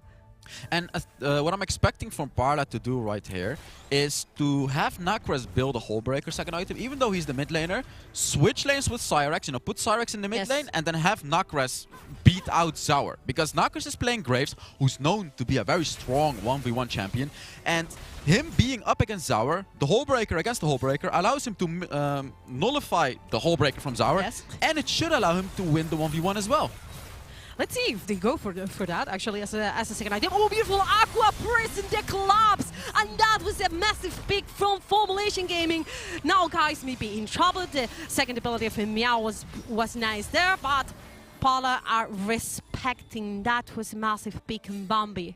And that's the power of the Xin Zhao. Kim Yao playing it perfectly, catching out Bambi, going in, dealing a massive amount of burst damage, and then following up with that ultimate, just completely decimating Bambi right there. Bambi cannot get caught out by this composition from Formulation Gaming. That was an issue in the series versus Gambler, picking jungler, picking on the jungler constantly. But with Mia in here, oof, that was dangerous for Cyrex, but he's okay right now. And as I said, Parlor is good at fighting when they fight in their own conditions, in their own times. But it's all about the picks, about, the cheesy Aqua Prison that was in there, maybe some cheesy second ability from the side of Meow. The Drake is here, and that means another fight. Parlor are the first ones in the river, but this is the fifth Drake in a row they lose. Maybe it's gonna be the sixth. I really don't know. No, but yet again, no, they do it yet again. Zaur has the Hullbreaker, and they're gonna be going for a fight right there. Definitely be wary in here, because here comes the grand challenge from the side of Dawn. The teamfight is all splitted as they are looking for the taunt on the other side. They collision, and this looks really, really good from the side of Parlor. Meow trying to run away. Nakris chasing him down with the shotgun. The tsunami comes really, really late. Parlor wanting both sides of the team. For Formulation tried to taking over them once again, but this is a 3 versus 4. They have to respect though, so they retreat and wait for the teammates. And my question to Zaur would be, why did you build a Hullbreaker? Why did you build a Hullbreaker as your very first item? It's been an issue the whole week. He built a Hullbreaker as his first item, but he's not doing anything with it, right? Like, he has that Hullbreaker, he could have pushed the top lane turret. Formulation Gaming could have taken the Rift Herald to apply so much pressure to Parla. Sure, it's a Cloud Dragon, which is a very important dragon, of course. Yes. But if you built that Hullbreaker as your first item, you gotta play with it. And here, exactly what I said. Nakras got the Hullbreaker, he's gonna nullify Zaur right now. Should be able to scale into the late game as well. And Parla Gaming seems to be taking this game right here. And they won the team fight, but lost the control of the river, and now Formulation are the ones trying to claim once again. The Drake is going to be the 6th in a row of Parlor Esports list. The Collateral Lava is not taking on the Drake. 2 in this game for Formulation. What's the issue with Parlor and the Drakes? I don't understand. No, are Drakes cursed for Parla? That would be are Drakes cursed for Parla? Can they just not secure Drakes? I mean, but if you lose Drakes but win game, I mean, it's worth. But the way that they won that first game, that was a lucky win. They did a great job, but that was a lucky win. So Formulation Gaming is setting themselves up in this game. They got the Mountain Dragon already. They secured the Cloud Dragon as well. Rift Herald is still up. It seems that Bambi is trying to coin flip this, but Formulation Gaming is not going to give this for free. You have the resources, to make Formulation away. You have the explosive cap. You have the keys in the air. Here comes the dynamic card. Same problem. Takati has been taken down. The Rift Herald though is going to be for Bambi. The hero sentence. Galio coming from above. Massive knockups from the side of guys, but they are being taken down one by one. That was a clean team fight from Formulation Gaming. That was a beautiful ultimate. Okay, Meow going in, maybe in trouble. You're diving into the tower. Aqua Prism from the side of Trust, and Cyrax making the work of the front lane in here, defending the tower, defending his teammates. You were there because you are overestimating yourself, and Formulation are going to keep pushing this lane. They're going to try to get this turret. Okay, no, they're going to try to go for it. Maybe to overconfidence. Cyrax in the problem. Here comes the calling, and they are the ones taking the kill on Gragas. Fek was about to die, so boldly diving. And I want to highlight a point when we look into the replay of that fight, which is going to be Katz on the Morgana. And as we look into this replay, Morgana needs a stasis enchant now. Like, Katseg had a beautiful ultimate, but he didn't have the stasis enchant, because as we can see right here, he blocked the engage from Nami, but he doesn't have the stasis to follow up with that ultimate. But, ooh, they were trying to look for a mid lane, but Parla actually wasted the Rift Herald right there. Yeah, definitely. You weren't able to take the tower down, and that's massive, because Formulation is just being able to defend the tower. They have done split pushing in the Dragon Lane side of the map, and the game, yet again, is just so close course, the goal diff doesn't even matter. Just 2K, not even 2K above Formulation Gaming from Parlor Esports. And though you were, you were arguing before about how Parlor may be wanting to stall this game to the late game. They have, the late game resources to win this over. And, they are, just chilling. I want to talk about something else though. Now that we're looking into the builds, if we look at the composition of Formulation Gaming now, AD, Yeah. full AD. Yes, Parlor it's Parlor. Esports, all of them have armor boots. All of them are building armor. If we get closer to the late game, this means that Parlor is going to be super tanky because they can fully focus their defensive items against that AD composition. So this is what I mean, like Parlor Gaming just seems to have the late game composition against Formulation. You're gonna scale, you're gonna be tanky, you're gonna have the leg into you, you have the rotations, you have the combo with the Galio. Yeah, definitely. I think Formulation needs to be so smart when it comes to play the next minutes of the game, because it's been 14 in the game, you are 3-5, and yeah, it feels like you are in control. I don't know, if Formulation Gaming keeps, taking all the Drakes, maybe it's gonna be all about the Drake fight. Exactly, and only Kim Yao is sitting on the Black Cleaver, which yet again, is a risky thing. Meow. Ooh, Kim Yao just, asserting his dominance right there. We're like, yo, you're not gonna get close. You have to, you're the jungler, this is my time, asserting dominance is everything, but for now, Formulation, okay, running over the million as well. Oh, Nacris, right now, it's just what you said, build the hub boykin and took the split pusher. Job beware, guys, here with the taunt as well. But nothing happened, no blood spilled in the mid lane. And that's the thing, Noah. That's the thing that Formulation countered, however, which is guys on the Galio. Guys on the Galio just cannot engage into this composition. So if there's one thing that Parlor cannot do, is just do what they did to win the previous games, which is guys having a big engage. The next dragon is spawning, however, and come on, lift this curse. Do not give this dragon to Formulation as well.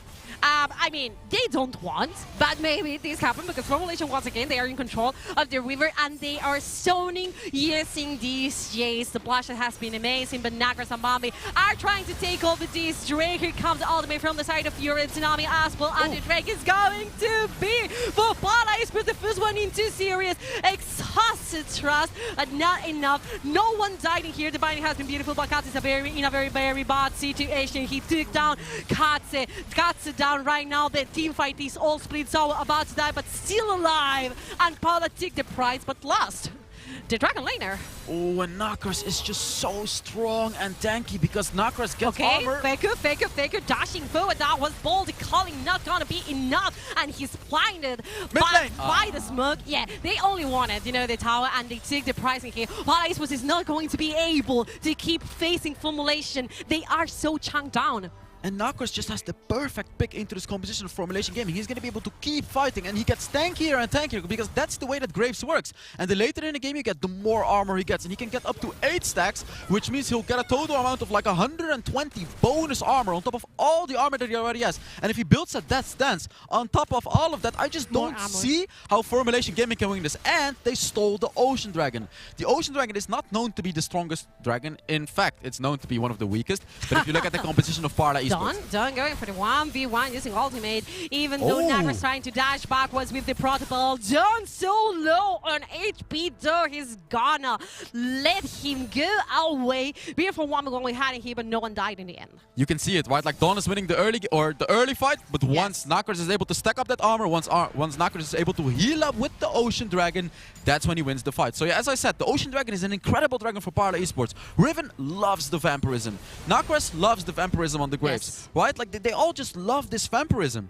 And the fact is that from the side of Formulation Gaming and also the Dawn, you're gonna need Grievous once if you want to deal not only with the Ocean Dragon, also you have Bloodthirster there. Grievous is gonna kill so much. You really need those Grievous ones if you want to win the 1v1.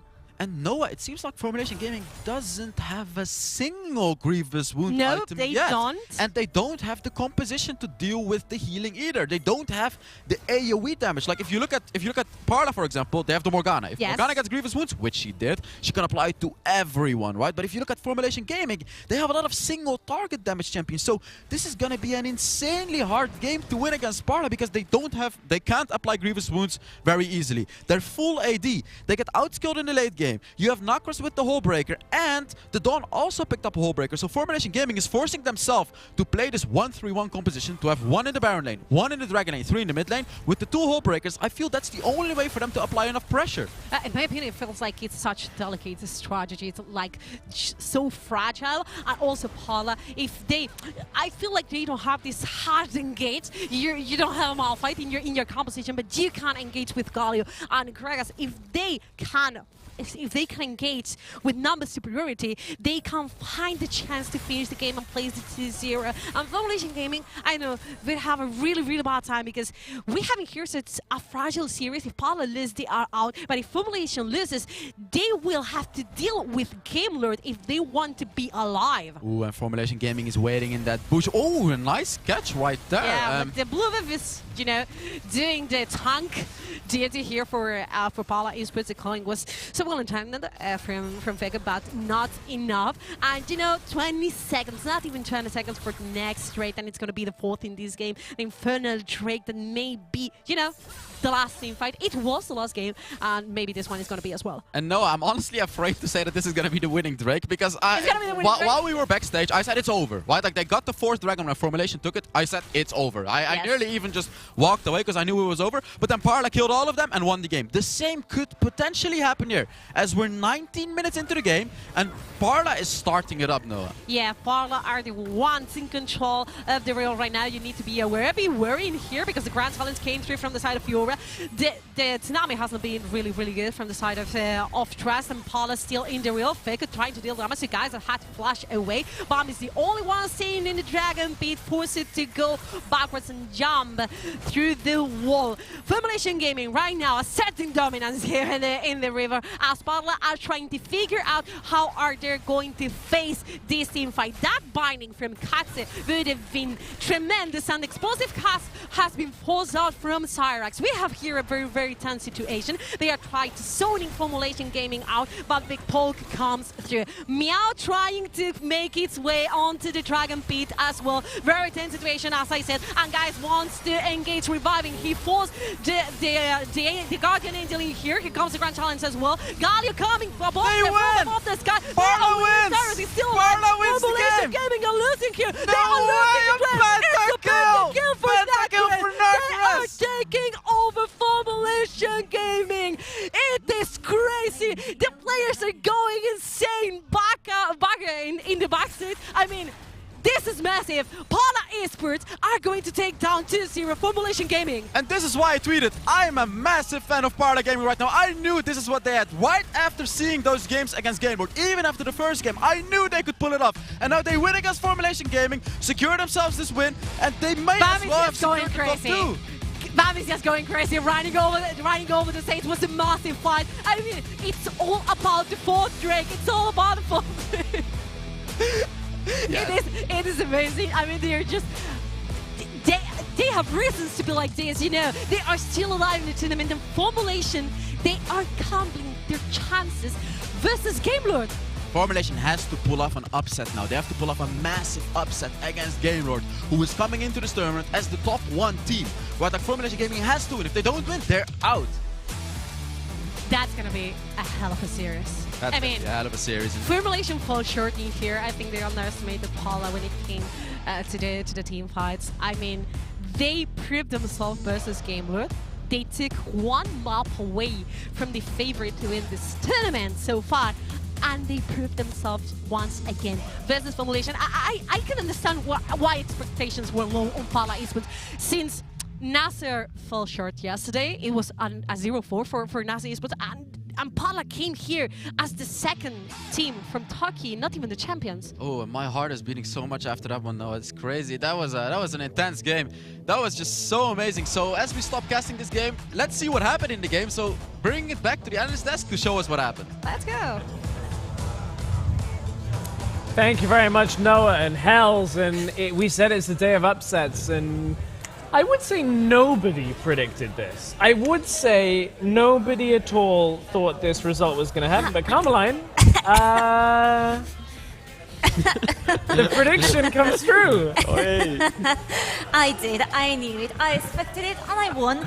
And that's what you get, guys, for not believing in me. You told me Parlor is gonna lose. The first series, I prove it to you. Second series, they win. Boom, there you go. Well, it was an impressive win by Parlor across both games in the series as well. And honestly, I feel like in this group, Parlor have probably the best read on the meta. And I want to go to one pick specifically for this game. That's the Graves. Pentakill comes from the game. It's actually crazy how well Parlor performed. And I like the flexibility they had in the draft, because I didn't expect Graves to be... Like, Graves is so popular as a jungler right now, and I didn't expect them to flex it. But they have the flexibility, like, both Bambi and Nacrus can just switch around, so that's amazing. And they saw the Fiora pick. They expected Fiora against Riven, so they just switched it up and put Grace against Fiora, and Grace is so amazing against Fiora because he has the range advantage.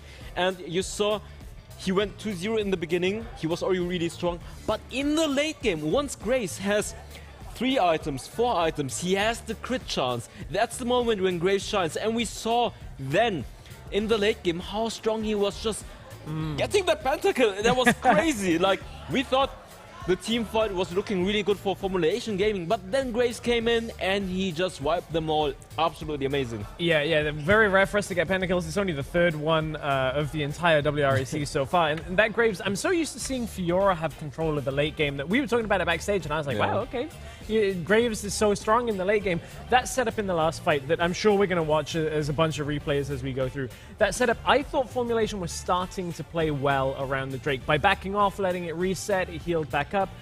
But then, Ryu, the setup around that for Parlor, they force the fight, get the pentakill. Like, when it comes to like rotating around for these objectives, do you think it was Parlor or Formulation that had the advantage as the game went late?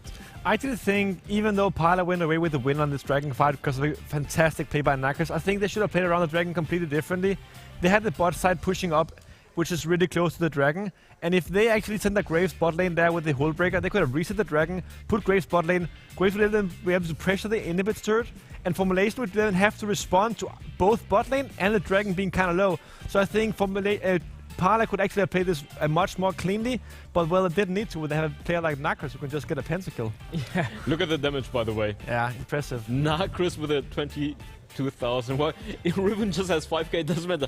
Nacrus with the backpack doing so much damage. Wow. And yeah, the graph as well. Like, it was pretty close the entire game. But then, in the end, just one team fight decides everything. Yeah, it shows you how back and forth this game was, but also the Formulation, for the majority of the mid game and towards the late game, did have control. Kind of similar to our game 1, and Parlor, I think they've shown us that against teams that can't close out very quickly, unlike a team like Gamelord who took the series 2-1, Formulation had some clear issues throughout the series in some of the matchups, some of the ways they were playing, and for Parlor, that's how they have loved to play. That's how they took games off of teams in Turkey and advanced through the last chance qualifiers, was by playing the late game well, winning those team fights, and actually having compositions built around the Galio, around these champions that can actually team fight very, very well. So for me, Parlor have been the biggest surprise so far. Parlor have looked very, very strong. It's time to hear from Parlor, though, as we've got Bambi for an interview with Stuart.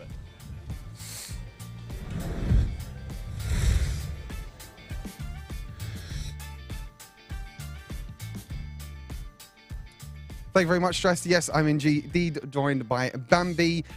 Incredible performance by Parlor, coming in as one of the underdogs of the entire tournament. You take down Formulation Gaming.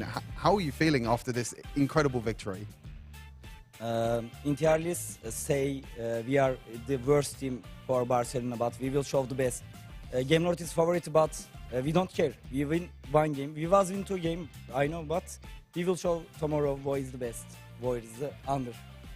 Yeah, for sure. And speaking of tomorrow as well, you now have a chance to get into tomorrow's semi-final. You're going to be pretty much a Gamelord fan now in the next game because you want Gamelord to win. Because if Gamelord win, that means that you're going to be going through to the semi-final and you could potentially be playing it against Rick. So how do you feel about that one? Yeah, I think Gamelord is a good team for Formulation, or maybe but we don't know. It is offline, not online. If online, I will say Gamelord will stomp it, but it is offline. It is not normal. Maybe Formulation can win. I don't know. We will see. For sure. And then the last question is, we have to talk about the pentakill. You know, Nakrez, pentakill on Graves. What do you think about the pentakill and Nakrez as a player in general? Yeah, Parlor and Turkish community will know best mid in the Europe, Nakrez, but we will show the best mid for Barcelona. Nakrez is really good carry. I think Nakrez is good. Yeah. For sure. And then any questions? I mean, any thoughts that, you know, towards your fans? I know you have a lot of, you know, Turkish community at home and everything like that. Anything you want to say to the fans? Can I speak Turkish for Turkish community? Ya bizi desteklemeye devam edin. Aynı Türkiye'de yaşadığımız şanssızlıkları burada yaşamaya izin vermeyeceğiz. Rickster, Game North'tur bu şekilde isimlere bakmadan oynuyoruz zaten bunun farkına varmışsınızdır. Hepsini parçalayacağız arkadaşlar. Yeter ki bizlere destek vermeye devam edin sizler ve Parlor Espor'u artık takip etmiyorsanız takip etmeyi de unutmayın arkadaşlar. He's saying that basically follow Parlor Sports, and then we did some mistakes in Turkey, but we will not do this time, and we are hoping that we will be showing tomorrow, and we will do our best, and we will proud Turkey. Awesome. Bambi, thank you very much for the interview. Congratulations again on the victory. Back to Stress on the Analyst desk. Thank you, Stuart. Thank you very much for that interview. Good to hear from Bambi and the team in general from Parlor. I think it's fair to comment on Bambi's comments about kind of like a lot of analysis coming into the tournament kind of rated Parlor quite low. I think what we didn't really have a good view of, probably just from lack of like casting Parlor week in, week out, of Parlor as a team and how well they played together, because I think that's really where they showed their strengths. Like Nakrez did very well, but the way that Parlor drafted right now around team fights, Ryu, I know that's something that you feel very strongly about. It's like Parlor's draft is pretty solid, right? It's very solid, and one of their strengths in the draft is actually, we just talked about Nakrez, the ability to play several champions on a high level, that Nakrez, Bambi, and Cyrix can flex these champions around. They can pick Graves early in the draft, and it's like, you don't know where I'm gonna put it, because we know Cyrix can play it, Bambi can play it, and well, we saw Nakrez can definitely play it as well. So it's really, really interesting to see how they're able to use this champion ocean of those players to win the draft. So it's time to look at our play of the game. I wonder which play it's gonna be. I wonder, play of the game. The mystery. Is it perhaps the Graves? just wait what's gonna happen. Like, I thought they were losing it, but look at that Graves. He's just, with a crit chance, he's just one-shotting them left and right and gets the pentakill.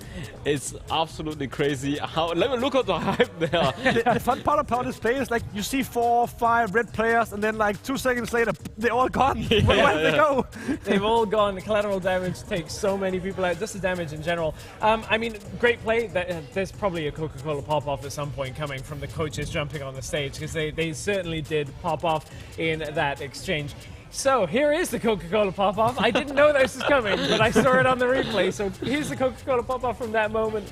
I mean, you can tell how much it means. We heard from Bambi about the Turkish community in general, and how, you know, Parlor kind of were underrated. They felt like they had something to prove a little bit after he's going crazy. That performance. He took his headset off. He's like, he's done. But yeah, popping off, pentakill comes through, Parlor looking great. It's amazing to see how much this means for the players. Like you see Bambi, even in the game against Game Now, jumping off his chair every single time there's something good happens to the team. It's honestly great to see how much it means to them, and then watching them succeed.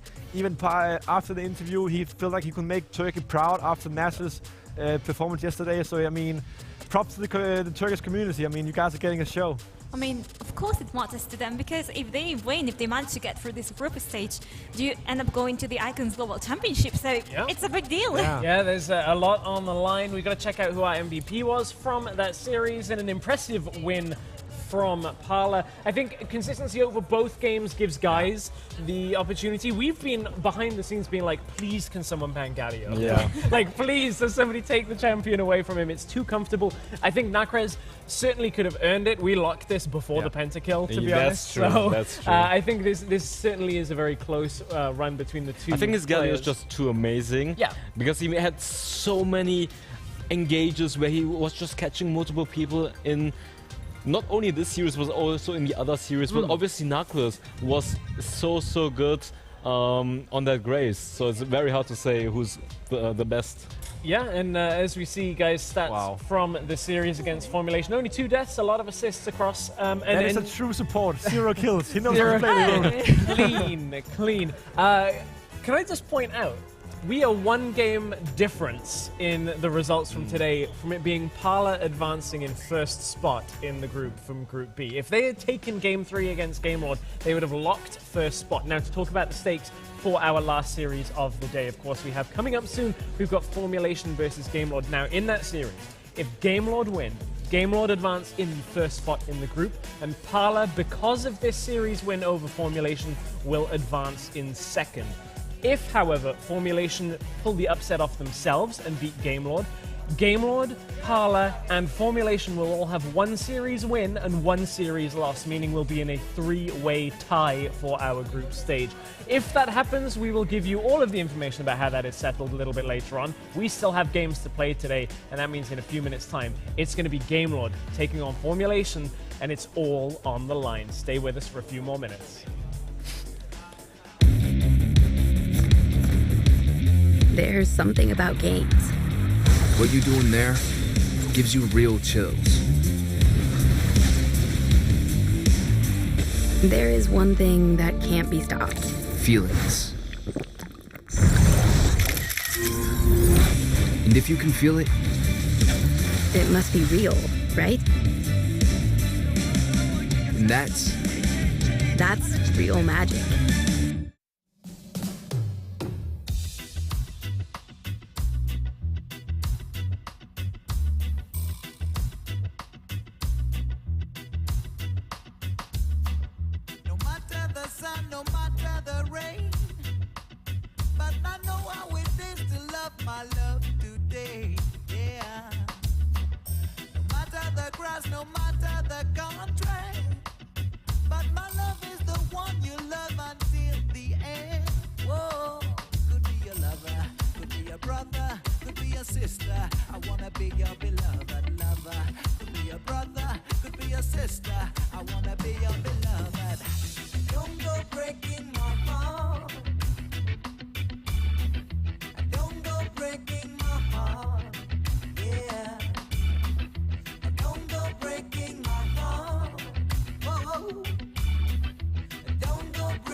cannot drive out darkness. The real tragedy of life is to be afraid of the light. He remembered the days he was riding waves, bright sparkling green, the white sunlight beamed. It seemed his physical being gleamed lit up from within. Little guy, wide-eyed, satisfied every whim, supplied with vigor and vim. He was filled to the brim, born to take life by the horns, that was him. His swing he perfected, crisp and connected, protected broad wings, not one thing affected. And one day reflected, looked but couldn't find it, felt but couldn't feel it, frantic glancing behind him, confined, resigned to tedium, he succumbed. Life was humdrum, his mind was numb. When there's nothing in the way, keep pushing proof into the pitch of fire until you see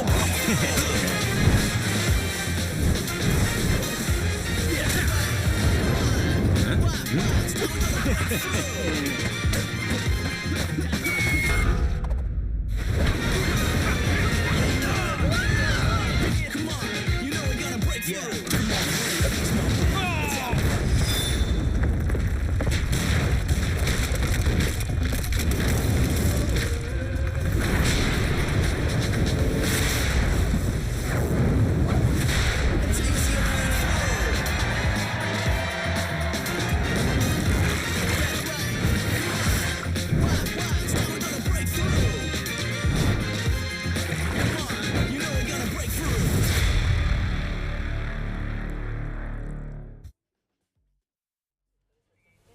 Hello everyone and welcome to the WREC Finals. Once again, we won upsets and we had the first after the Formulation Gaming versus Parlor Esports series where Parlor Esports took down Formulation by 2-0. Right now, Dark Breaker. The fact is that Formulation Gaming have a really difficult job to do. Yeah, they need to beat Gamelord or they are out. And even if they're winning it, they will go into the tiebreaker. So it's very interesting to see how well they can perform against Gamelord, knowing that it's the last chance. They just lost and now they have to play against a powerhouse team like Gamelord. So that's going to be very difficult for them. It's going to be very difficult because if they win the series, it's going to be a long day for Formulation Gaming. Yeah, going to be a long path to the quarterfinals. But the fact is that the momentum is going to be everything, Housebreaker. You were casting with me that last game with the pentakill and everything. And do you think that Formulation's gaming momentum is broken down? I don't think it's broken down. I know the players. I know how good they are. I know that they can stay calm and collective. And even against a team like Gamelord, who is obviously the superior team coming into the series, I do feel they can take it. Like, if you look at the players, they're very experienced. Although not as experienced on a live game, but they're very experienced. We saw against Unicorns of Love, for example, right? Like, they dominated. They dominated, no mistakes. I just feel they lost that game against Parlor, the second game, because of the draft. They just essentially set themselves up for failure. But I feel they have a chance, definitely. Definitely have a shot with the Gamelord bleeding today, but the fact is that Formulation Gaming needs the mental reset to come into this series. And the fact is that they're gonna face Gamelord, who won versus Parlor Esports into their very game, the team fight. And if Formulation Gaming lost versus Parlor's team thanks to Stuart, they're gonna have a tough time now. It's going to be really tough, I think, for both teams, really. I think Gamelord coming into this tournament as one of the favourites. They definitely haven't looked the strongest. I still feel like they kind of have a few flaws as well. Formulation obviously lost the previous game against Parlor as well, so they're going to be on a down slope. But coming into this, I'm expecting Gamelord to win. But to be honest, I think Formulation do have that opportunity to come back as well. I do feel like if Formulation do turn this around, as Darkbreaker said, tiebreakers, everything is going to be completely wild. And honestly, anything can happen. It's a live event. I mean, we expect like Formulation Gaming to push themselves farther than ever. And to discuss that, we have Caroline ready for the interview.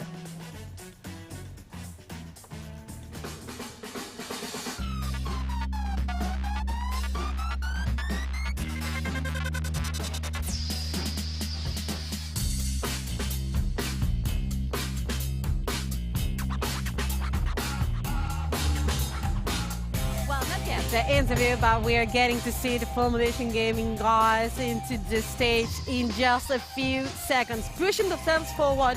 And I would say that maybe changing some things in the draft Darkbreaker would be amazing for them. I mean, obviously, I feel like Gamelord is gonna ban out Don, especially his Aurelia that has been looking super strong. And Rakan is a very important pick, both for Trust and Hester. So I think those are two power picks, and obviously stuff like Karma, Camille, those are strong picks. Galio has been really been good this entire day, and Gragas as well.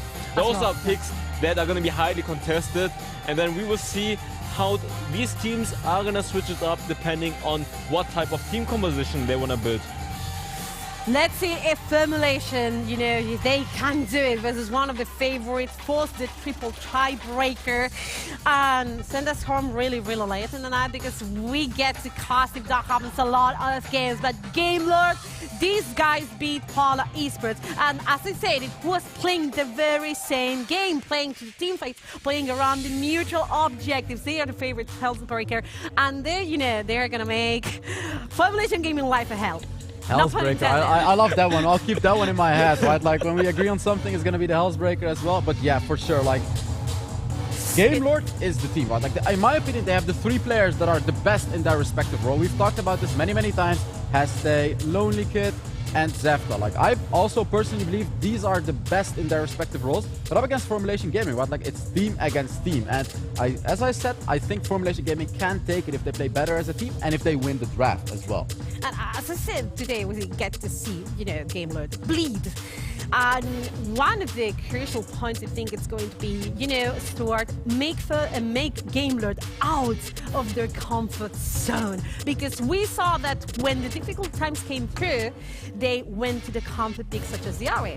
Exactly. I mean, I think with Game Lord, they're not taking any risks at the moment. I think that's the thing. They're playing the comforts, like you said, like the Ari, the Orianna for redemption in the duo lane as well. And I think this is where Feko and other players on the side of Formulation can definitely come out stronger than Game Lord as well, because Game Lord, I don't feel like they've really adapted to the meta at the moment, to be honest with you.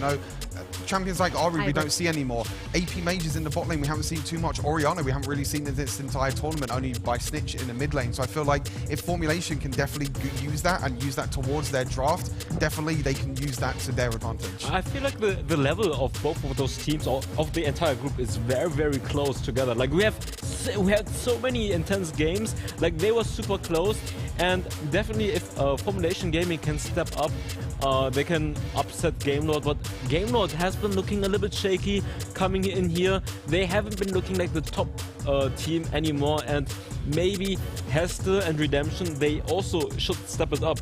The bot lane, I think it's gonna be the decider.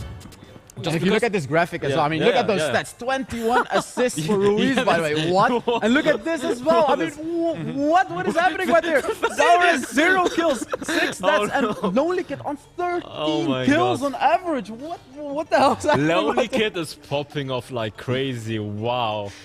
Yeah. I feel like the difference in the top lane is going to be decided as well. Like, if Lonely Kid is going to pop off, he's going to take over the entire game.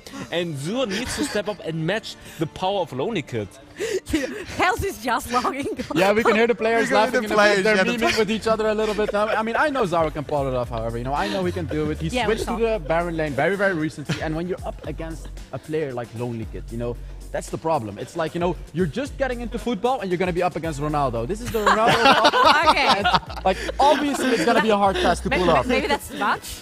You would say, no, but the fact is that you have to play like you can beat him, because otherwise if you play scared, you're gonna get nothing. And I felt it when it came, Nasser yesterday. I feel like they were, holding themselves backwards, and that ended bad for them. I really need Formulation to play the best series of their lives up here. If they want to make it to the playoffs, because, we have Rigid waiting right now, we have Team Kesa waiting right now, and we don't have a clue about which of these teams is going to make it out of the groups. I'm going to ask you, Darkbreaker, would you keep your predictions for now? Yeah, I'm still going to vote for Game Lord because they have been looking still strong. They have top players in the jungle, top lane, and support especially, and I think they have been really consistent, and it's gonna be exciting to see which team is gonna qualify for the playoffs, because Rix and Team Queso are waiting, and the level is crazy. Those matches in the upcoming days, Saturday and Sunday, are gonna be crazy, and let's see who's gonna qualify this game. Formulation Gaming, they need to step it up.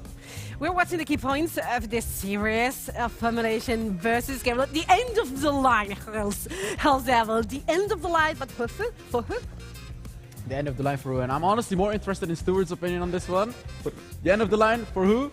I mean, it could be the end of the line for Formulation, to be honest with you. I think all of us, probably our predictions are going to stay the same. I think we all think that the Game Lord are definitely going to come out on top. But, I mean, it's really difficult because I think coming into this group, we probably thought that like Group A was going to be the closer group out of the two groups. But now coming into this, Group B is extremely, extremely close. And it's going to be interesting to see, you know, Formulation, how they're going to, as I mentioned before, you know, adapt to their draft as well, especially try and maybe get like Game Lord on their comfort again, because when they're playing on their comfort, you know, like the Orianna and the Ari and things like that, I don't think it's really good to the meta. I mean, going back to like the Lonely Kid versus Zhao point, Zhao has not really performed that well in the previous series, but we know he can still step it up. Lonely Kid has been playing Darius twice as well, which has been very interesting with the Hull Breaker as well, which is kind of a champion that's fallen off the meta. So I think it's the same for both teams. I feel like both Formulation and Game Lord need some adaptation maybe to the new picks, the new meta, but for Game Lord it seems like the individual prowess is perfectly fine. You know, it compensates like the adaptation to the meta, and maybe it's enough the Darkbreaker for this series.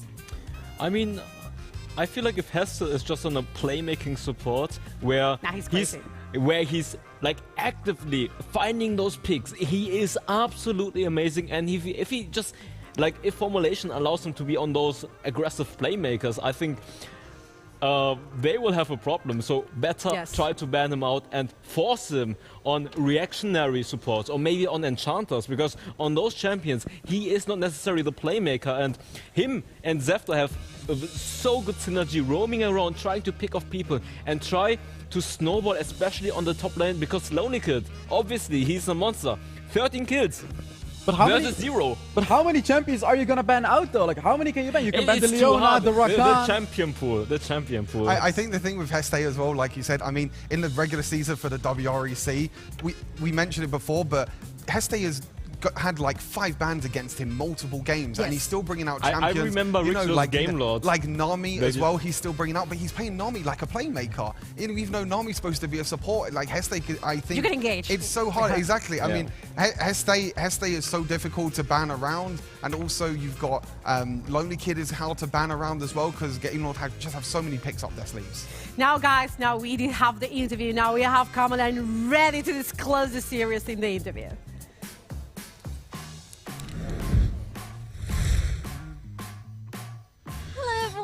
Welcome back here. I am Carmeline, ready to have an interview with Movilla, coach of Formulation Gaming, about to face one of the most important games for this year, I think. So, first question. I mean, you come from List versus Parlor. That must be a difficult hit. But what are your expectations? How are you preparing for the second game, for the second series versus Game Lord? It's kind of a tough match, but I believe that we have chances to win them. So let's give everything in the brass. I know Formulation Gaming is one of the strongest, mentally strongest game teams that we can see, and you've proven it again and again, but I feel like we go to that old saying of you're surviving, not living. I feel like Formulation Gaming has given us better sides. How do you think you can unleash that power and reach that full potential? I believe that always winning is going to be an option, so we don't just lose our mental, we just keep going forward, because that's what we need to do to win. Okay, winning against Game Lord. We've seen Game Lord fault a few times, not doing so well versus Parlor. So, are there any weaknesses that you think you can exploit properly in this upcoming series? I didn't understand. Could you repeat? Yeah, of course. So, Game Lord, we've seen them a little bit shaky in the first series they played versus Parlor. So, is there anything you're preparing against them that you've taken notes of today, and you're like, that one thing, that's what I want to go for? Our best medicine against Game Lord is going to be a completely our playstyle. Okay, and the last question here. You've been choosing loads of AD carries there on Fekko. We've seen the Tristana, we've seen the Lucian. I mean, why choosing that kind of playstyle? No other team is doing that, but you keep sticking to that and it works. So why do you think it is that all the teams are not adapting? Because the meta is going one way and we're going completely the other way. Okay, thank you very much, Movilla. all the luck in the world for this Warner series, and go for them. Thank you very much. Sending it back to the casters.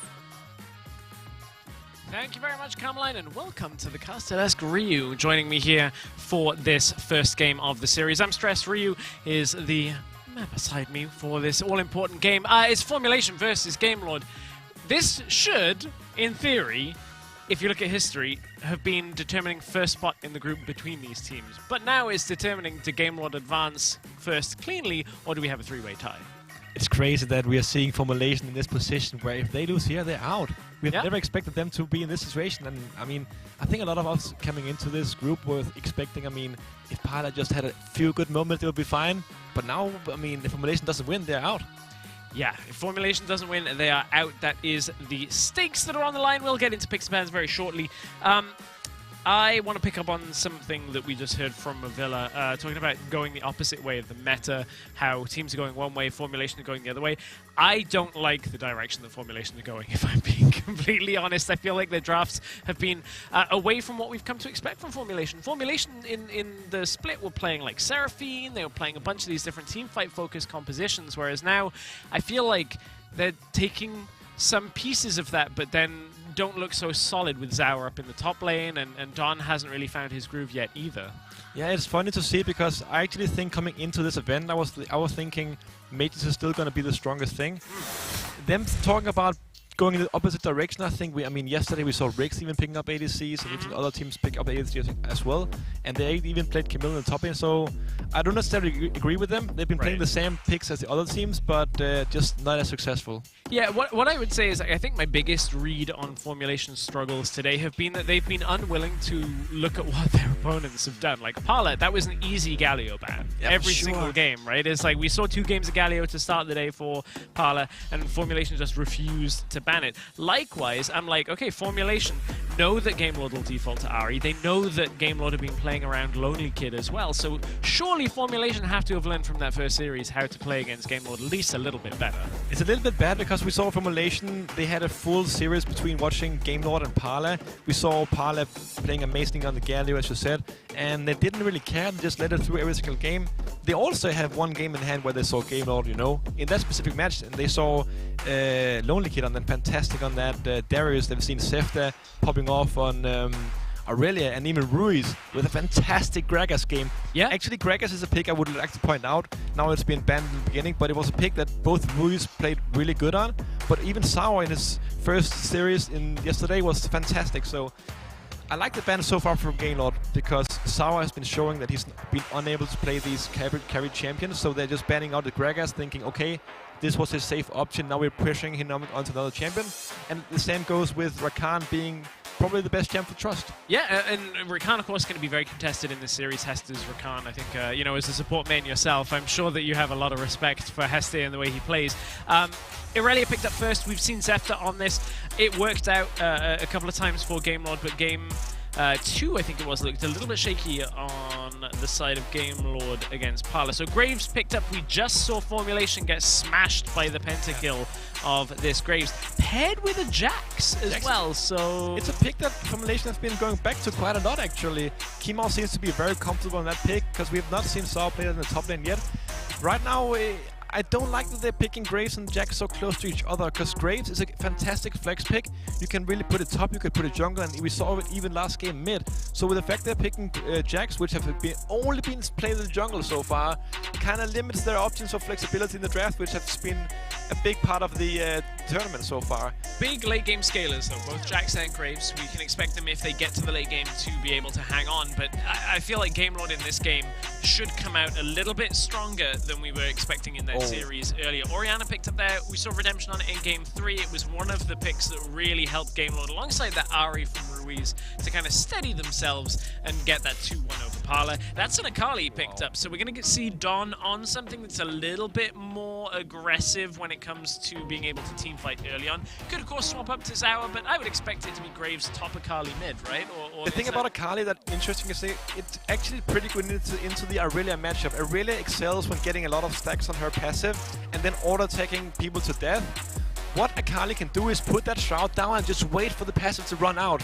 And therefore, Aurelia is not able to use her passive to the full advantage, and then Akali can then re-engage after the passive is out. So I think Akali is a really interesting pick, which I hope they will be pairing against the Aurelia, but I don't think so. I think Aurelia will go into the jungle. Right? Yeah, exactly that. It's likely to be Aurelia jungle. I like this ban actually. There's a Galio ban, but it's 2 games too late. Exactly, but I like the Yuumi ban. Yuumi is really strong with both Akali and Jax and Graves, so they're taking out that opportunity for either of those champions to really pop off. So I think, again, I mean, Game Lord looks just extremely prepared for this draft, and they're playing a meta I really like. And this Senna ban leads me kind of down the same path about Formulation, not looking at the opponents in front of them and dealing with what's in front of them.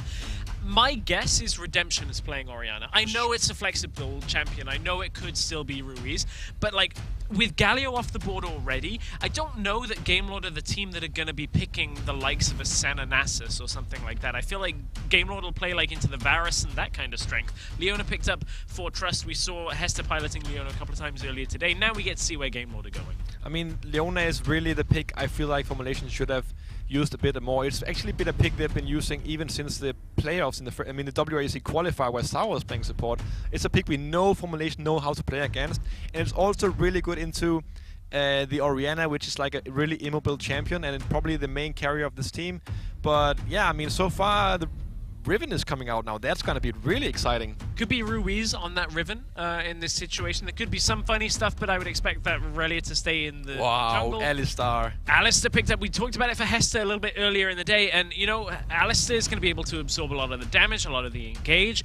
Still late game, Graves and Jax will give him some trouble, but I'm kind of wondering how that matchup is going to go for these team fights. That's Tristana coming through for Fekko, so a little bit of reset potential there to finish fights quickly.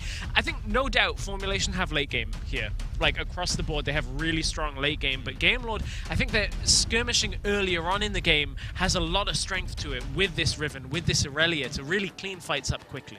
When I look at this Formulation draft, if they get a proper engage, if they find actually any champion that is not Garen or Alistar off guard, I think if Formulation is able to start the fights, they actually have a really insane draft for going in and going in hard, with Graves dashing forward, Jax jumping in with that counter strike around him, Leona ultimate can lock those carries. But on the other hand, on this Game Lord draft, it's really flexible. If they can go in and out of fights, a lot of mobility. So I think Game Lord has the harder comp to execute, but if they can resist that first burst of damage and card control from Formulation, I think Game Lord is going to come out on top. But once again, it's an all-in or nothing composition for Formulation. So Formulation, it's do or die for them in this series. They must tie this group up to be 1-1 for all 3 teams. For Game Lord, the task is simple for them on paper. Advance through this series, take first in the group, and look at that spot towards finals. I think it's going to be a little bit quicker, a little bit tougher of a job as they might have expected coming into it. I feel like this group's been a whole lot closer, but Hester and Alistar into Leona. As a support main, I'm going to be leaning right on that from you, Ryu, throughout this matchup. But what's your thoughts as we go into this on those 2 supports matching up in these comps? Both champions actually want to kind of do the same thing. They both really like to be going aggressive, being the ones that starts the fights.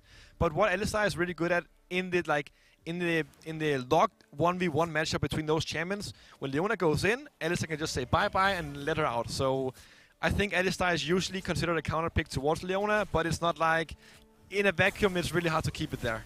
So we have a couple of different swap-ups here. Riven up to the top lane for Lonely Kid. I thought perhaps it would be Ruiz piloting that Riven. Ruiz is on the Garen, which when I say it's similar to Gragas, it's similar in the way that it's safe in the middle lane. It doesn't really lose this lane. It doesn't really win from what I would imagine up against that Akali. I think it just kind of sits there, pushes the wave back out relatively slowly, and then is just okay. The reason why I'm pretty sure that the reason why Formulation is putting Graves into Riven is that whenever Riven goes forward, dashes forward, maybe stuns, it's actually pretty easy for Graves just to dash backwards, then auto-attack a few times, put down the smoke screen, and then Riven kind of has 2 choices. Continue going all in until you burn all your cooldown reductions and you are sitting onto the Graves, or actually dashing out. Because if you go too deep on Graves will actually kite you, and he will run you down when the cooldowns are up. Ooh, however, Lonely Kid is saying welcome to top lane Zawa. Zawa on the back end. Exactly what I meant. Sorry. this is exactly what I meant. When Riven goes too deep in and it doesn't finish him off, Graves can really kite it out, and you see already Jax moving up to that really volatile matchup, which Graves against Riven is. Yeah, it's going to be volatile. We saw the exhaust come through from Zauer, absorb some of that damage. Lonely Kid still has his ignite, but look, Kamau is back around the top side. Leap Strike over to the top of the rift towards Lonely Kid, but he had the ward. Was able to spot that one out.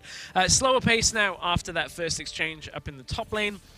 So Zefta invading bot side has been spotted out on a ward himself. So Formulation are going to try and contest this. I think so far, actually, I really like the gameplay of Formulation so far. We see a fight. Yeah, Zefta goes back in on this double knockup. This is why Hestes Alistair gets bans, and it's all about First Blood. Going to Redemption on the Orianna. I just made the classic caster curse. I just said, I think this is going really well for Formulation, and they just... Welcome. With great power comes great responsibility, Ryu. Yeah, I mean, actually, Formulation, I think the gameplay was pretty good, you know. Make sure that Sauer is fitting good in that matchup, which was a key highlighted matchup by the Analyst desk before the game.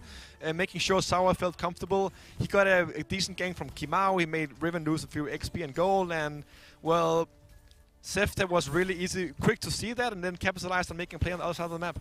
And Redemption is now 1,000 gold up. Wow. In this situation. Tristana, we know, scales well into the game, but look, Redemption's game 3 against Parlor was really solid. Like, didn't die on the Orianna, I think, at least not until the last fight. I didn't see his end-of-game stats, but for the majority of the game, assisted, set up the kills really well on that game. And, you know, a lot of teams have moved away from Orianna in the bottom lane. We saw it all the way through Spring, but Redemption, it still works very well for Game Lord. It's actually a thing we talked about on Analyst desk earlier, that a lot of teams are going for more AD carries in the meta, and I actually said before coming into this tournament, I think Game Lord is a fantastic team around playing around these bottom lane mages, and with Hullbreaker coming into the meta more, it's going to be interesting to see if they adapt. In the first games they played, they actually went a little bit for the AD key. They played 2 games of Varus in a row, and then fell back into the mages, which I think fits this team a lot better, whereas Zefta and Lonely Kid is able to punish their advantages, while Redemption can clearly slowly clear the those waves. So we'll have to see whether that plays off for Game Lord once again. We did still see the strength of Tristana, that when given time in a lane, you put the explosive charge on the tower, it will deal damage. I don't believe they got the turret plate, as it hasn't dropped quite low, but it is close. So if Fekko gets some time down there, that gold generation from Tristana, the ability to push is so quick. Yeah, and another interesting thing about this Tristana against Orianna matchup in the early game, you mentioned earlier that he always has 1,000 gold lead, obviously because of the kill. But Tristana's passive, which gives Tristana range the more levels she gets, and Orianna has a lot of range already from level 1.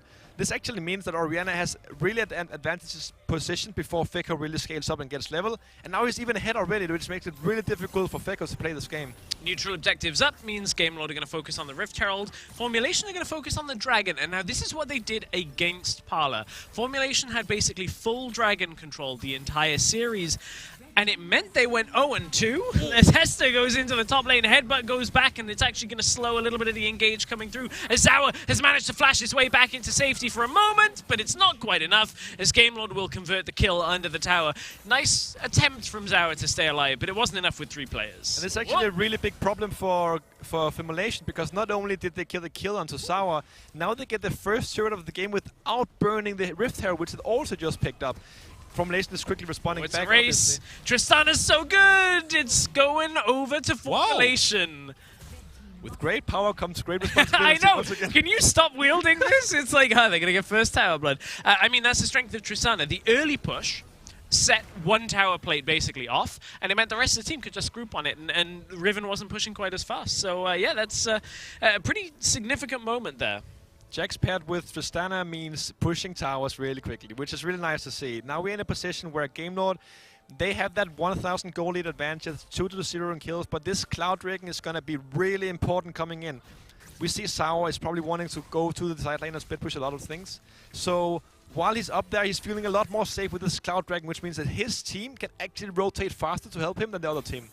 That is very true. We got hull breakers coming through, 2 of them. One on Gamelord on the side of Ruiz, one on the side of Zauer for Formulation. Both of them in the same lane up in the top lane. And we could see Trust floating towards top side to try and go for a dive for an engage. But it's Rift Herald going to be pushed down in the middle lane. I think it just about will get the tower with 1 auto. It may be required on the back of it. Solar Flare comes through, but it isn't quite enough to do more as Gamelord are trying to back themselves away. Redemption on 1 health does get taken down, as that is Don picking up his first kill of the game. There's the trade, though, back for Ruiz, picking one up, and Don forced to flash out. Lonely Kid is going to back away with a bomb, but the tower goes to Gamelord. It was quite clean from Gamelord. I think Redemption was maybe a little too far up at this specific fight, but it worked out well for them. They got the turret, they traded 1 for 1. I think Gamelord is walking away from this quite happily. I mean, it could have been cleaner, but I think they're going to take it. Yeah, Gamelord will now push bot out and go back to mid, push top out again, and hold things. That's where Formulation are putting their control. Jax and Tristana demolish turrets super quick. So if they're given time without somebody from Gamelord in the lane, it's very easy for them to push on. But look, Hester is roaming up as well. Ruiz is here to absorb some of it under tower. But look, even with Ruiz there, even with Hester going in, it's not fast enough. And Formulation, they're just demolishing everything. They're machines in front of these towers. It's working really great for them so far, the synergy between Tristana and Jax, which means that if they get to hit the turret just for a few seconds, it's going to be gone. They have no chance of defending that. I think Trust running up there is a good safety because we saw the rotation coming in a bit late from Gamelord. So I think overall a really clean fight for Formulation, and also again this Cloud Dragon really showing how important it is. That was odd. I think Lonely Kid was trying to go for the engage, then lost track of Don, saw him, and then was like, I'm too late, and couldn't go aggressive. I feel like the auto attack actually came off, but he was recalled already. That was quite interesting. I think if I was Formulation here, I know that Graves is running into the Garen matchup right now, but I would actually prefer they swap those around and putting Graves into the Riven. Graves already has the Hull Breaker, which means he's a little bit more tanky and can probably tank the first combo from Riven and then kite him down, as I talked about earlier in the game. So I think putting Graves in against the Garen kind of makes Garen win that matchup because he's kind of, just going to absorb it. Is there a fear, though, that Gamelord win on the other side with their own Hull Breaker? Because Ruiz has it, right? So if you match them, they nullify each other. Is that a concern now as Dragon is spawning? I mean, Gamelord is happy about it because Graves is supposed to be the one that is pressuring. Pushing, right? Exactly. So Garen holds. Exactly, and Garen is holding. It will be probably I wouldn't say more useful in team fights, but for sure, I mean, the Martian Justice. We've all seen how that really close fights and that Garen can just execute. Boom. And we saw that in the previous fight as well. Although Redemption did die for it on the side of Gamelord, and you can see Ruiz has used that Hull Breaker for a moment before it does deactivate going through that middle lane as the rest of the team groups with him. It's actually Don that's pushing out the bottom lane to try and create space, and the vision control around this Dragon Pit from Formulation is actually spotting a lot from Gamelord, but Gamelord have focused vision into the jungle of Formulations. They have a good view on where the engage is coming from. I really like Formulation's vision control. That ward just expired on the Rift Herald. It's always the case. Yeah, but they still have 3 wards from the Dragon side, and now Zephyr is going up there actually really well. Solar Flare logs down on 1. That's a double knock-up, though, in exchange with the Shockwave as well, and Hester did the body blocking all the way through, so that now Zephyr had freedom to pick up Trust with the execution from Ruiz is enough. Triple stun is going to at least hold Formulation in place, as in the backline Don had picked off Redemption, but he will fall for it, and Gamelord take 2 overall. I mean, that was once again just a great engage, and now Zephyr is even going to get the Rift Herald as well. I mean, even the Formulation's great vision control, they play well. I mean, it seems like Gamelord is just better. We've seen that throughout the whole day where Formulation have been kind of doing pretty good, pretty bad, pretty good, pretty bad, and I think Gamelord is right now just, exploiting the fact that they're just better players. Herald went down, and Gamelord, Lonely Kid here is trying to at least delay this Dragon take, and Formulation are getting stalled out. Here come the rest of Gamelord. They're trying to take off the 3-man stack before they can group around this. Trust is here, but already Kamau has gone down. The Dragon has been stolen away from Gamelord, and Gamelord are stealing away Formulation's chances at this point, but in goes Feko, pulled back off the Shockwave, won't be able to continue off the reset, and yes, Formulation pick up a few kills, but Gamelord overall take the first fight, take the Dragon stolen away, and take 2 more kills themselves. I would love to highlight this Aurelia Sonia's Hourglass. Zephyr actually saved his entire team by pressing their Sonias. Usually people say if you're already dead and you press Sonias, it's probably a waste. But what he did right there is he delayed he made Feko unable to get the reset and then jump onto the entire team and just kill them one by one. We're gonna see the fight here once again, where Leona actually gets a pretty good start to the fight, and Oriana catches 2 people off guard, but Garen is just too strong for them, and then Zefta can just kill them all. And as you said, Don picked off Redemption in the back of the fight. It didn't matter though, because in came Lonely Kid, cleans him up. That gave GameLord the advantage to take Rift Herald. We had a follow-up fight a little bit longer that, as you said, that Zhonya's really saving that stasis for Zefta, delaying the rest of the team fight. I believe Redemption Shockwave was the thing that pulled Feko back. It may very well have been Hester. It's hard to tell sometimes in the chaos of these team fights, but the fact that Feko couldn't close the gap, couldn't continue that fight, meant the resets from Tristana, GameLord got away with their lives. Now GameLord are going to try and get away with the bottom lane tower, and this feels a little bit more GameLord favored, but it is only a 2,000 gold lead that they have. Dragons are even, towers are even right now, and gold is fairly even down the line as well. It really is, and once again we're seeing this top lane matchup where Ruiz just really can laugh in the face of Sour. Sour is once again having quite a rough game. It's been kind of a theme this today. Oh, GameLord might be spreading themselves too thin though. Rift Herald on the bottom lane while they were trying to make a play in middle lane at the same time, but is it going to work? Because Feko is able to jump away. Rift Herald crashed into the tower and it will get taken down by Hester, but look at how long it's taken GameLord to do this. Trust has delayed this for long enough. If Feko can get the kill, he at least now is 1v1ing Hester, and Hester's going to take him out on the top of the fight. It's a double kill from Hester. Zefta lived for just long enough as Kamau can't get the stun to lock, and Hester says my cooldowns are available. Flash, Pulverize is going to keep him in place, and Hester is the S-tier support, and he's done it all in this fight for GameLord. Wow, what an insane final from both sides. Actually, I think it's really impressive that Formulation was able to hold their own against GameLord in this long team fight.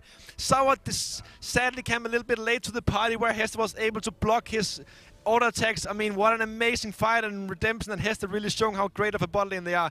The fight actually started with Trust going in. Like, actually, Formulation starts this fight, and we see this play from Zefta. He was unable to get the Q onto Feko. Feko was able to get off away, and he could then reset and start doing a lot of damage, but yeah, I mean, it was too late. This Dawn was just popping off, but Zefta, he lives.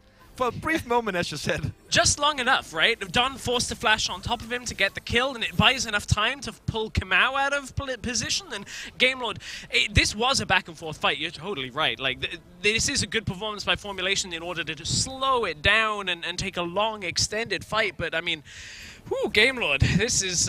both of these teams are actually pretty close right now, and it shows you how close the teams were in Group B. We thought this would be a stomp for GameLord in general in this group to 2-0 their way through, and my prediction was Formulation 2-0ing their way through Parlor. Parlor, remember, for those of you that are just joining us, have won 2-0 over Formulation and find themselves in a situation where they may advance. GameLord need to win this series in order to advance first. That will put Parlor through as that second seed, and Formulation would be making an exit from the WRAC finals. Dragon up in 13 seconds. It's going to be a big fight once again. This group is proving us to be completely different than yesterday. This group we have seen every single game has been kind of close, actually. Formulation, close games into Parlor, Parlor with the close games against GameLord. Now, again, GameLord and Formulation. It's a close game, I think. It really shows the strengths of this region. We have so many great teams in this WRAC finals, and here's another fight. Solar Flare doesn't quite catch the stun on Redemption, only the slow, and in goes Hester to deny this engage. Shockwave on top of it, and Feko is out of this one. A killing spree for the cow, and GameLord are going to rip this through. It's another kill going on top for Ruiz, as they found everything they need. Azawa cannot kite his way back fast enough. It's a double kill, it's a clean ace, and it looks like GameLord are in the driver's seat for game one of this series. And these fights are exactly what GameLord wants. When Trust goes in really early without his team being there, Hester, the support, can just push him away, reset the fight, and now Trust is unable to get back in. There's going to be a GG and 1-0 for GameLord. Yeah, 2 cannon minions in this lane means 15 seconds on Formulation death timers. GameLord 1-0 up and 1 game away from being first in Group B. This was once again a fantastic game from this group. Really competitive performance from Formulation. On the other hand, I think even though GameLord really showed that they are the better team of those two, at least in the first game, I think Formulation is not going out without a fight, and that's clearly showing. Yeah, Formulation had some good fights there. I just think that their composition a little too late in the game. Yes, they had good scaling, they had good utility in the game, but I just feel like GameLord were playing bit quicker on the objectives. They were able to set up and took the first Rift Heralds of the game. I think Formulation's priority around Dragon, I think in hindsight, with vision on how the games have all gone, I think it's been an over-focus on Dragon and no real way of contesting against more important objectives earlier on. And one of the most important picks of this game was supposed to be the Graves that is gonna be really strong in that side lane, but Ruiz was able to capitalize and really neutralize Sour completely. Yeah, that's been perhaps Ruiz's best strength in the games that GameLord have won so far, apart from maybe the Ari where he carried. I think Ruiz is starting to warm up on the stage as our GameLord. We need to cool down for just a few minutes, though, as we go to a break. It's going to be Game 2 between Formulation and GameLord when we come back.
Hello everyone and welcome back to the WREC Championship Finals. Now, literally, it's the die for Formulation Gaming since they lost the first game versus GameLord.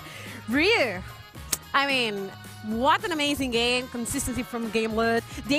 But though I feel like they keep picking these, comfort picks over the meta. Yeah, I mean, once again, GameLord is showing that draft excellence they have. They can all play almost every single champion, and now Ruiz. We've seen him play really good on Gragas today, Ari today, and now the Garen. Yeah, definitely. Yeah, and talking about Ruiz, he seems to be picking comfort picks over meta picks. Like, we heard this from Dodonix. I heard this from, I was talking with him. And he's picking the Garen, he's picking the Ahri, he's picking the Gragas. Like these are his champions. And even though, it wouldn't be the best pick in the draft, we saw it earlier. Like we were talking about a questionable Ahri pick. He picks it and he just hard carries the game with it, regardless. Yeah, we're watching the replays right now. We saw this early aggression from the side of Gameler towards the Baron late side of the map, and they kept winning. They have a lot of pressure on this Garen, building the whole breaker, pressuring in the 1v1 in the bottom lane.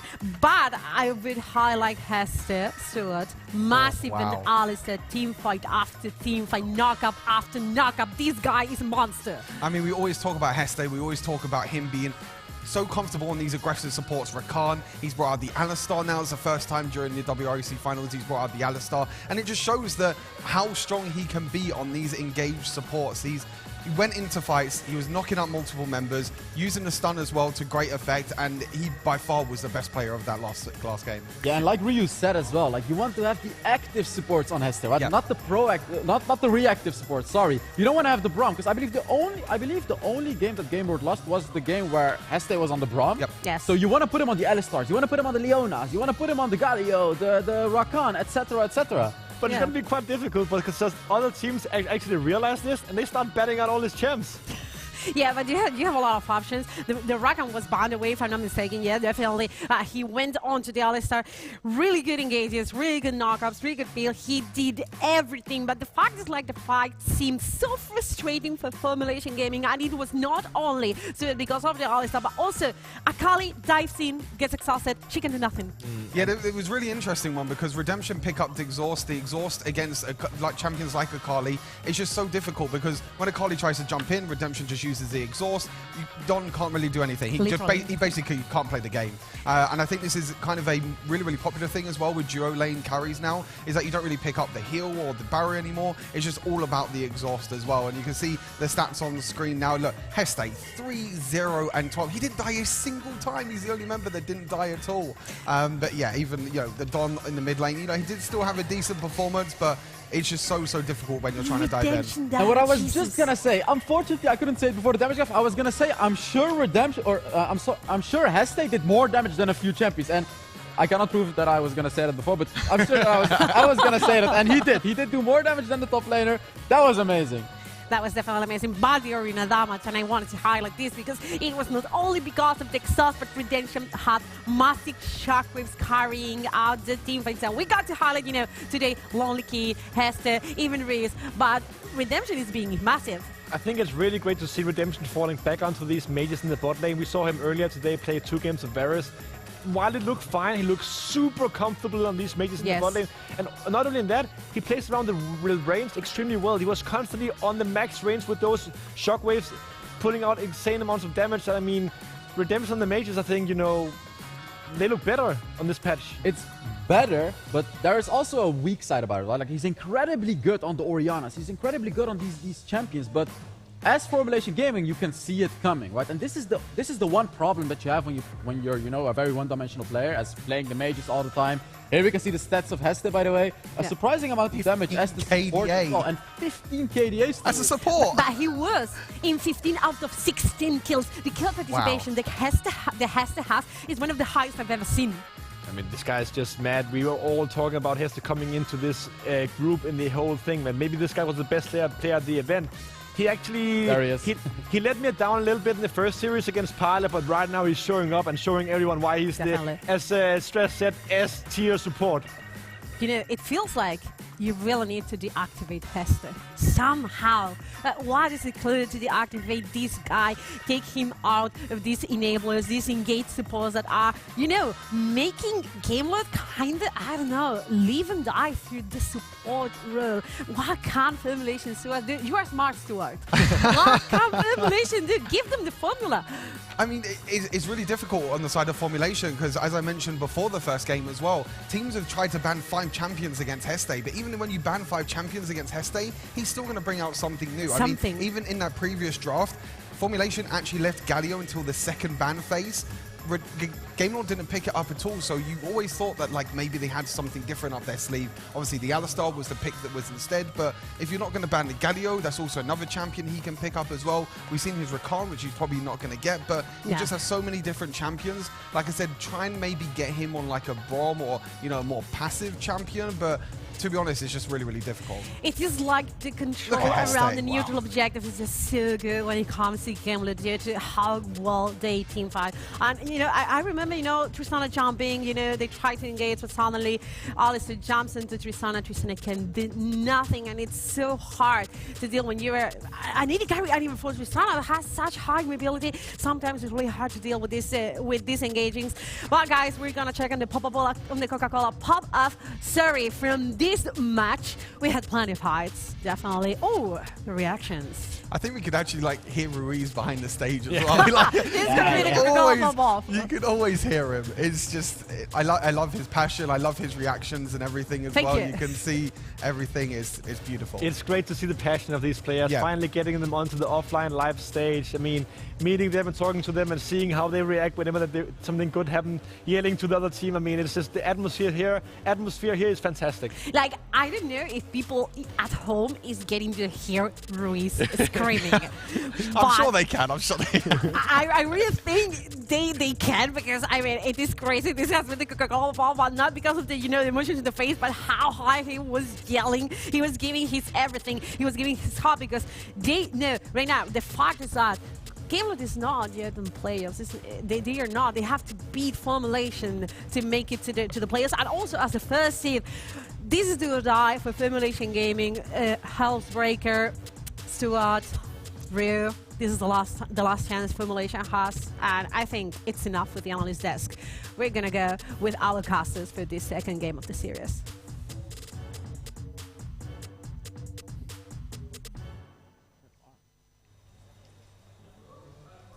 Thank you very much, Noah, and the analyst desk. I'm stressed. Joined by Darkbreaker, or is it Castbreaker? Castbreaker, finally! It's gonna be super exciting to finally cast, and this match is gonna be crazy, and we will see how GameLord is gonna perform. Again, they have been looking super strong, especially Hester on that Alistar.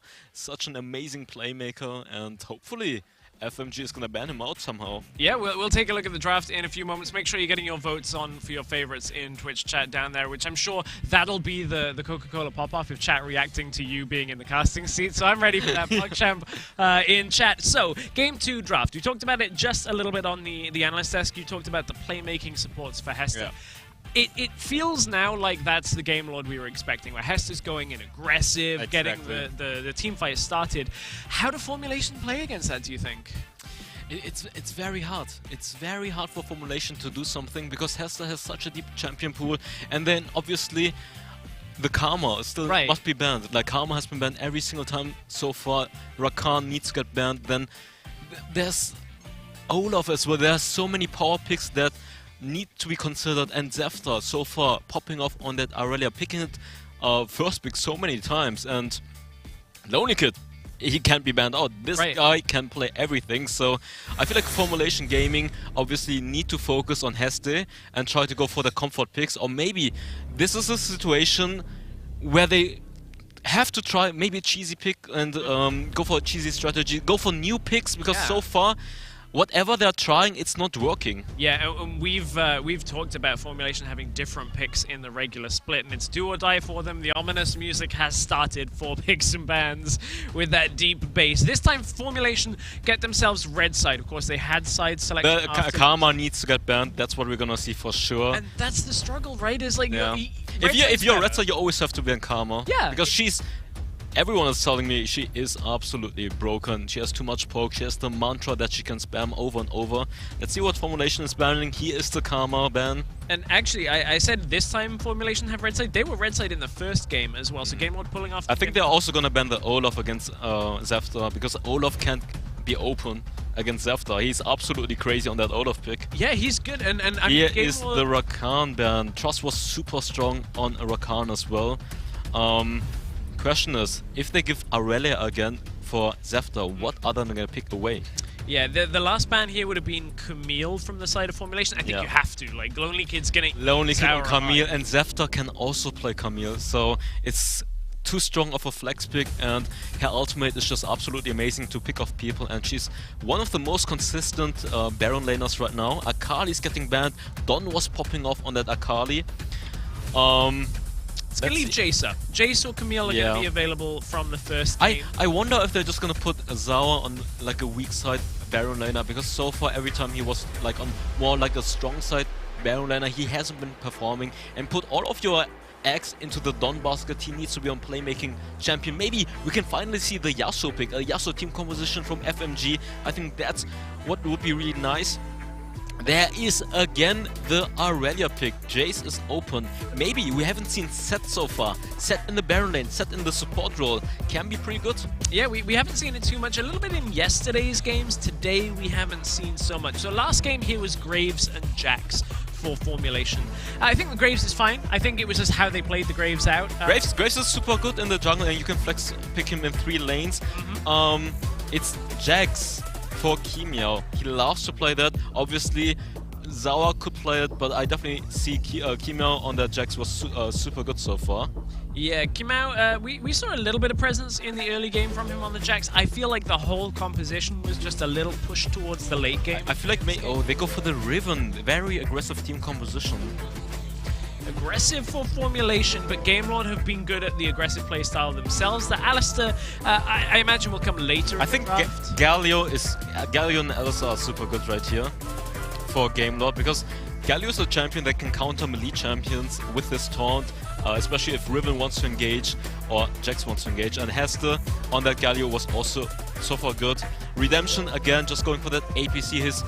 I mean, it's always Game Lords, that's the main strategy that they want to go for. Redemption on APC, and then Hester on a roaming support, like a carriage. There's the Galio. I just called it because it's absolutely amazing as an anti-melee champion, and I don't know what FMG is going to pick now against it. Yeah, it's going to be interesting to see where that goes. There's the Seraphine pick. I think it's going to be Fekko on that Seraphine. So, Formulation played a lot of teamfight playstyle throughout the regular split, with Seraphine paired with another enchanter from the bottom lane. We've even seen things with Ashe coming through as a support in previous metas. I think Game Lord is just going to ban supports right now as well. Like, support is still open, and FMG needs to ban out...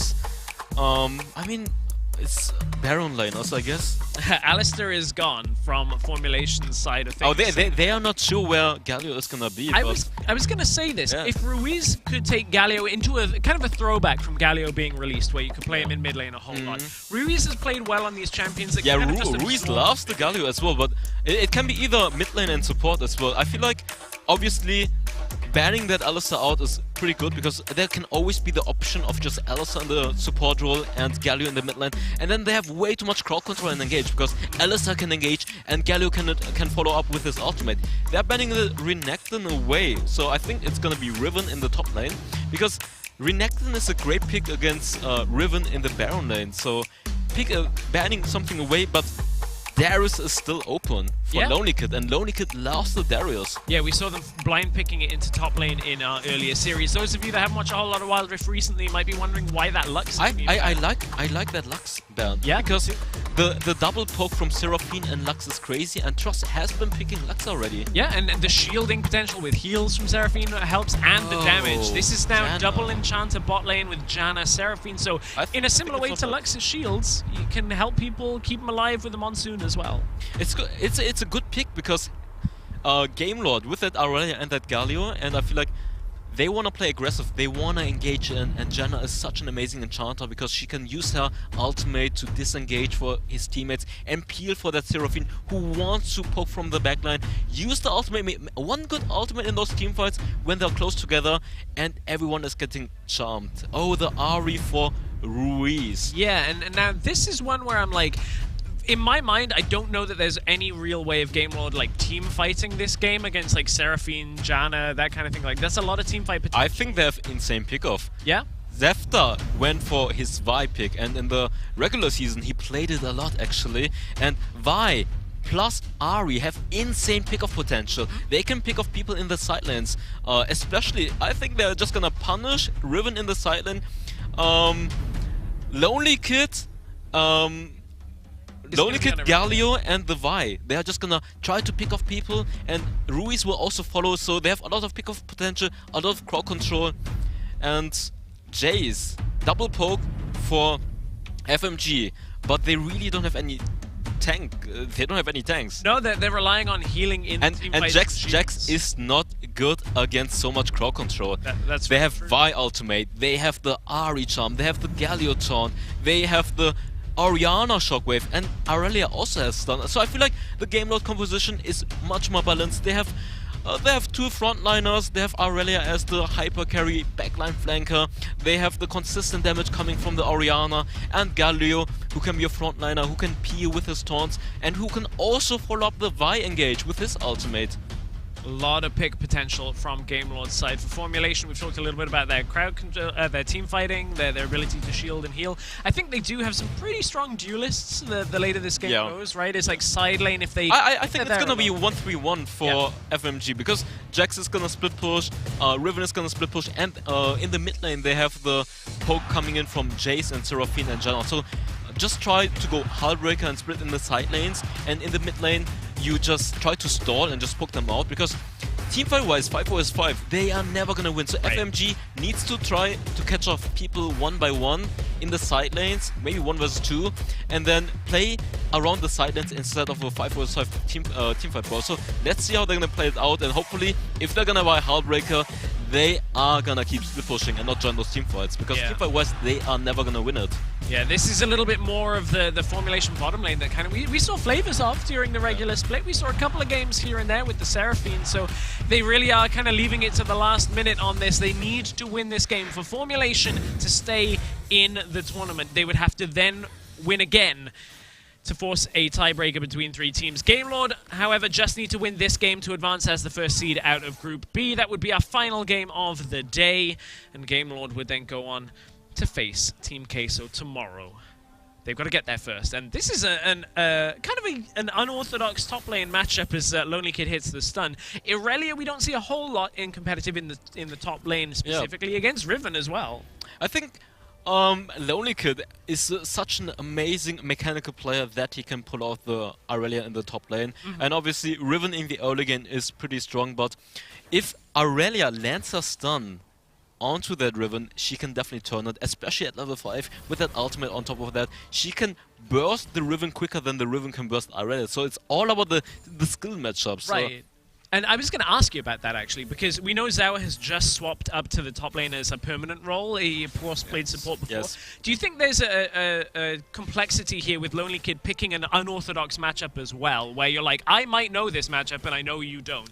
I think Lonely Kid is much more comfortable on that pick than Zawa, and even though, okay, let's see what's going to happen. He's taking a lot of damage from the minions. That's a bad trade from him, but overall, I think in this matchup, Lonely Kid is much more experienced, and he has been playing so well in comparison to Zawa. So I think even though this matchup is in the...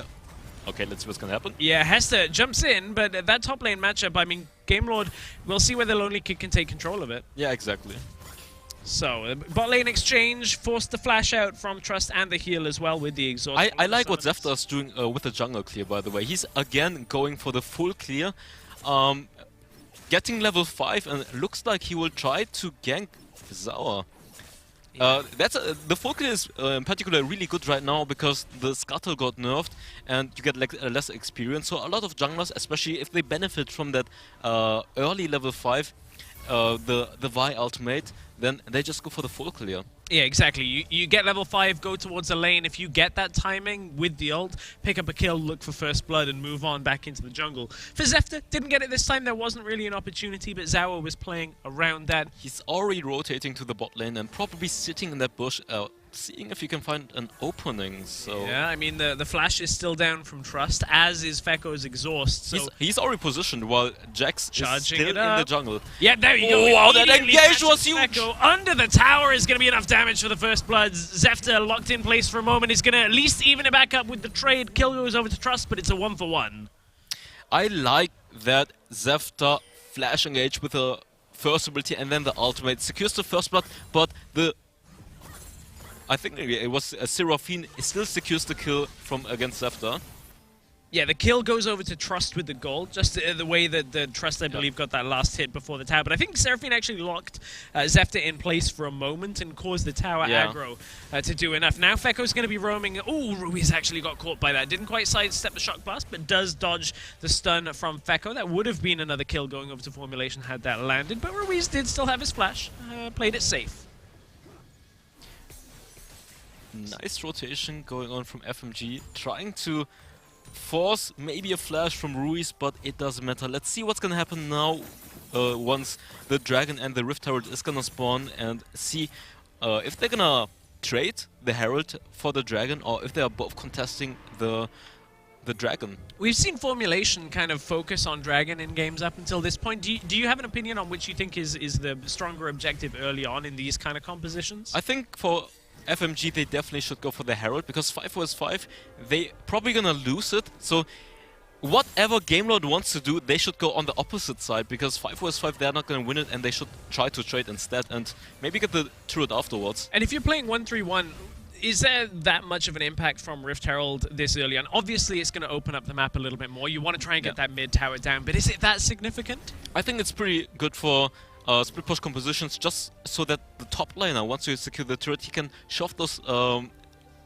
waves much more deeper in, and then maybe try to roam. And also, you get the gold advantage, and it brings you tempo once you get the first turret.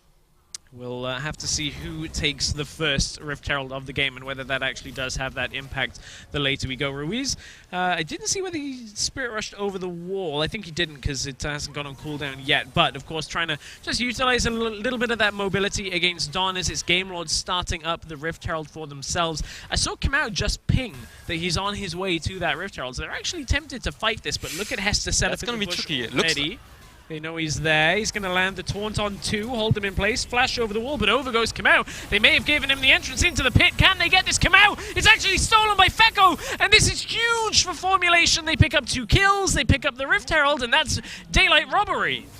Actually, Zawa did such an amazing job right there in the backline, doing so much damage, and Ari was already rotating while Jace was not there, so They thought they had the advantage, because it might have been a 5 vs 4, but in the end, just a 4 vs 4, and they played it out really, really well. I wonder, did it?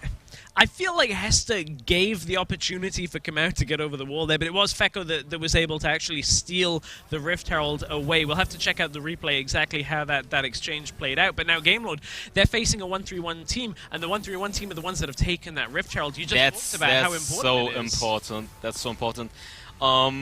Hopefully, there's no first turret fallen yet, and Riven in the top lane split pushing right now, but no one is trying to hold it. Looks like Lonely Kid is rotating, but GameLord is just going for the... Oh, look at the mid lane. Herald is being used. That's big if they can secure the mid turret. Yeah, big for Formulation, because they know while GameLord are distracted on Dragon, they can secure mid tower very early this is such a good trade. Rift Herald charges, that's the tower going down, and all-important steal converts the Formulation into tower first blood. And now it's Zawa trading up in the top side. If Lonely Kid goes in, he's now got Trust alongside him. This is a fight choice from Lonely Kid. Lonely Kid, can he do it? Going to take you out. Has the Galio coming as well. He gets the kill in a 1 vs 2 situation, and now Hester is here to try and turn the tide. And GameLord, the shockwave doesn't quite land. Meanwhile, Jace in the bottom lane, so GameLord, they take a fight, but look, Formulation are going blow for blow. Look at the bot lane as well. Like, Jace is gonna secure the bot turret at the same time. Let's see if they're gonna... Oh, double stun under the tower! This is a 4 vs 2! GameLord just about get away with only dropping 1 for now, but it was well played by Formulation. Tower goes over to Jace bot lane. GameLord gets slowed down top. I think they'll even up that exchange, though. That was a pretty nice try, but in the end it didn't work out, and they're both trading 1-for-1 turrets, but 2 kills. Let's see. Ooh, Zephyr dodges out on the counter-strike, and I think that was not quite enough as Kamau finds the kill on the back end. GameLord are lucky to get away with 2 of them still alive. I don't think they can force this one. But overall, Lonely Kid, mechanically, he knew his limits, and he gets the 1 vs 2. That was absolutely amazing once he hit that stun there. Yeah, this is the fight under the tower, though. This is where Fekko kind of evens it back up for a moment with the Seraphine ultimate. So as Lonely Kid looks to dive in, Zefta was charging up double stun, or at least one taunt and then into a double stun is what locks him in place. And That was Gamelord, actually amazing by Zefta that he dodged the Seraphine ultimate with his first ability first, and then he re-engaged with that ultimate and locked them in. Locks them in under the tower, secures at least a little bit more gold from that. Now, Formulation have grouped topside to take down that turret. They now have all 3 outer towers taken down, and Riven might be in trouble in the bottom lane, was able to just get away. And Formulation, they have the lead. Formulation have a composition that does scale quite well onto this as well. If they can get that Jax into the side lane with items to help him split push, I think this could very well be the way that they win this game. I feel like they're playing rotation-wise pretty well, and they're like kind of dictating the pace of the game right now. Yeah, and the difference on this performance from Ruiz is Ahri compared to earlier is he's 0-0-0. We'll see whether he can get kills from this as Hester is forced to ultimate away from the fight. That's the kill going down against Redemption. And Formulation, with 24 seconds to go until the next Rift Herald, have taken a 4 versus 5 advantage. Yeah, but the Orianna's gonna respawn with the, like, both Galio and Orianna won't have the ultimate though, so we will see if they're actually gonna try to contest this one. Zawa is trading a little bit with Lonely Kid, and you can see the Gamelord are starting to group towards that Rift Herald. 3 seconds on the spawn timer. And here was the Coca-Cola pop-off coming from that outplay in the top lane. I'm going to call it an outplay because 2 versus 4, pretty good to come away with that with a couple of kills. Of course it's Ruiz. Of course it is. Ruiz is pretty much having reactions for the entire Gamelord team throughout this entire tournament. Shouting the whole time, he's so hyped. Rift Herald has not been started by either team, and as I say, that Formulation is going to prove me wrong. This is going to be a tricky team fight. Let's see. I think the key is going to be Seraphine's ultimate, but he's already taking a lot of damage. They are not even trying to contest it because they just were not in the position anymore, because since Galio was still dead and Orianna was also dead right beforehand. So, coming through this... Oh, Galio died actually while we were... There he was getting pop-off. Okay, so we didn't catch that on the live broadcast, and then you can see that Lonely Kid actually was pushing down towards the bottom lane, so that opened up the Rift Herald for Formulation to be able to take it safely.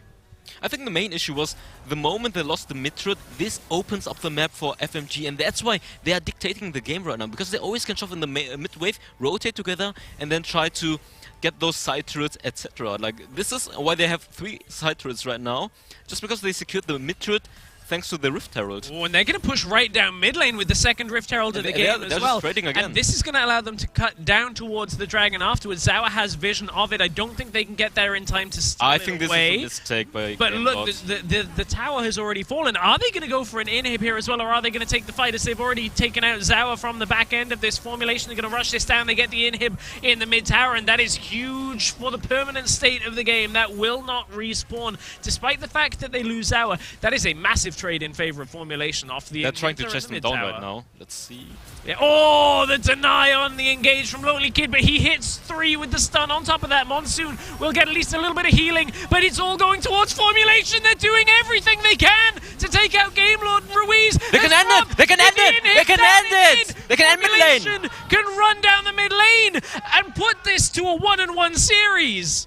That's the mistake was they went for the dragon and ignored the Rift Herald in the mid lane, getting 2 turrets. Then they chased too deep. Zefta went way too deep, and then the Seraphine ultimate. They hit everyone and they just turned it. With only 2 minions in the mid wave, Formulation have 1 more chance to stay in the WREC finals. With 1-1 on this series, it's now either Gamelord advance off this next game, or Formulation put us in a 3-way tie. Woo, that was 1 rush down middle lane. The dragon priority from Gamelord, kind of messing things up for them there a little bit. I think we discussed it earlier already on the analyst desk that sometimes getting that Herald, you saw how valuable the Herald can be if you can secure the turret, especially the mid turret. You can never just ignore the mid turret for dragon. It's not even the Inferno Dragon. I could understand maybe the Inferno and the Cloud Dragon, which are pretty good, that you might sacrifice the turret for it, but the mid turret is the most important turret of the game. Well, the first time we're really seeing some of that decisiveness from Formulation today. We're heading to game 3. Stay with us. You do not want to miss the conclusion of this best of 3 when we come back in a few minutes' time.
Until you see a breakthrough.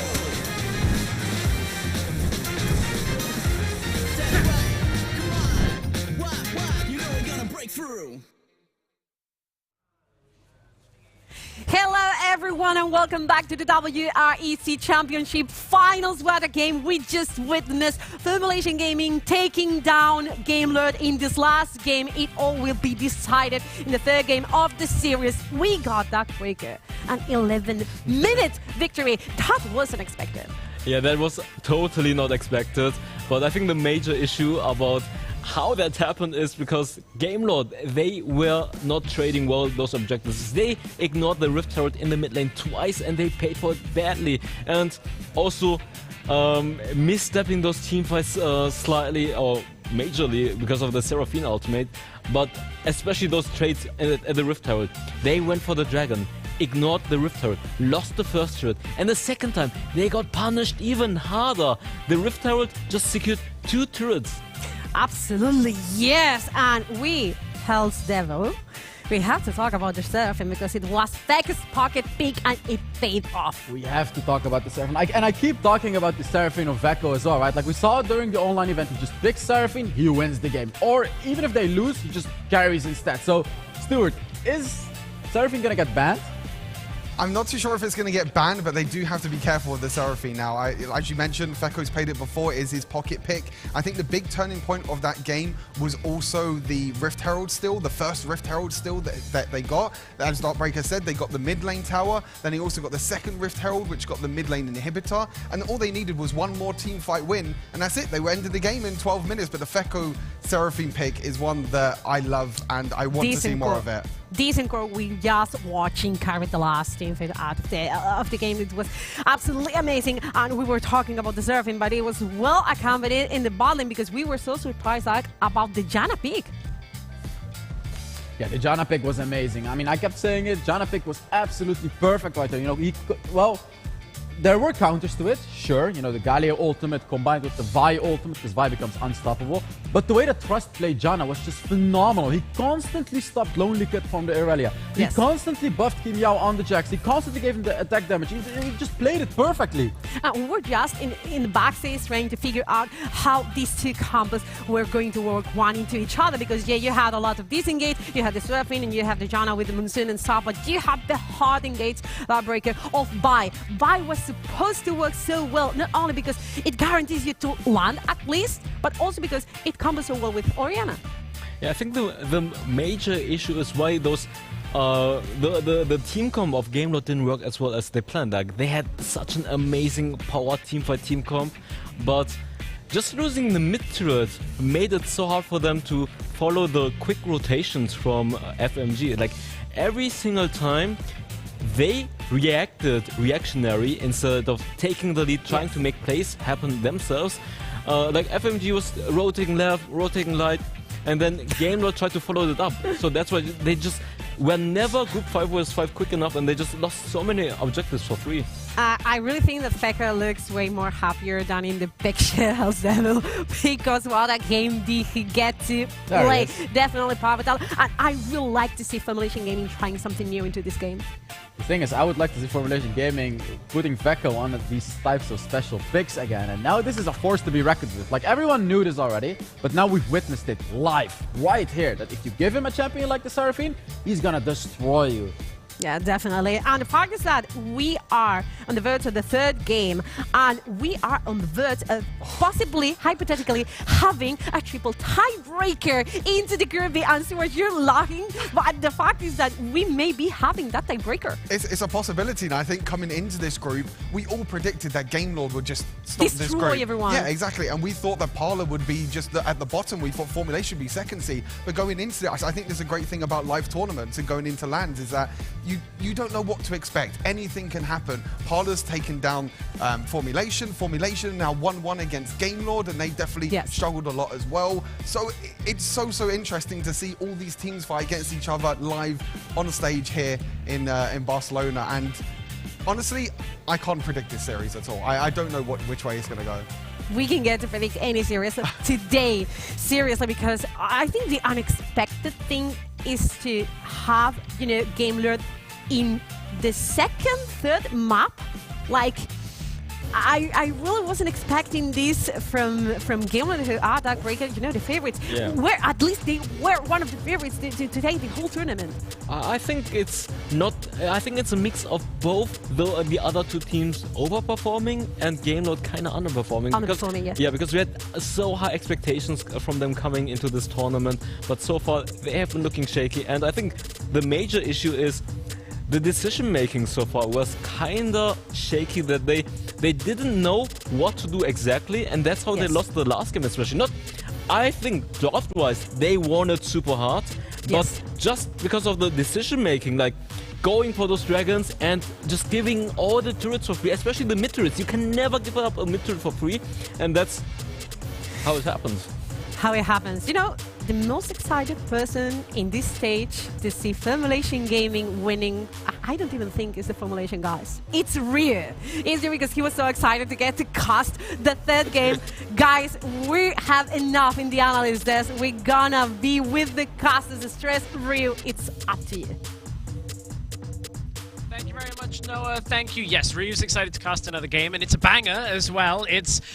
Okay, so it's basically Game Lord advance, or we have a three-way tie. Ryu, what's your thoughts on that game 2 before we jump into the potential tiebreaker? Game 2, thoughts? I mean, with the tiebreaker rules, Formulation winning in 11 minutes could be huge potentially. Yes, let me explain to you the tiebreaker rules. If we have a tiebreaker, which would mean Formulation win this next game, the 3 teams would each be 1-1. The seeding for a 3-way tiebreaker means we're playing 2 games, and it's determined in the order of game victory time. The quickest team automatically advances to playoffs. The slowest 2 teams will play against each other first. The winner of that match will face the quickest team to then determine seedings for our playoffs. If you're not sure what that means, basically, you gotta win quick. And Formulation just won quick. And that is gonna be huge, because earlier today we were almost thinking about maybe is Formulation really out? They had a really poor showing against Parlor, and now they're in a situation 1-1 with Game Lord with a really quick win. And that's the thing is, for Parlor, they won really slowly, unfortunately. That's so true. They're in a position where coming into the series, it was looking so good for them, but both of their wins over Formulation were based on like Elder Dragon fights that went late in the game, whereas Formulation somehow just like demolished Game Lord, who are one of the quickest teams that we have in the WREC. Like, there's a real world where Parlor could end up in that first game in tiebreakers, and that would be kind of heartbreaking, considering that their win, they took a game off Game Lord, they beat Formulation, like they've overperformed to a point where they were looking good. However, we're not at a tiebreaker yet. No, we are not. But I mean, I would actually hope that we get the tiebreaker, because that you means want to cast more games. That means more Wildrift, and I love being here casting Wildrift, and these players are playing some fantastic games, and watching these guys play is while I'm here. So, I mean, obviously, the more Wildrift, the better. Yeah, the more Wildrift, the better, that is for sure. For Game Lord, they do not want to play any more Wildrift. For Game Lord, they're like, we're 1 win away from qualifying. Can we just get the damn win and move through it? And I'm going to be honest, I think that probably is a frustration that a lot of Game Lord fans will be feeling today.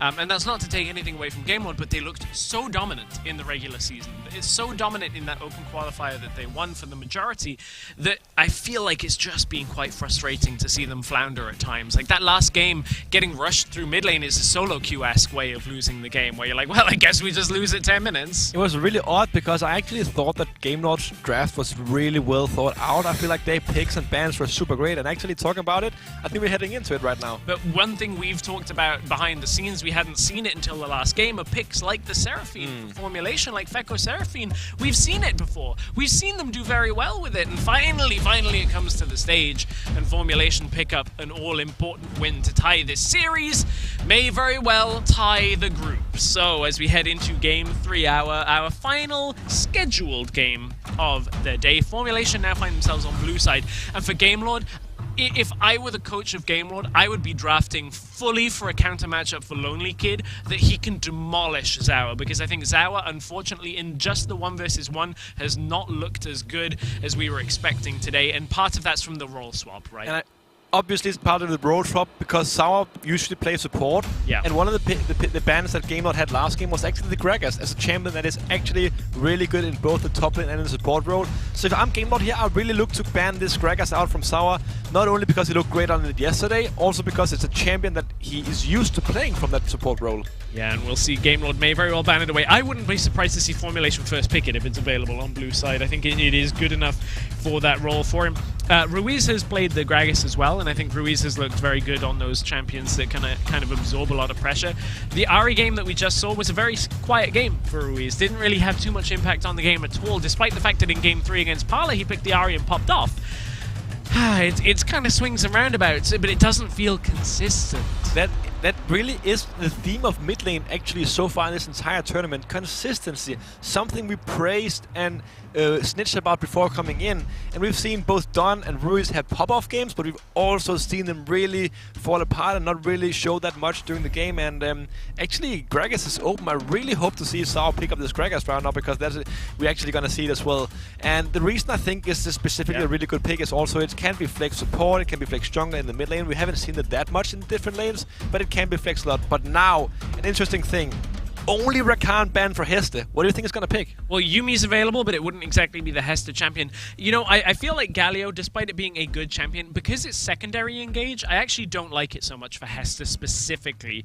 It's a Riven picked up early that, of course, can flex between multiple roles. Zefta, Lonely Kid, and Ruiz could very well be taking that. And they're kind of setting themselves up potentially for a carry out of the top lane, but it is very early on in this draft. But the good thing about Riven, again, can be flexed a lot. I mean, here, Ruiz going...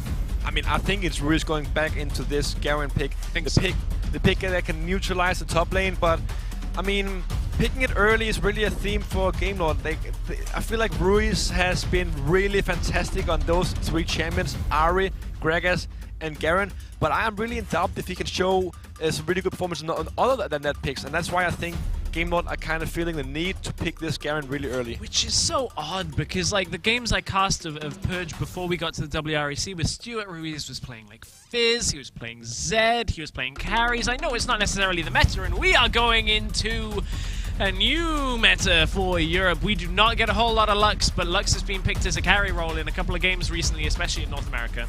I know it's going to be picked a lot in the carry role in the bot side. I actually would think here. I think Trust is gonna play the Lux.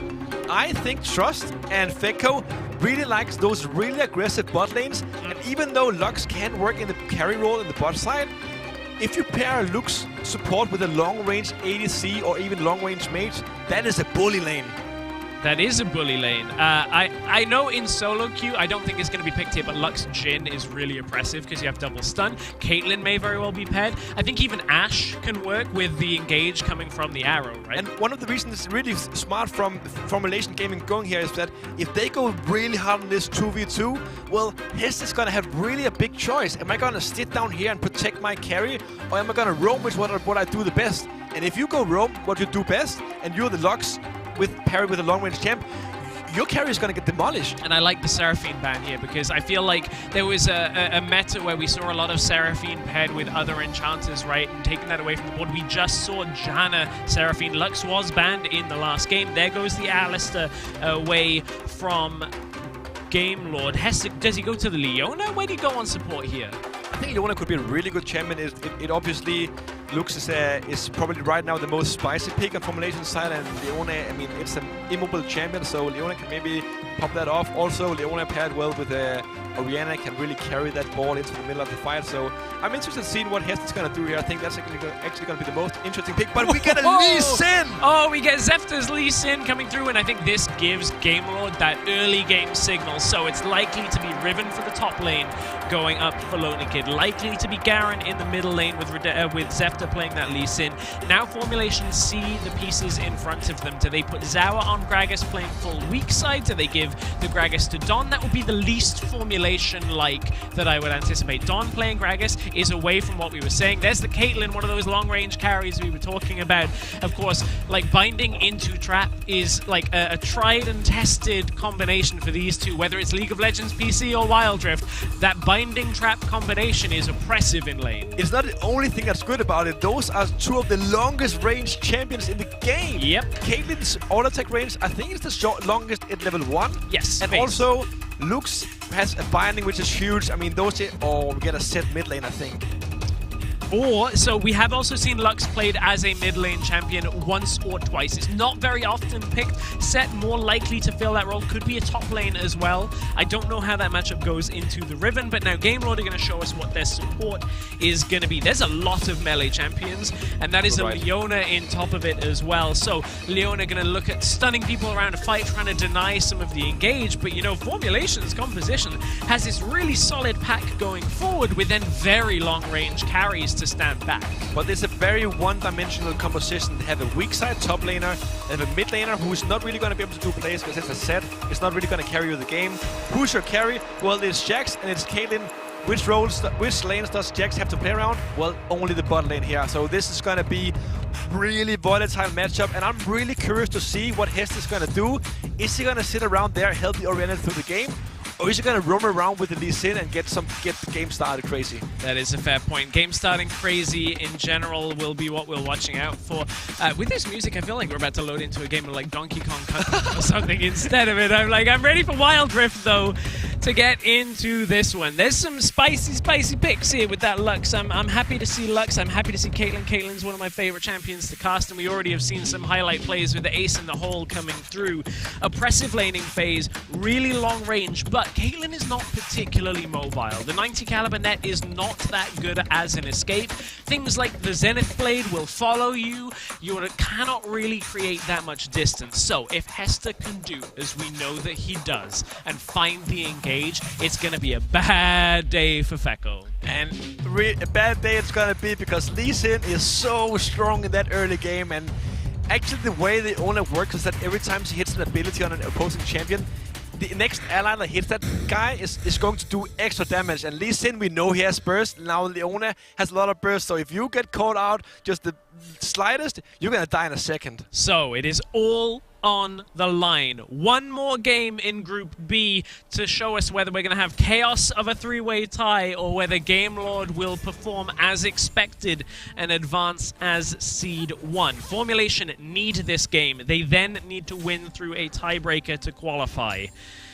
Game Lord, all they've got to do is win here. And that's a catch already starting from Hester. He's walking up to Fekko. This is exactly what we talked about. No net to start this out. No chance from that bottom lane to start the game. Redemption picks up first blood. What an insane play by Hester. This is the exact thing that cannot happen for Formulation. What I just said before, the only win condition they have is through the bot lane or a Jax popping off in the late game. Hester really showing why he's one of the best players in this tournament. And I hope we get a replay of that, because I want to know, did Hester skill Zenith Blade, or did he like flash Q, like the engage? Because his flash is on cooldown. I just would love to see exactly how they played that out, because when you're walking into lane with something like Caitlyn, you can just kind of take control of the lane without doing anything aggressive. You're able to just harass from a distance, but it's mid lane. We're getting a lot of harassment down as Don is ticking from the Ignite from Ruiz. Don held on to his exhaust, but Zefter's here, and I mean, Zefter, if he moves past that minion wave, that's literally just 2 abilities and Don will die. But that's why Kamau is here. Kamau is deterring the gank. He's at least showing some presence to deny Game Lord a second kill of the game. I feel like I'm watching Wildrift 2021. I mean, you know, these early scuttle crabs being taken, aggressive early game junglers, bully lanes in the bot side. I mean, we actually used to seeing a lot of full clears. In this game, we're already seeing some fights happening around the scuttle crab. Hester already leaving the lane after 2 minutes. I mean, he was down there saying, kill for Redemption, good job, my job here is done. Now I on to Zefter and get him a lead. And that's one of those things about Redemption on this Oriana is, okay, so Oriana is a particularly safe laner. Yes, Caitlyn has a range advantage, but look, you can just push the ball out, make sure you're getting as much of the wave as you can, and with a lead already established on that Oriana, you've got a lot of room to just kind of not die in lane and just allow yourself to scale up in parallel with Fekko. And Oriana's team fighting is always going to be significant in the late game. If you're a Formulation fan right now, you're not having a good time. This lane is already not really showing out. Fekko and Trust is not able to apply the pressure onto Redemption while Zefter is running around. I mean, Hester is running around the Zefter, so Fekko taking so much damage from Redemption just with this long range. I mean, I'm gonna say it right here, Redemption has been really fantastic this series. Redemption has been, and I think Redemption's been the strongest point potentially for Gamelord all day.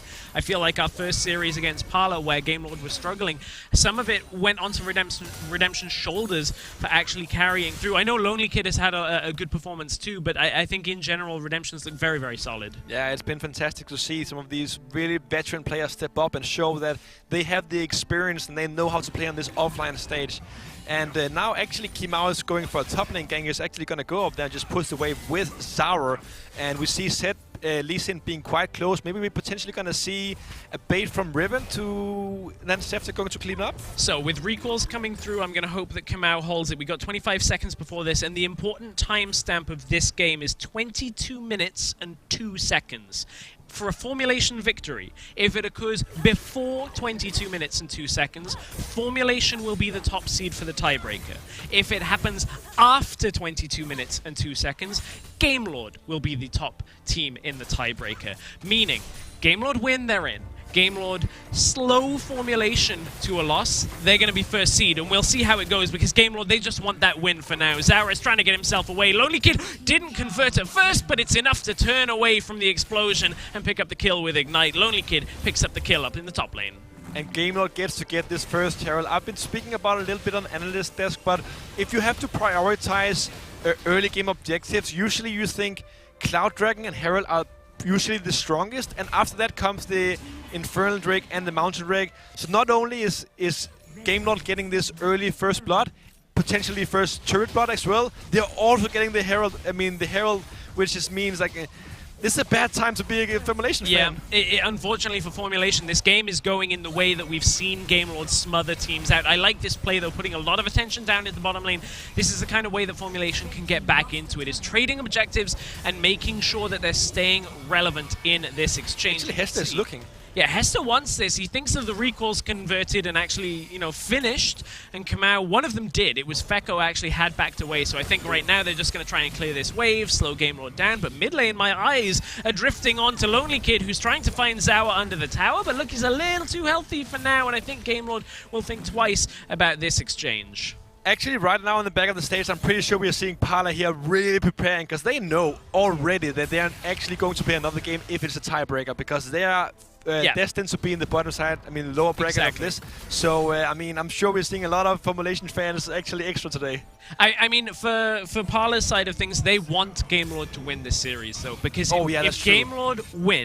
Gamelord win this game, Parlor will be the second seed, regardless of the time of game. That's true. Formulation have to win in order to force a tiebreaker, and it's only at that point do Parlor drop out of being in the semifinals. So, Gamelord fans, Parlor fans are all looking for Gamelord to win this game. I think Formulation, though, this composition has some hidden power. Grouping around the Caitlyn, the Lux, the team fights, I think they have the claws to kind of dig in around some of these objectives that if Gamelord don't respect that, I think that's how Formulation can kind of re-arrest control of this game. And maybe if Dawn is able to get a really big stone-plated Garen into his own team, I mean, I think you have to reach a little bit to talk about Formulation potentially winning this game, because it's looking really terrible for them at the moment.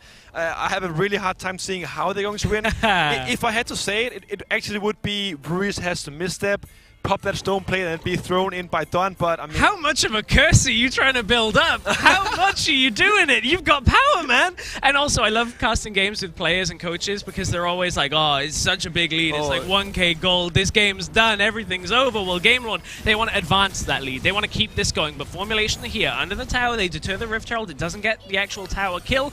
Plus, the final spark is going to push the minion wave away, and Formulation will delay. But let me explain why this 1,000 or 2,000 gold lead is not just 2,000 gold lead. We're seeing a situation where this whole Formulation side is about, let's get this Caitlyn Lux ahead, let's snowball the game, let's get the first turret bot side, we go mid lane, we're going to push that mid turret, we have the priority because these two champions are going to be strong, we've got a Herald, we're pushing the game in our favor, and Lee Sin is going to slowly fall behind, but I mean, we're not seeing that. Don found Lonely Kid, but Kamau doesn't have his counter-strike, and that is a real bad spot to be in. There's the ult from Don, but it's not enough. With the face breaker, can't even get the kill on Lonely Kid, couldn't find the damage, and now Gamelord will try and find the tower.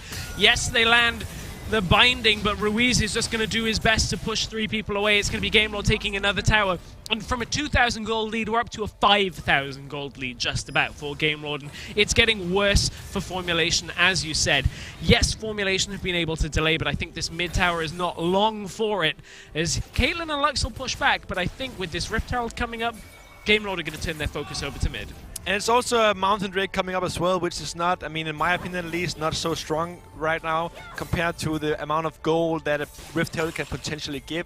And it also opens up the map for this Lee Sin to be able to roam around in the enemy jungle. But here, he's actually caught. He's been caught. Light Binding is going to shine the light with the final spark. But look, Trust doesn't have damage. He is the support, and Game Lord have taken out the Caitlyn Feckle with that immobility. Solar Flare lands from Hester, and the sunlight is just too bright for Formulation. John is going to drag one under the tower, but it's not enough. They can't put the damage out, and Redemption has got the shields, but maybe they're turning it. Lonely Kid gets dropped. Kamau is trying to at least fight this out.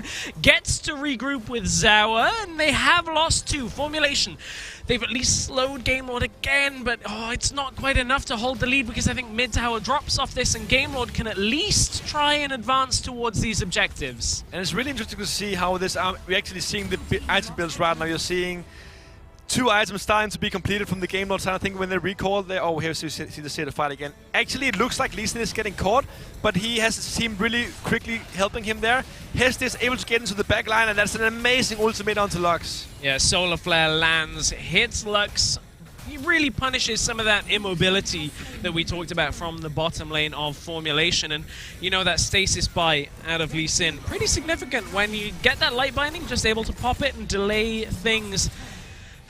I feel like Formulation, the swaps that they made coming into the WREC finals, I like them on paper, and I think with more time, I think this Formulation could be even stronger than the Formulation we saw in the regular split. But I think individually, we have 2 incredibly strong top laners in Europe, and Parlor showed that they're pretty strong as well playing around top side. And I think Zawa, unfortunately, has been a little bit unmatched, and the team haven't played towards him either. He's been playing weak side, and it means he's down in gold, because there's just no priority to give to him. There's no help to be around for Zawa, and he finds himself over 2,000 gold down in this game, and there's no help coming. That's the biggest problem. There is no way of helping him through this game because of how the early game has gone. With Elise and Riven, they're of course going to have control. And it's also a little bit sad to see, because Sour was known 1 year ago to be one of the best mid laners we have in Europe. Right. And when he fought to support, it was really it was nice to see him, you know, on this aggressive thing. And I'm pretty sure Formulation was thinking, hey, we're seeing Random and Acolyte, Lonely Kid being amazing top laners. Maybe we can make Sour become this one amazing top laner, but he's not really showing it so far. And that's the point that I want to ensure that people take away from this, is I am not saying Zawa is playing badly. What I'm saying is Formulation are not setting Zawa up for success with the amount of time they've had to come into this, and not with the way that they've played around it. And I think it's just too much to ask against Game Lord when they're playing well. Game Lord haven't looked as clean as they've been in the regular split, but this Game Lord with Lonely Kid, with Zefta on an earlier game jungle where they can actually make these plays, I think is too much for this Formulation to handle so far. And this is a really difficult spot for Formulation to be in, because they have actually lost almost all of the outer turrets. I mean, at least the middle outer turret, and that means that Lee Sin can be roaming around inside of that jungle and be using those sonic waves over the walls.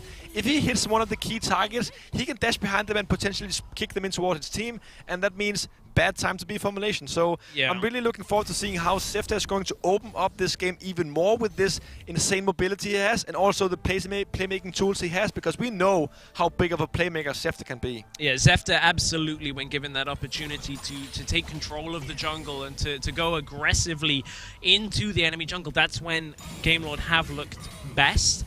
Zefta's been playing a lot of Irelia this tournament, and so far, I don't know what to make of it, because I think it does have a lot of potency, and there's reasons that they're playing it. I think I just like him on these traditional junglers where it's like Lee Sin, where you just get a fight started, and it's Dom that tries to get this fight started, and Zefta is deciding to end it. And that's the killing spree for Zefta, as Game Lord know they have the advantage. They land at least some crowd control, and Game Lord will back away. Lonely Kid has the flank. Can he get it? He will land it on 3, but forced to back away as he can't quite survive. Stasis is going to hold Zefta for a moment, but maybe Formulation have turned this back around with the grouped up team fights that we talked about. Was oh so dangerous. Zawa wants to prove me wrong. strong and playing on the front line, has a lot of damage built into his kit. As Zefta wants to one-man army it, but he's overextended. And is that the turnaround the Formulation needed? Justice was singing his praises. Zefta falls on the back end. Rift Herald up in 10. Maybe this is, sorry, it's Baron up in 10. Formulation have Rift Herald in the middle lane. Is this the opening to slow the game down? Trust has been playing amazing on this Lux, getting in a huge double binding in the start to start this fight. And actually, even though the Dawn was caught up really off guard in the beginning of the fight, Formulation played it fantastic to come back and actually win it in the end. Sao was incredible tank. Here we actually see the play where Dawn is getting caught out. He's really greeting for that plan, whereas Ruiz is kind of trying to buy some time while they kill Dawn, but this amazing stun by Heste. But Sao actually saves him, and now Leeson is Lonely Kid is actually flanking, whereas Leeson goes in, but here we see the binding that really saves the fight for Formulation. Yeah, double stun into the second half of the fight. And I mean, we talked about, do Formulation have enough in the kit, but this is what their composition does. Again, this is how they play. This guy is so good, and Sour, so tanky on this Gragas. I mean, really proving you wrong, actually, both of us, I would say. I'm always happy to be proved wrong, but that's the Cloud Drake going down with Game Lord. There is the suplex from Set, but the damage doesn't come through as Game Lord are going to try and at least stabilize from that last fight. Set has fallen already, double knockup for a moment, but another double binding comes through. Fekko and Trust is still alive, but Zara is going to charge through the fight with Hester. Now it's just about peeling off the stragglers from this fight, and Zefta proved me wrong for one fight, but unfortunately for Formulation, they lose 3 from that exchange. That's going to open up the Baron. And one of the key things of this fight was actually Redemption's exhaust, because the second the Dawn took Garen into the middle of the team, he exhausted him immediately, so the damage would be really low. And that actually gave them the opportunity to turn the fight in their favor and win the Baron. I'm really a fan of Formulation's team fighting. I always have been throughout the entirety of the WREC, and we've seen glimpses of it. We're seeing these different strategies that do work in team fights, but I think Game Lord's early game lead that we talked about, I said it's only 2k, then it became 5k, and I think it was just too much of a distance so far, and with this Baron, I think it becomes even more difficult now for Formulation to hold on, but with the Coca-Cola pop-off, Game Lord are trying to pop their way through to the semi-finals. I love watching Bruce. He's so passionate about the game and everything.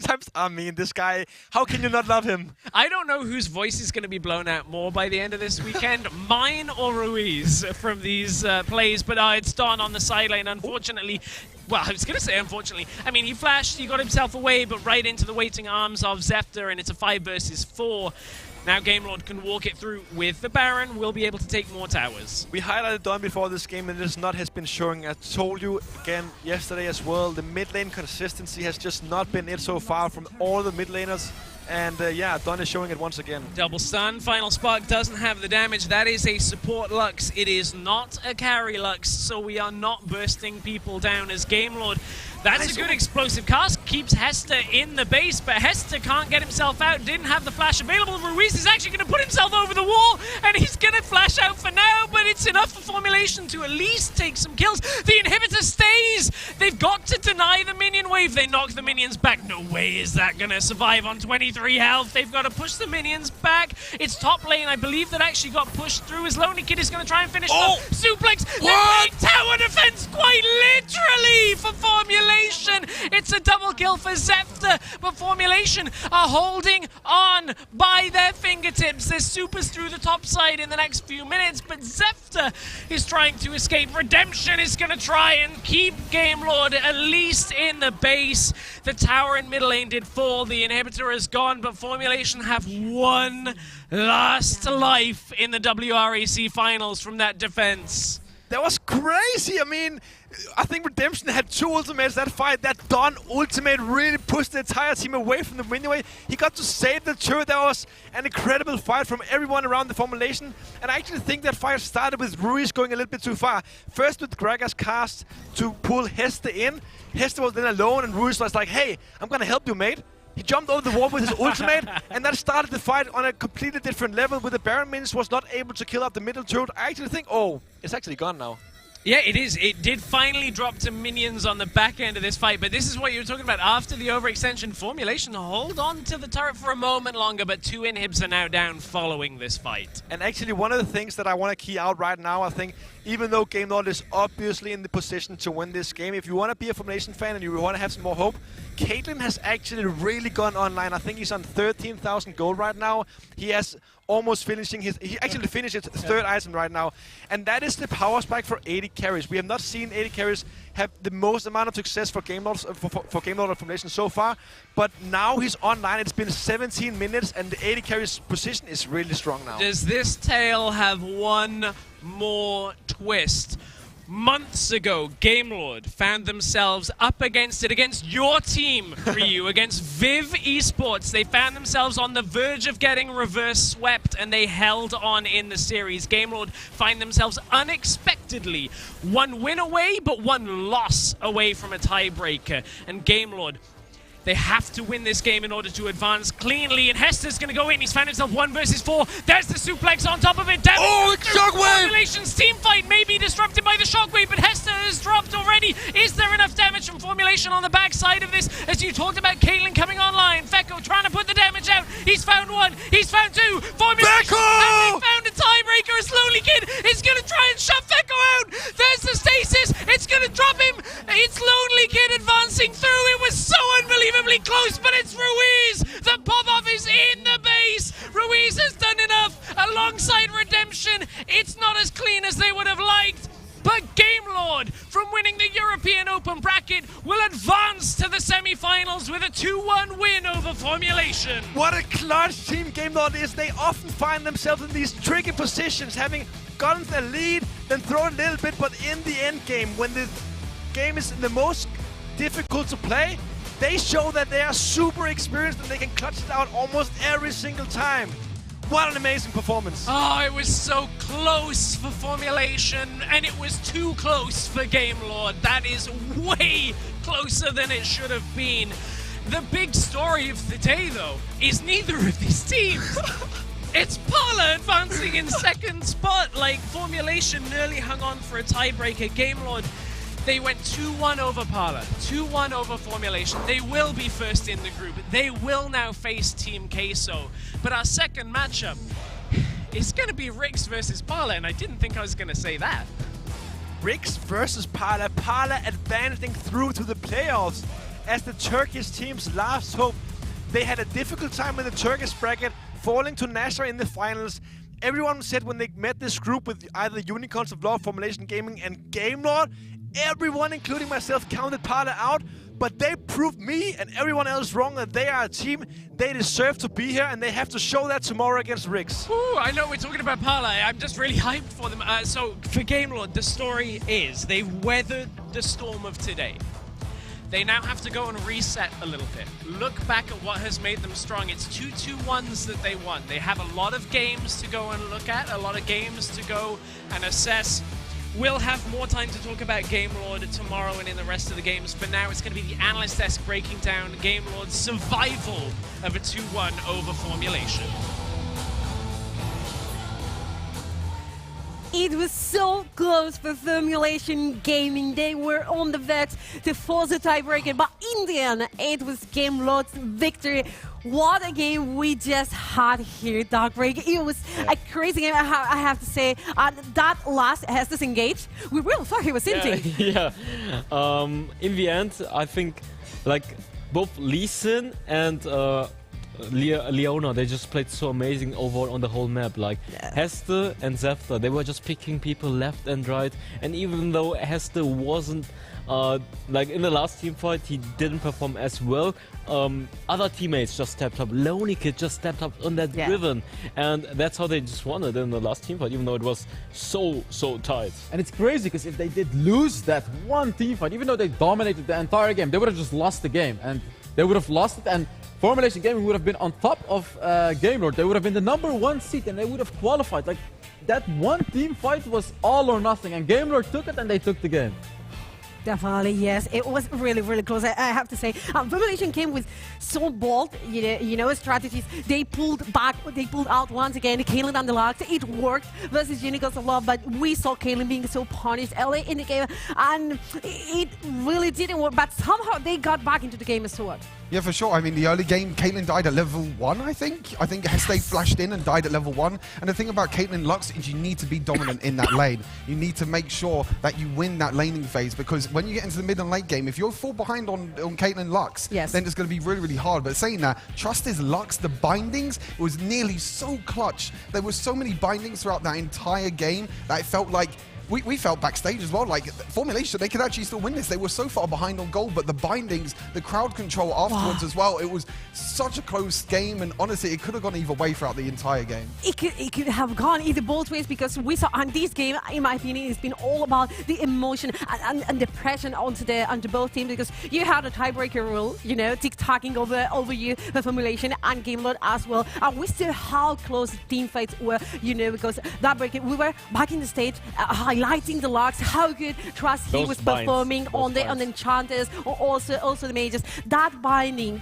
trying to defend the mid inhibitor was massive. Yeah, like those dark binds are just so crazy, because every single time Gamelord tried to chase people down, Lux stopped them. Lux just stopped them, and also he caught people off guard, so they collapsed on that person who got dark binded, especially the Garen at the inhibitor turret. They caught Garen, and then Set came in and they managed to turn it all around. But I still gotta give credits to Formulation Gaming, right? Like they did so well against Unicorns of Love. Yes. They did so well when they took that game against Gamelord. All of these players did so well individually. They set up a whole new team, right? Like they changed roles and everything like that, but they still did incredibly well. And I feel they should be very proud of themselves, because they took away a game from Gamelord as well, and they made it this far. Lonely Kid's damage. Wow, it's being crazy. That Breaker was talking about how Lonely Kid popped off in that last team fight, because the two team fights before that one were Lux binding, also massive face breaker from Set, and they were delivering. But that one, it's all about Stuart. It's today all about the last Drake. It was all about that last dragon, and it was so close. I feel like both teams were trying to go back and forth. They were trying so hard to be able to just win that last fight. I mean, that's the crazy thing about Wildrift, is that when it gets to like the 15-20 minute mark, that Elder Dragon, both teams have to group for that Elder Dragon. That's exactly what happened. And as you said at the start, Heste trying to go in with Leona went a little bit too far, but it was just back and forth the entire time as well. And I felt like if Formulation just did a few things different, then it could have gone either way. It could have even gone Formulation's way. And like you said, the time was ticking as well. That 22 minutes and 2 seconds. If they won before that, then they would have gone through as the first seed. They would have gone through straight to semi-finals. But now the Gamelord win, they're out of the competition completely. Absolutely. I mean, it was so close, yet so far for Formulation. They have to say goodbye to the competition. Guys, we're going to watch the play of the game. We have plenty of team fights, amazing team fights in this game. This is it. And this is going to be the last Heste Engage Breaker. Yeah, just pay attention to what Lonely Kid is going to do in a bit. They're dancing around right now, back and forth, fighting, using all of the abilities, and Garen is gonna soon move to the mid lane because he wants to end the game. And look at what Lonely Kid is gonna do right now. He is just gonna go for the Caitlyn. And now the others are engaging him, but he's still surviving. He has the death dance. He's getting those sustain. He's still surviving, and the kid just ended. It was absolutely crazy how strong death dance is right now that they changed it with a patch.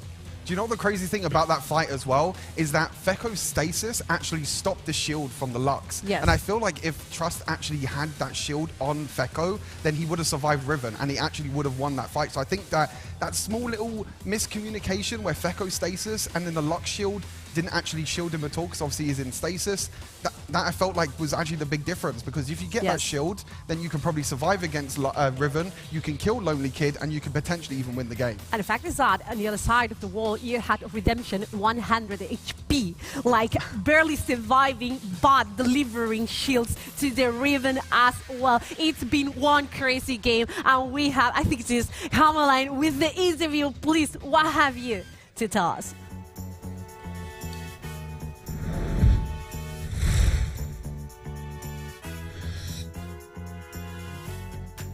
Hello everyone, well I'm here with Redemption, AD carry for Game Lord. So welcome Redemption, first of all. Congratulations for that incredible series. But, of course, you went to win. Did you expect Formulation Gaming to put such an incredible fight? No, we didn't expect it to lose a game to Formulation, neither to lose a game to the Turkish team, but the stage is doing something to us, and I really don't like it, but we can come back stronger tomorrow. Yeah, because tomorrow's games are going to be intense. Are the first seed, you're to be facing Team Keso. How do you feel about that matchup? What do you think? What are your expectations? I expect 4 supports from Team Keso and 1 hyper carry jungler. Okay, just dropping some hints in here. Okay. And of course, I also need to ask you about, how are you finding it? Because you're telling me about the stage, about an LAN event being kind of difficult, but you guys have so much energy. You can see it in Reese, for example, so much screaming, so much jumping. Are you getting something from that as well? Are you getting so emotional and hyped up? I think Reese has been doing a huge thing for us. Like, he's bringing so much energy. He's always so happy, always positive, and I love the energy coming from Reese. Okay, we expect to see you two doing the same. Okay, but finally, last question here, very important. So many people have seen your games today, games, and they're like, Game Lord, no, that's good. We were expecting more. They were the favorites. What do you have to say to those people to convince them that you actually can win this? Just have to say, watch us. Well, there you go. Simple, short message. Watch them tomorrow. Once again, thank you very much, Redemption. We will see more of you. Back to the analyst desk. Thank you very much, Kamala. Thank you very much, Redemption. I take that statement. Watch us.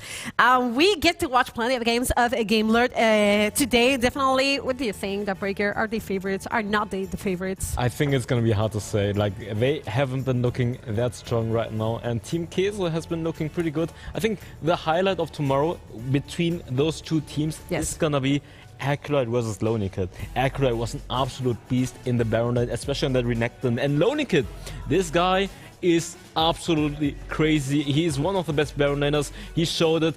Every single game he is performing, doing super, super well. Yeah, and I hope they have another ace up their sleeves, because Game Lord has been incredibly good. But in my opinion, it's a bit one-dimensional. They pick the same picks over and over again. They do incredibly well on these picks. But a team like Rix and Team Keso, who are known to draft incredibly well and who are known for their macro games, I feel are able to punish this one-dimensional draft that Game Lord has been showing us right now. Yeah, tomorrow we're going to have a clash of styles because, Stuart, in my opinion, we get to see more diverse strategies yesterday. Today, the teams were all about the 5v5 or sticking to the comfort picks. Yesterday was all about, the flexibility. Yeah, for sure. I mean, definitely Rix with the flexibility that they offer as well, with how many comfort picks they have and how many champions they can play. Whereas Game Lord today, they picked a lot of the same champions. A lot of the picks that we've seen from them before, we didn't really see anything new from them. We saw Zefta's stats there as well. Zefta bringing out the Lee Sin. This is picks that we want to see from Game Lord. These aggressive picks that we're used to seeing from them in the WREC regular season. And I want to see more from this. I want to see more aggressive picks, them going forward as well. Because Zefta, really, really strong, but also another person who was really strong in this series was Heste. And now, guys, let's see who was our MVP of this series of this Game Lord versus Formulation Gaming, because I have a name in mind. That Breaker. Who could be? Heste on engaging supports. That's what I was preaching. This guy is so crazy when he is on those engaging supports, on that Alistair who was making plays left and right, tanking so much, and especially on that Leona in the early game in combination with that Lee Sin, they were picking off people left and right, and that's how they controlled the pace of the game. And this is the one guy that you cannot ban against. Like, I just talked about that one-dimensional draft, but Heste is the one guy that you just can't ban against. Like, you ban the Rakan, you ban the Galio, you ban the Alistair, you ban the Leona, he's gonna pick something else. And that's the beauty about Heste. He can pick anything, and he can make anything work, and he'll be the best in it in Europe. And now, guys, we have to keep in mind that 3 out of these 4 teams are going to make it to Icons. It's going to be, we have Rix, we have Gamelord, we have Parlor, and we have Team Queso. 3 of these teams are going to be on Icons this summer. And definitely, I don't know what expectations you do have for today, because we're going to have this Gamelord versus Team Queso, and we're going to have Parlor versus Rix. And I want to ask you, Hellsdelville, what your expectations are. I mean, I'm Parlor all the way now. I gotta be real honest with you.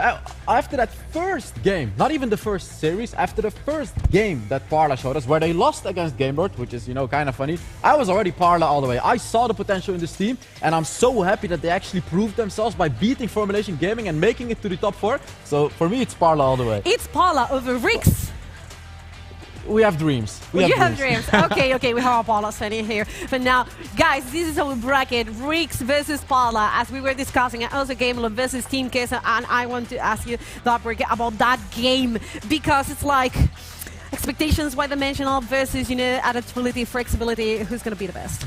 I think Rix is still going to take the game against Parlor. Parlor has been looking absolutely amazing today, but Rix is a monster team. Random, especially in the Baron lane, was looking so crazy. So overall, I think it's still going to be in favor of Rix, but who knows what's going to happen tomorrow, and especially the second match. That's Team Queso versus Gamelord. This is going to be a banger match. This is going to be super competitive and intense. Definitely, and the fact is that, I don't know, we get to see to have third maps from the side of Gamelord. In my opinion, is to Team Queso get to see like more decisive in the games.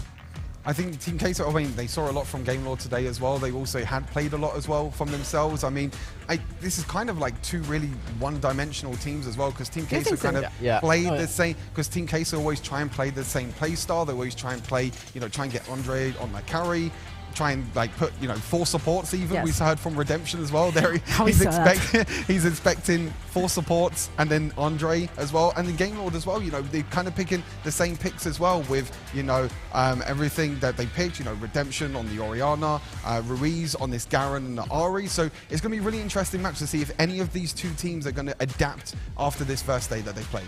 Tomorrow we have the semi-finals, and we get to see which 2 teams are going to make it not only to the finals, but also to Icons. Guys, thank you very much for joining me in the Analyst desk. And for you people, thank you very much for being with us all day long. We get to see you tomorrow. Goodbye.